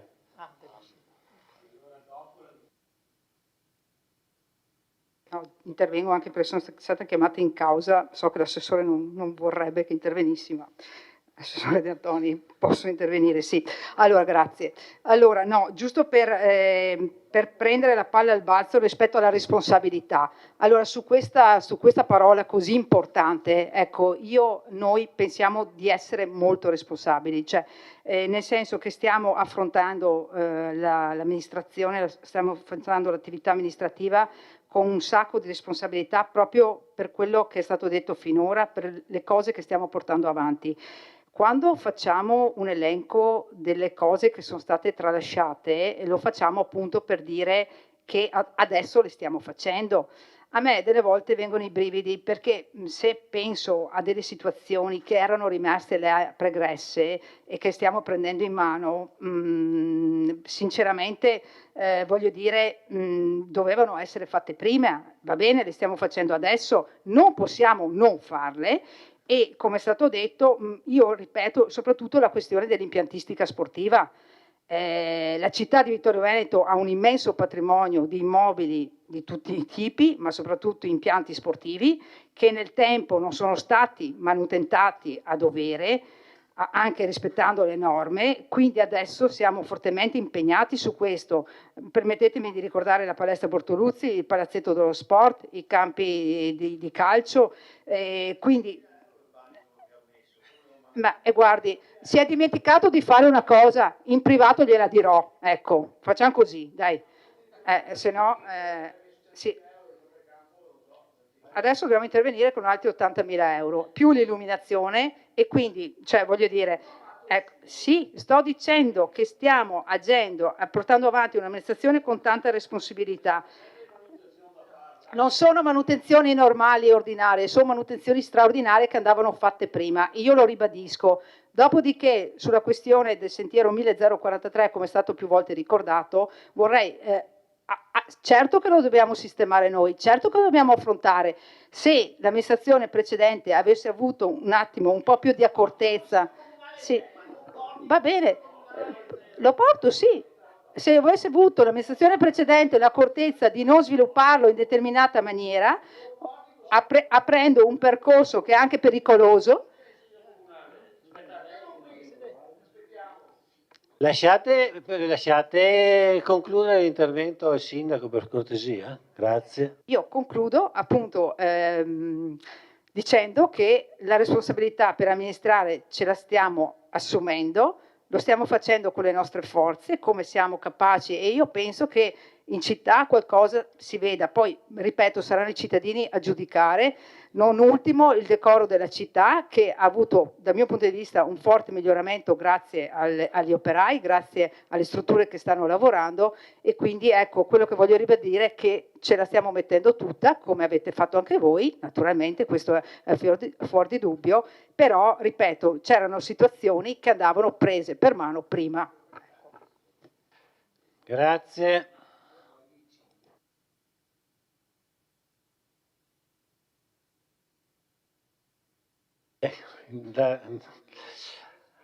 Bene, allora se non deve intervenire consigliere Guardo, va bene. Allora non vedo altre prenotazioni,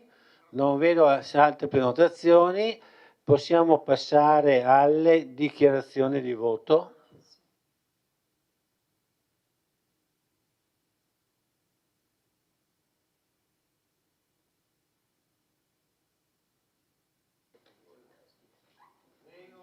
Giuliana. Allora, Sindaca Bagliana, lei ha appena detto e ci sentiamo talmente responsabili che, io aggiungo, riuscite ad avere un avanzo di bilancio come credo non si sia mai verificato, 3.743.458. Allora, abbiamo parlato di eredità varie, andiamo al di là dell'eredità, Bassetto non c'è nessuna intenzione di andare a dire che nulla va bene, però se siamo qui per sottolineare gli aspetti che a noi non convincono e per avere chiarezza. Poi si parla anche nelle commissioni ed è quello che è avvenuto per esempio con la terza commissione. Nella terza commissione io ho preso appunto degli appunti e l'assessore Di Antoni ha detto chiaramente che si tratta di rincorrere la normale amministrazione, le emergenze, che siete concentrati, come è doveroso, indiscutibilmente, sulle manutenzioni ordinarie, straordinarie. Sì, però non cresce una città, non si sviluppa una città concentrandosi solo su questo e avendo un avanzo di bilancio così corposo. Quante cose possono essere fatte con quell'avanzo di bilancio? Allora, io devo dire che noi non intendiamo, ovviamente, l'avete sentito con queste premesse, approvare un rendiconto che tra l'altro, come ha sottolineato anche il consigliere Carnelos, lo ricordo, in sede di terza commissione, è caratterizzato, sono d'accordo, da eccessiva prudenza. Allora, io mi meraviglio sempre di come possano cambiare le idee, o se non le idee, ma forse è più corretto dire le forme di comunicazione, da una commissione alla riunione del Consiglio Comunale, dove poi tutti si irregimentano all'interno di un pensiero unico, è una brutta parola. E tra l'altro all'interno di un silenzio complessivo da parte di molti consiglieri, dei quali sarebbe anche interessante sapere l'opinione, che vengono anche sollecitati a dire la propria opinione, ma che non fiatano. Sarebbe bello che ci fosse un dibattito anche con loro. Quindi noi non intendiamo approvare questo rendiconto di bilancio, caratterizzato appunto da questa eccessiva prudenza. Lo ricordo, consigliere Carnelos, visto che lei adesso parlava di visione di questa amministrazione. Una prudenza eccessiva, che lei diceva addirittura che non possa essere determinata da possibili disequilibri, questa è la parola che lei ha usato, una prudenza eccessiva non significa avere visione. Tra l'altro lei usa una parola forte che io faccio mia e lei ha parlato di miopia, una prudenza che porta a una miopia burocratica. Guardi che la miopia è il contrario della visione. Allora, quando si parla di miopia, si parla di incapacità di vedere a lungo. Mi scusi, no, sì, la dichiarazione, insomma. Sì. Noi abbiamo bisogno, a Vittorio Veneto, di amministratori con idee chiare, lungimiranti, capaci di visione per il futuro, non miopi. E questo ad oggi non lo vediamo e quindi non possiamo votare.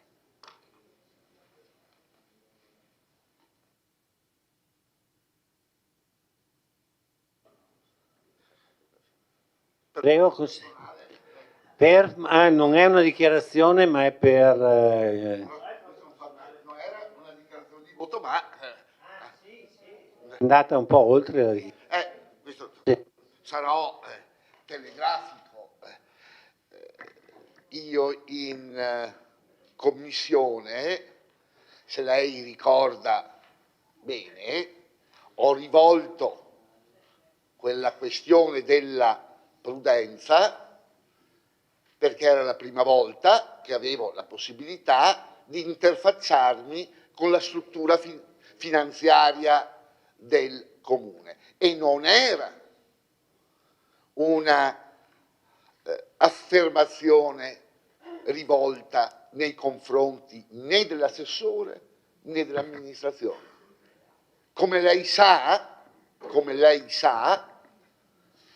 i bilanci hanno bisogno dei pareri favorevoli della struttura e la mia era proprio una, come si può dire, sollecitazione nei confronti della struttura. Il documento c'era già e quindi è chiaro che quello è stato sottoposto alla nostra attenzione.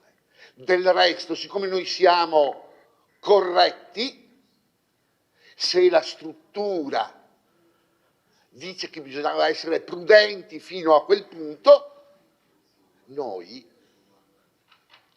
a differenza di altri, ecco, quindi vedrà che sicuramente quei 3 milioni e 7 verranno sicuramente utilizzati non appena vi sarà il nulla osta da parte degli organi tecnici che ci diranno che li possiamo utilizzare. Ecco. Bene, allora si è conclusa questa replica per coso. Se ci sono altre dichiarazioni di voto. Non vedo altre dichiarazioni di voto, quindi posso chiudere la discussione.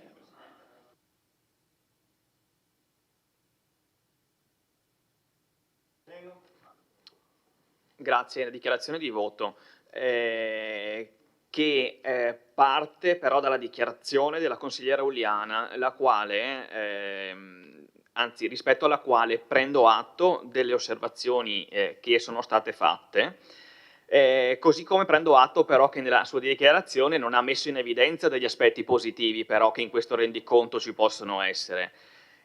Ha ricordato anche quanto detto dall'assessore De Antoni rispetto all'ordinaria e alla straordinaria amministrazione e dice che concentrandosi su manutenzione ordinaria e straordinaria la città non cresce. Posso comprendere quello che dice, ma allora le faccio la domanda a cui ovviamente non avremo la risposta perché è una dichiarazione di voto. E allora perché ci siamo trovati le manutenzioni da fare? Io questo non lo so, ma ora ci sono e sono state nel 2025 gestite e verranno gestite. Concludo rappresentando il voto favorevole al rendiconto da parte del gruppo Mirella Baliana Sindaco. Grazie. Grazie. Dichiarazione del consigliere Tonò. Grazie, anche il voto del gruppo consigliare del Partito Democratico sarà favorevole con la sottolineatura peraltro quasi quotidiana di sollecitare ovviamente la Giunta a portare avanti quello che è il programma. Con una battuta mi permetto di fare stasera. È vero, con le manutenzioni solo ordinarie e straordinarie una città non cresce, senza quelle muore. Grazie. Il voto di consigliere Bevilacqua. Sì, allora ovviamente il mio voto della lista che solo io sono qua a rappresentare è positivo, a favore ovviamente. Volevo solo porre 2 cose brevissime. Io non sono d'accordo che il passato vada così, basta, si chiude, ciò che è stato. Chiedo, l'avevo già chiesto una volta, che ci sia l'occasione, Consiglio Comunale, di parlare ad esempio di quanto è stato speso, di quanto è stato fatto con i soldi, che sono soldi di tutti, per l'ambito diciamo della caserma Gotti, nel senso che trovo che i cittadini debbano sapere. Un'altra cosa, l'opposizione giustamente ha detto più volte siamo tutti insieme, collaboriamo per la città. Ecco, io sollecito allora alla partecipazione, perché credo che sport e cultura, ad esempio, siano stati delle belle occasioni di parlare anche di salute. Lo sport non è solo la gara. E la passeggiata, non è piaciuto il giro, ma ci poteva essere una partecipazione diversa. Benissimo, bravissima. Beh, ma di più si può sempre fare di più. Ma posso finire? Ecco, Works, penso che aspettiamo tutti a Works, che si apre domani, no? A posto, il mio voto è positivo, non ho intenzione, non volevo neanche intervenire dopo essere stata sollecitata che non si parla, ognuno fa quello che vuole in questa sede senza prendere ordini. Ho finito.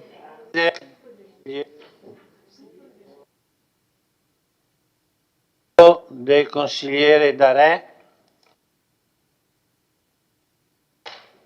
Sì, parto subito, il mio voto sarà sicuramente negativo e credo di non sorprendere sicuramente la maggioranza.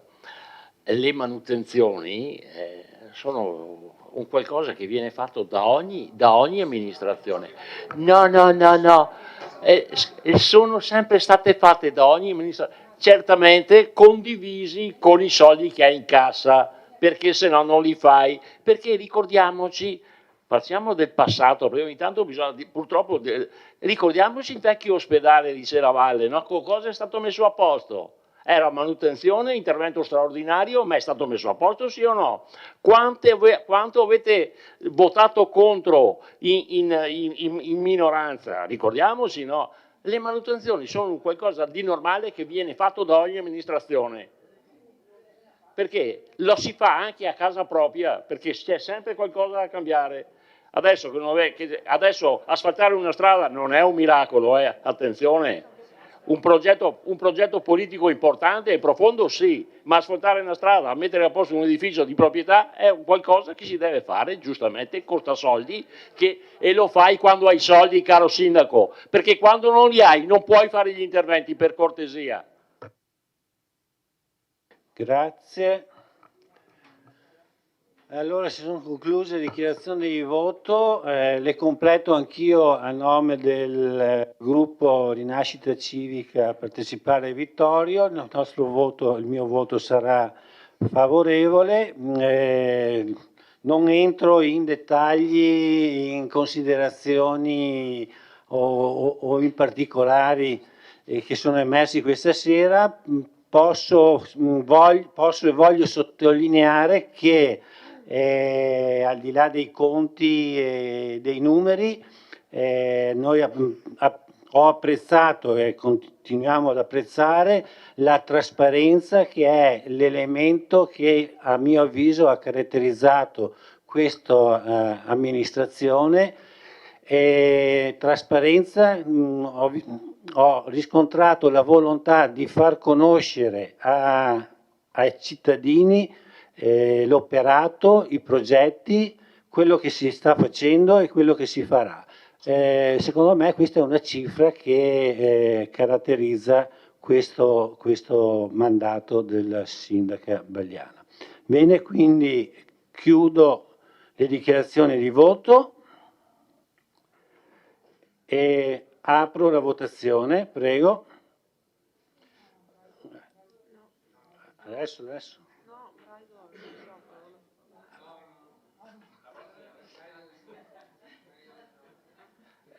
Sono così abituato a non sentirla che va bene, allora mantiene. Prego, votate.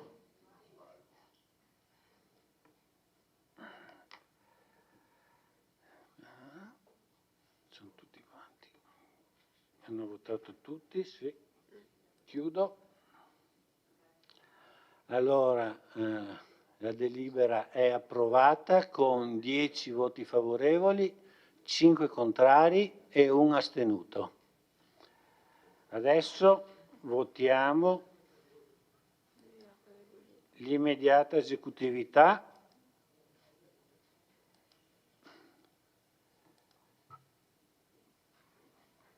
Prego.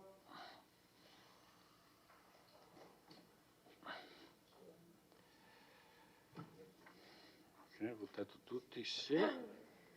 Chiudo la votazione. Immediata esecutività approvata, 10 favorevoli, 5 contrari e 1 astenuto. Chiuso il punto numero 4. Un attimo che smanetto. E passiamo al punto numero 5, approvazione, modifica al piano delle alienazioni e valorizzazioni 2026-2028. Esce chi? Arrivederci consigliere. E anche Brailo è uscito.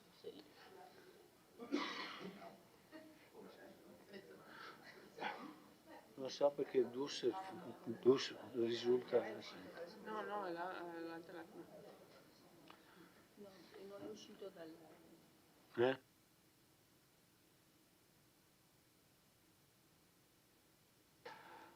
Allora, illustra l'assessore De Nardi. Grazie. La modifica al piano delle alienazioni e valorizzazioni prevede la eliminazione dal piano della scheda numero 10 relativa all'area di via Menarè per l'importo di euro 365.130 euro, la cui alienazione era prevista per il 2027, in ragione del fatto che è proposto sempre nell'ordine del giorno di questo Consiglio Comunale l'adozione della revoca degli atti amministrativi che hanno disposto l'adozione della variante al PRG numero 69 avente a oggetto la riclassificazione appunto di quell'area di via Menarè. Il punto all'ordine del giorno è il punto numero 7. Contemporaneamente viene aggiunta una scheda relativa alla permuta di una serie di particelle ex reliti stradali, per un importo di 7.900 euro. Il motivo dell'inserimento di questa nuova scheda riguarda l'intenzione di procedere, stiamo parlando di volontà che derivano ancora da inizio di relazioni del 2022, di permutare con Enel alcune aree che furono appartenenti al percorso di via Fadalto Basso. Sostanzialmente negli anni 70-80 venne modificato, alterato il percorso della strada, non risultando quindi più corrispondente lo stato di fatto, quindi la posizione della strada rispetto all'assetto giuridico della proprietà dei terreni come risultante agli atti catastali. Per cui l'obiettivo dell'inserimento di questa scheda è poter procedere poi successivamente a cedere ad Enel i tratti stradali dismessi, allora tratti stradali ora non più perché dismessi, e ottenere invece da Enel quelli che risultano essere tratti stradali che però effettivamente adesso, ma che però risultano non essere catastalmente tratti stradali ma proprietà di Enel.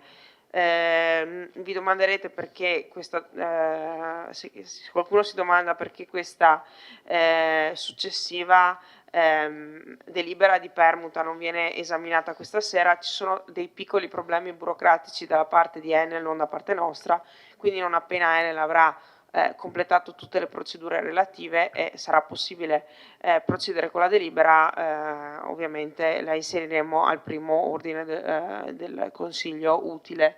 La dirigente dovrebbe avere la scheda, il file della scheda risultante che può proiettare, così potete vedere quali sono esattamente i mappali. Vi dico che vanno da una superficie di 16 a una superficie di 300 metri quadri, sono proprio striscioline.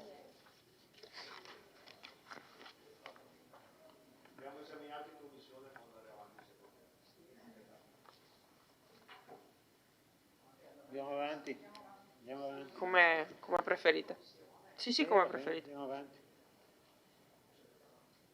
È concluso? Sì, basta. Bene. Grazie, Assessore.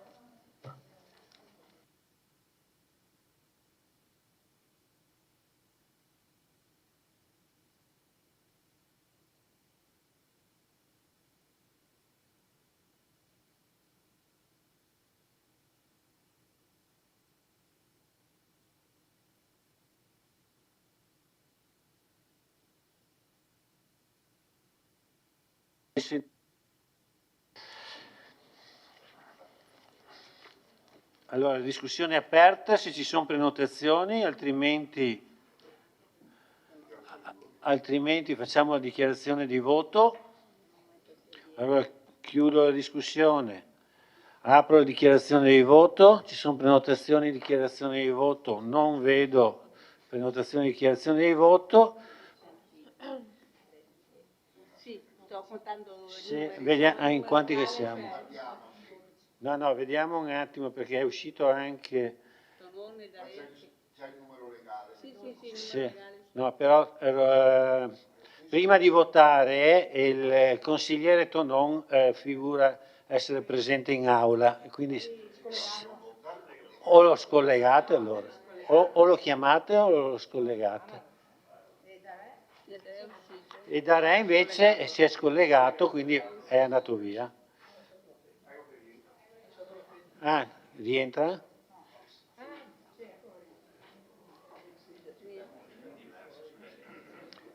Sì.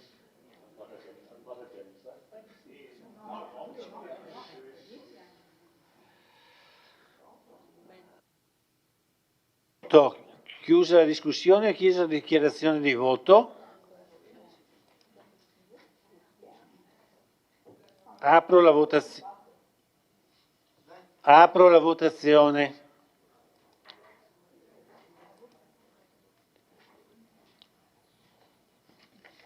Prego, votate.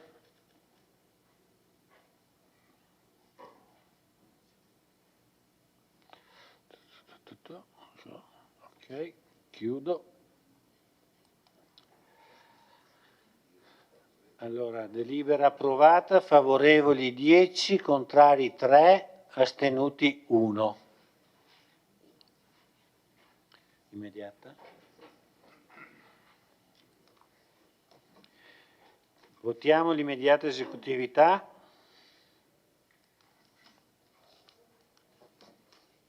Prego.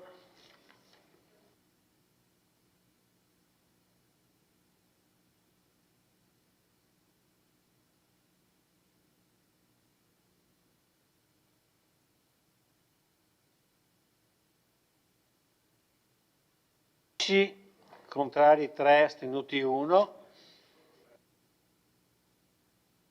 Il punto numero 5. Sì.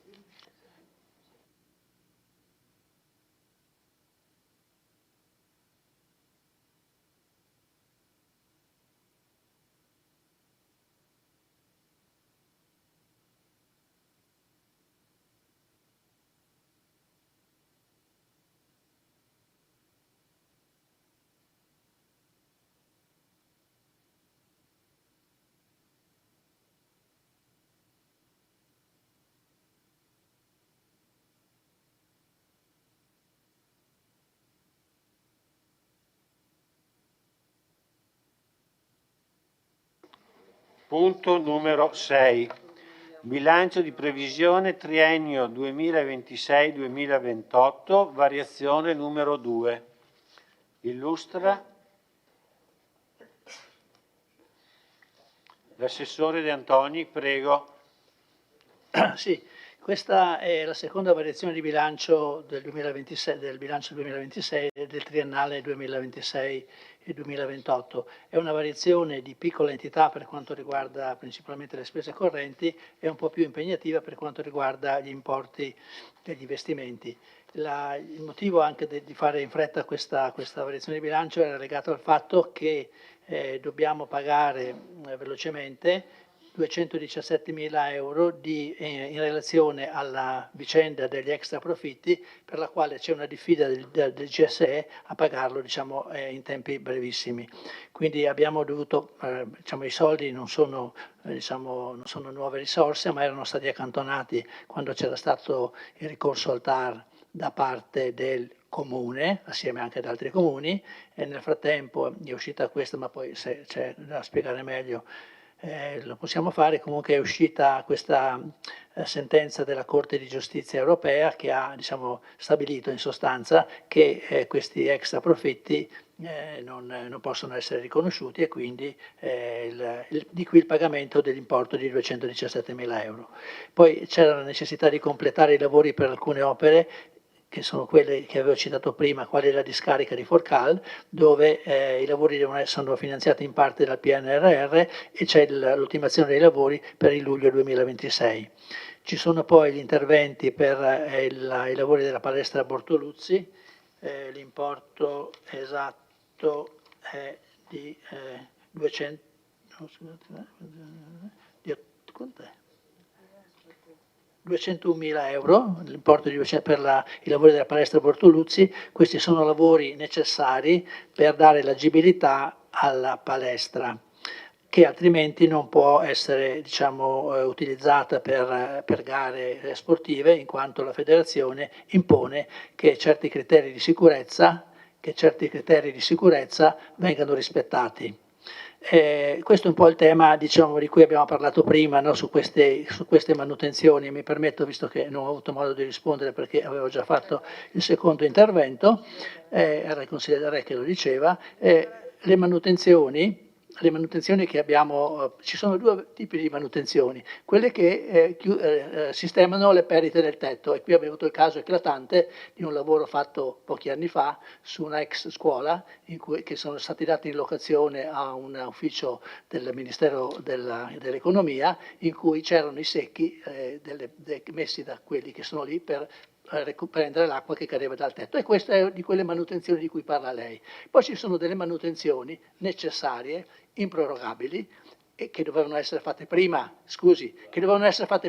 e che non sono state. Mi lasci finire una volta tanto, dai, dopo la interrompo sempre anch'io, dalla prossima volta la interrompo sempre. Sono lavori che non possono essere rimandati, sono necessari a mettere in sicurezza tutta una serie di edifici pubblici aperti al pubblico, eccetera, che devono essere fatti, altrimenti non possono più essere utilizzati. Più chiaro di così non credo di poter essere. Non è vero che non c'erano soldi per fare queste cose, perché, consigliera Uliana, quando lei critica l'importo dell'avanzo di amministrazione del 2025, le ricordo che nel 2022 l'avanzo di amministrazione è stato di 3.894.000, fermo. Nel 2023 3.178.000, nel 2024 chiaramente 8.272.000, che, scusate, hanno avuto una ripercussione anche nell'avanzo amministrazione 2025, perché una parte di quegli 8 milioni non siamo riusciti a impiegarli nel corso del 2025, per cui sono andati a finanziare, a aumentare quello che è l'avanzo di amministrazione 2025. Non accetto osservazioni di questo tipo, mi permetta, quando non sono documentate da dati. Come fa a dire che l'avanzo di amministrazione è troppo alto quest'anno, consigliere? Non può fare queste affermazioni. I numeri parlano chiaro. Se ha bisogno di chiarire, come ha fatto anche recentemente, venga negli uffici, le facciamo vedere i numeri, le carte. Non abbiamo mai negato un documento a nessuno, mai a nessuno. Anch'io, ok. Benissimo, c'è il verbale. Andate avanti con l'intervento senza botta e risposta, per favore. Sì. Ok, quindi ribadisco il fatto che gli avanzi di amministrazione di quest'anno è in linea con quello degli anni precedenti, escluso quello del 2024. Dico anche che se ci sono altre osservazioni più dettagliate le potete chiedere alla dirigente che è qui presente. Per quanto riguarda, diciamo, le risorse, da dove vengono prese? Vengono prese da avanzi accantonati o avanzi vincolati degli anni precedenti. Quello accantonato, ad esempio, è quello legato al pagamento degli extraprofitti, quelli vincolati sono per spese correnti. Poi abbiamo degli importi, diciamo, vincolati per gli investimenti, e poi alla fine c'è un avanzo disponibile per spese di investimento di 265.000 euro, che sono le risorse che abbiamo preso dall'avanzo libero e impiegato in questa prima variazione di bilancio. Come ha detto il consigliere Carnelos, quando si matureranno tutte le situazioni, le verifiche che devono essere fatte per utilizzare questo avanzo, verrà impiegato secondo la programmazione che ci siamo dati. Avevo qualcosa da dire? No.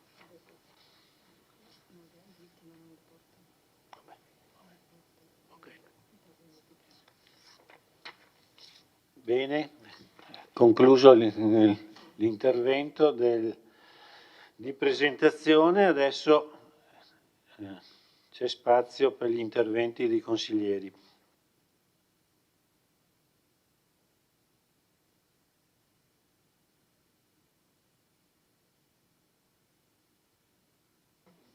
Consigliere Re, prego.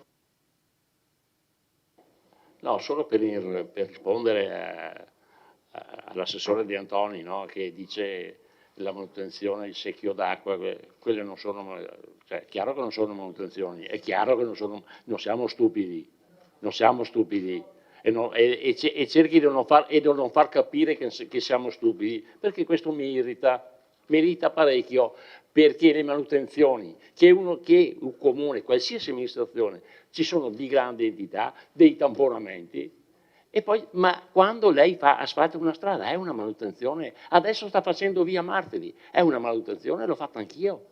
Sì, non è che sta facendo dei miracoli, perché all'URD non siamo, per cortesia.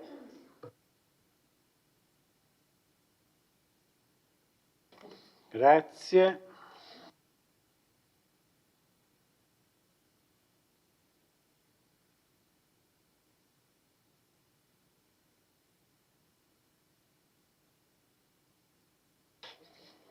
Vi invito a prenotare interventi, altrimenti passiamo alla dichiarazione di voto.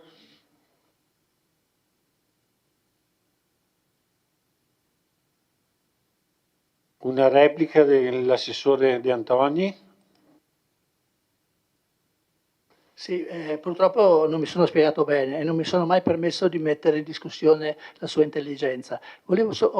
Credevo di essermi spiegato e che lei avesse capito che parlavo di due tipi di manutenzione. Sono quelle manutenzioni che è bene fare per le strade perché ci sono le buche, eccetera. Ci sono manutenzioni che devono essere fatte per mettere in sicurezza gli immobili.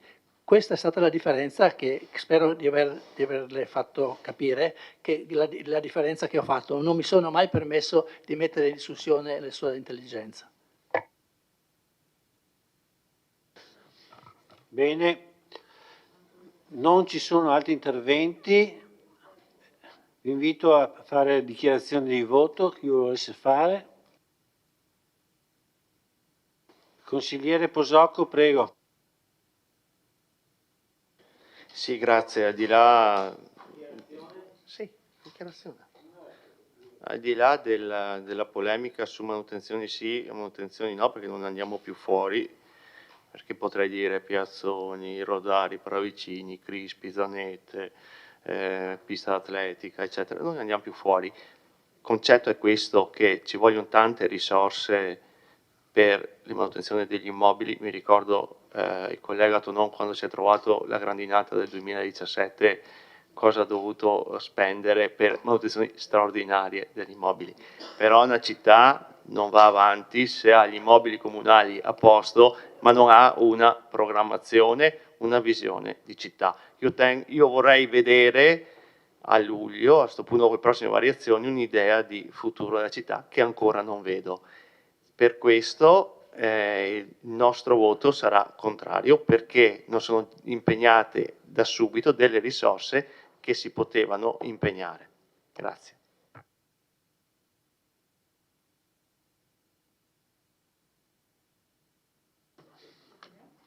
Chiuse anche le dichiarazioni di voto, passiamo alla votazione.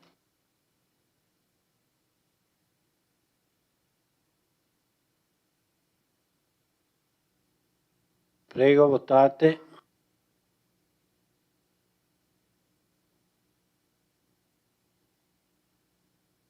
Grazie, chiudo la votazione. Fatta con 10 voti favorevoli, 3 contrari e 1 astenuto. Immediata esecutività.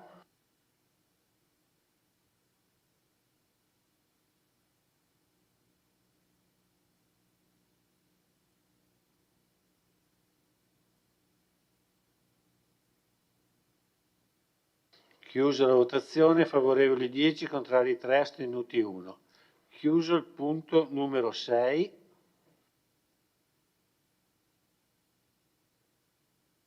Adesso passiamo al punto numero 7, revoca degli atti amministrativi di adozione della variante numero 69 al PRG per la riclassificazione di un'area lungo via Menarè.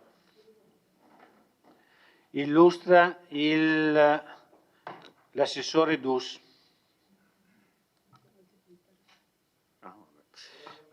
Sì, con questa revoca degli atti amministrativi riferiti alla variante 69 andiamo a fondamentalmente interrompere un iter che era iniziato nel marzo del 2023, che aveva visto il coinvolgimento del Consiglio Comunale di allora, e poi si era ulteriormente interrotto a febbraio del 24, scusate, dallo stesso Consiglio Comunale. Si tratta di un percorso che avrebbe dovuto prevedere una trasformazione di un'area appunto lungo via Menarè, che è attualmente destinata a area verde del PIP, e andando a trasformare in area produttiva. Questa amministrazione ritiene che quest'area debba rimanere area verde, così come lo è sempre stata fondamentalmente, e pertanto andiamo a fare, con questa proposta di delibera, andiamo a revocare gli atti che erano iniziati e appunto poi si erano interrotti. Poi se ci sono delle specifiche tecniche, c'è qui la dirigente Maddalosso che può eventualmente chiarire alcuni aspetti. Grazie, Assessore.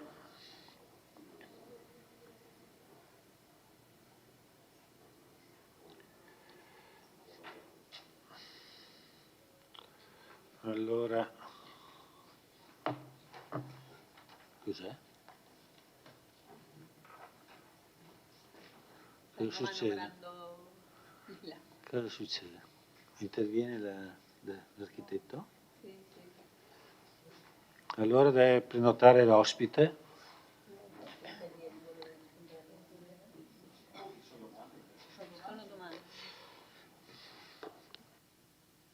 L'architetto Maddalosso è a disposizione per eventuali domande e se ci sono interventi fate la vostra prenotazione.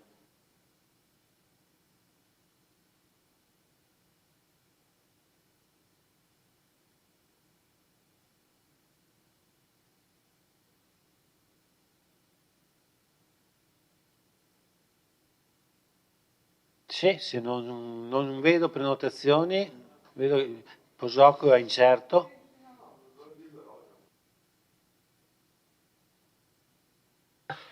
No, mi dispiace comunque perché al di là di tutto è un'occasione persa per la città e vi spiego perché, non perché adesso la tiriamo via, ma per come si è sviluppato il progetto in quell'area, ma è giusto qua ricordare anche il passato in questo senso, quindi dall'amministrazione D'Arè all'amministrazione Tonon e poi all'amministrazione Miatto. Lì già appunto 15-16 anni fa un'attività produttiva, era il Consorzio Agrario, aveva chiesto di spostarsi in quell'area per sviluppare oltre che un punto di vendita dei prodotti per l'agricoltura, ma anche di sviluppare un'area dedicata alla vendita di prodotti del territorio, quindi le aziende agricole producevano, vendevano il prodotto a chilometro zero in quell'area, quindi fare un punto come hanno fatto a Belluno, se siete mai stati, in cui appunto le aziende agricole che producono prodotti cosiddetto sottoprenominato chilometro zero, piccole produzioni di PPL, così potevano trovare un luogo dove sì andare a fare acquisti per la propria azienda agricola, ma poi anche acquistare poi prodotti appunto del territorio. Secondo me è un progetto valido, importante, bello, che comunque non ha trovato l'accordo, non posso dirlo, Tony, con l'amministrazione D'Arè, e poi so che è proseguito con l'amministrazione Tonon, però non so, con l'amministrazione Miatto so che è arrivata, abbiamo provato alla fine a portare avanti questa idea che seppur vecchia era ancora molto attuale. Poi però secondo me è stato la cosa che ha bloccato tutto è che il Consorzio Agrario, che era il Consorzio Agrario di Treviso con bilanci in ordine, ben gestito, grazie alla bella politica centratrice romana, è entrato nel calderone del Consorzio d'Italia, quindi non più un consorzio indipendente, ben gestito del territorio, ma entra con i Consorzi d'Italia del centro Italia, della Toscana, dell'Emilia Romagna e di tutto il Triveneto, una grande struttura che fa 800 milioni di fatturato, e è riuscita a fare 27 milioni di buco anche quest'anno. Ecco. E quindi poi tutto, la proprietà a Treviso non decideva più e tutto è andato tutto a monte. Quindi un po' ho fatto il riassunto di qual era il progetto, secondo me anche valido di quell'area. Poi tutte le considerazioni di quello che è successo, il ricorso, eccetera, eccetera, stasera non ci entro, però era un progetto che secondo me è valido, che avrebbe sviluppato quell'area, un territorio e niente, perso.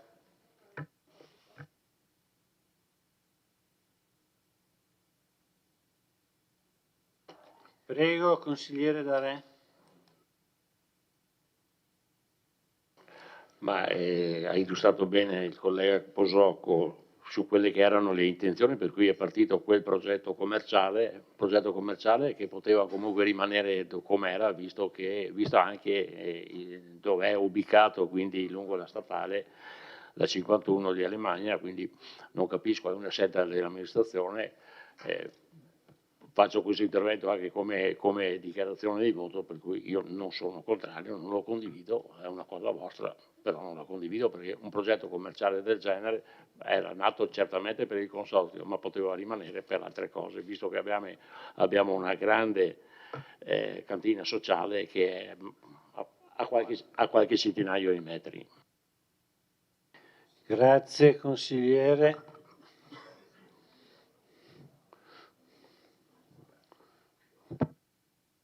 Posso dire io una cosa? Sinceramente io non mi ricordo di aver visto quel progetto e che sia stato illustrato in consiglio comunale o in commissione. Potrei dimenticarmi, ma proprio non mi sembra di averlo visto. So che c'era il discorso del consorzio che sarebbe andata all'asta dopo. Sì.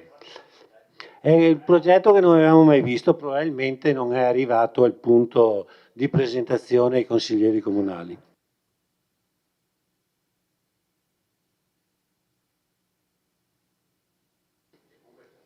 Prego, consigliere Carnelos. Sì, io ringrazio Posocco e Darè per la precisazione che hanno fatto. Era una circostanza a me ignota, in pratica la funzione del Consiglio Comunale è proprio anche questa di informazione. Pensavo davvero che il consorzio, non sapevo di tutte le vicende romane, perché effettivamente è vero che era un progetto che proveniva da lontano e aveva sempre trovato degli ostacoli, però il fatto che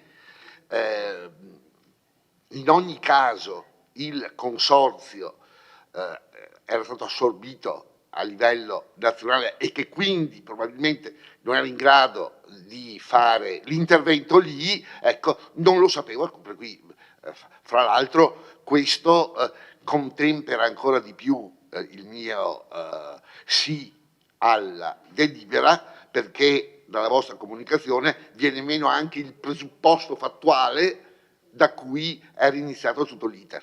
Grazie. Grazie. Ci sono altre dichiarazioni di voto?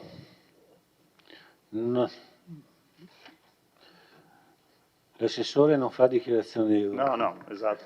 No, non fa dichiarazioni di voto, ma può intervenire per aggiungere un piccolo elemento, cioè al di là della bontà dell'eventuale proposta di progetto che era stata all'epoca presentata, il tema è che noi siamo una pubblica amministrazione e per cui le aree che noi deteniamo non possiamo venderle a meno che non ci siano dei diritti reali su quel fondo, dobbiamo metterle all'asta, per cui a quel punto chiunque avrebbe potuto acquisire all'asta, giustamente, quel lotto e poi trasformarlo come meglio credeva con la volumetria che gli sarebbe data.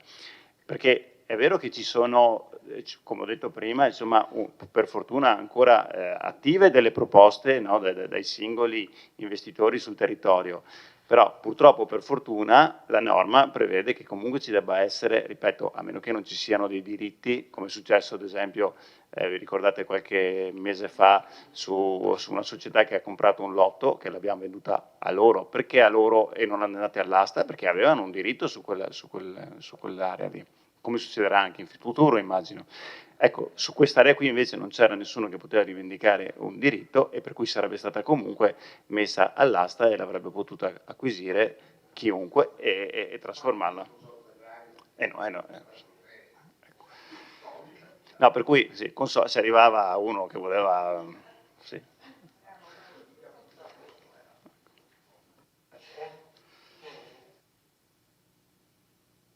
Grazie, chiudo la discussione e le dichiarazioni di voto. Sì. Un attimo, apro la votazione.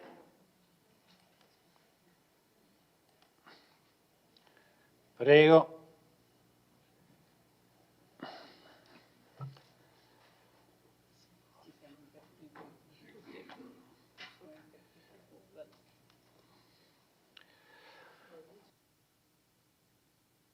Chiusa la votazione, favorevoli 10, contrari 3, astenuti 1.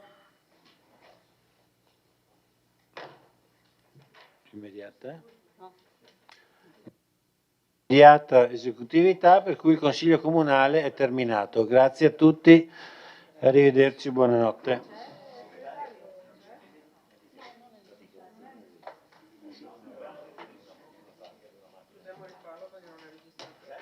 Che?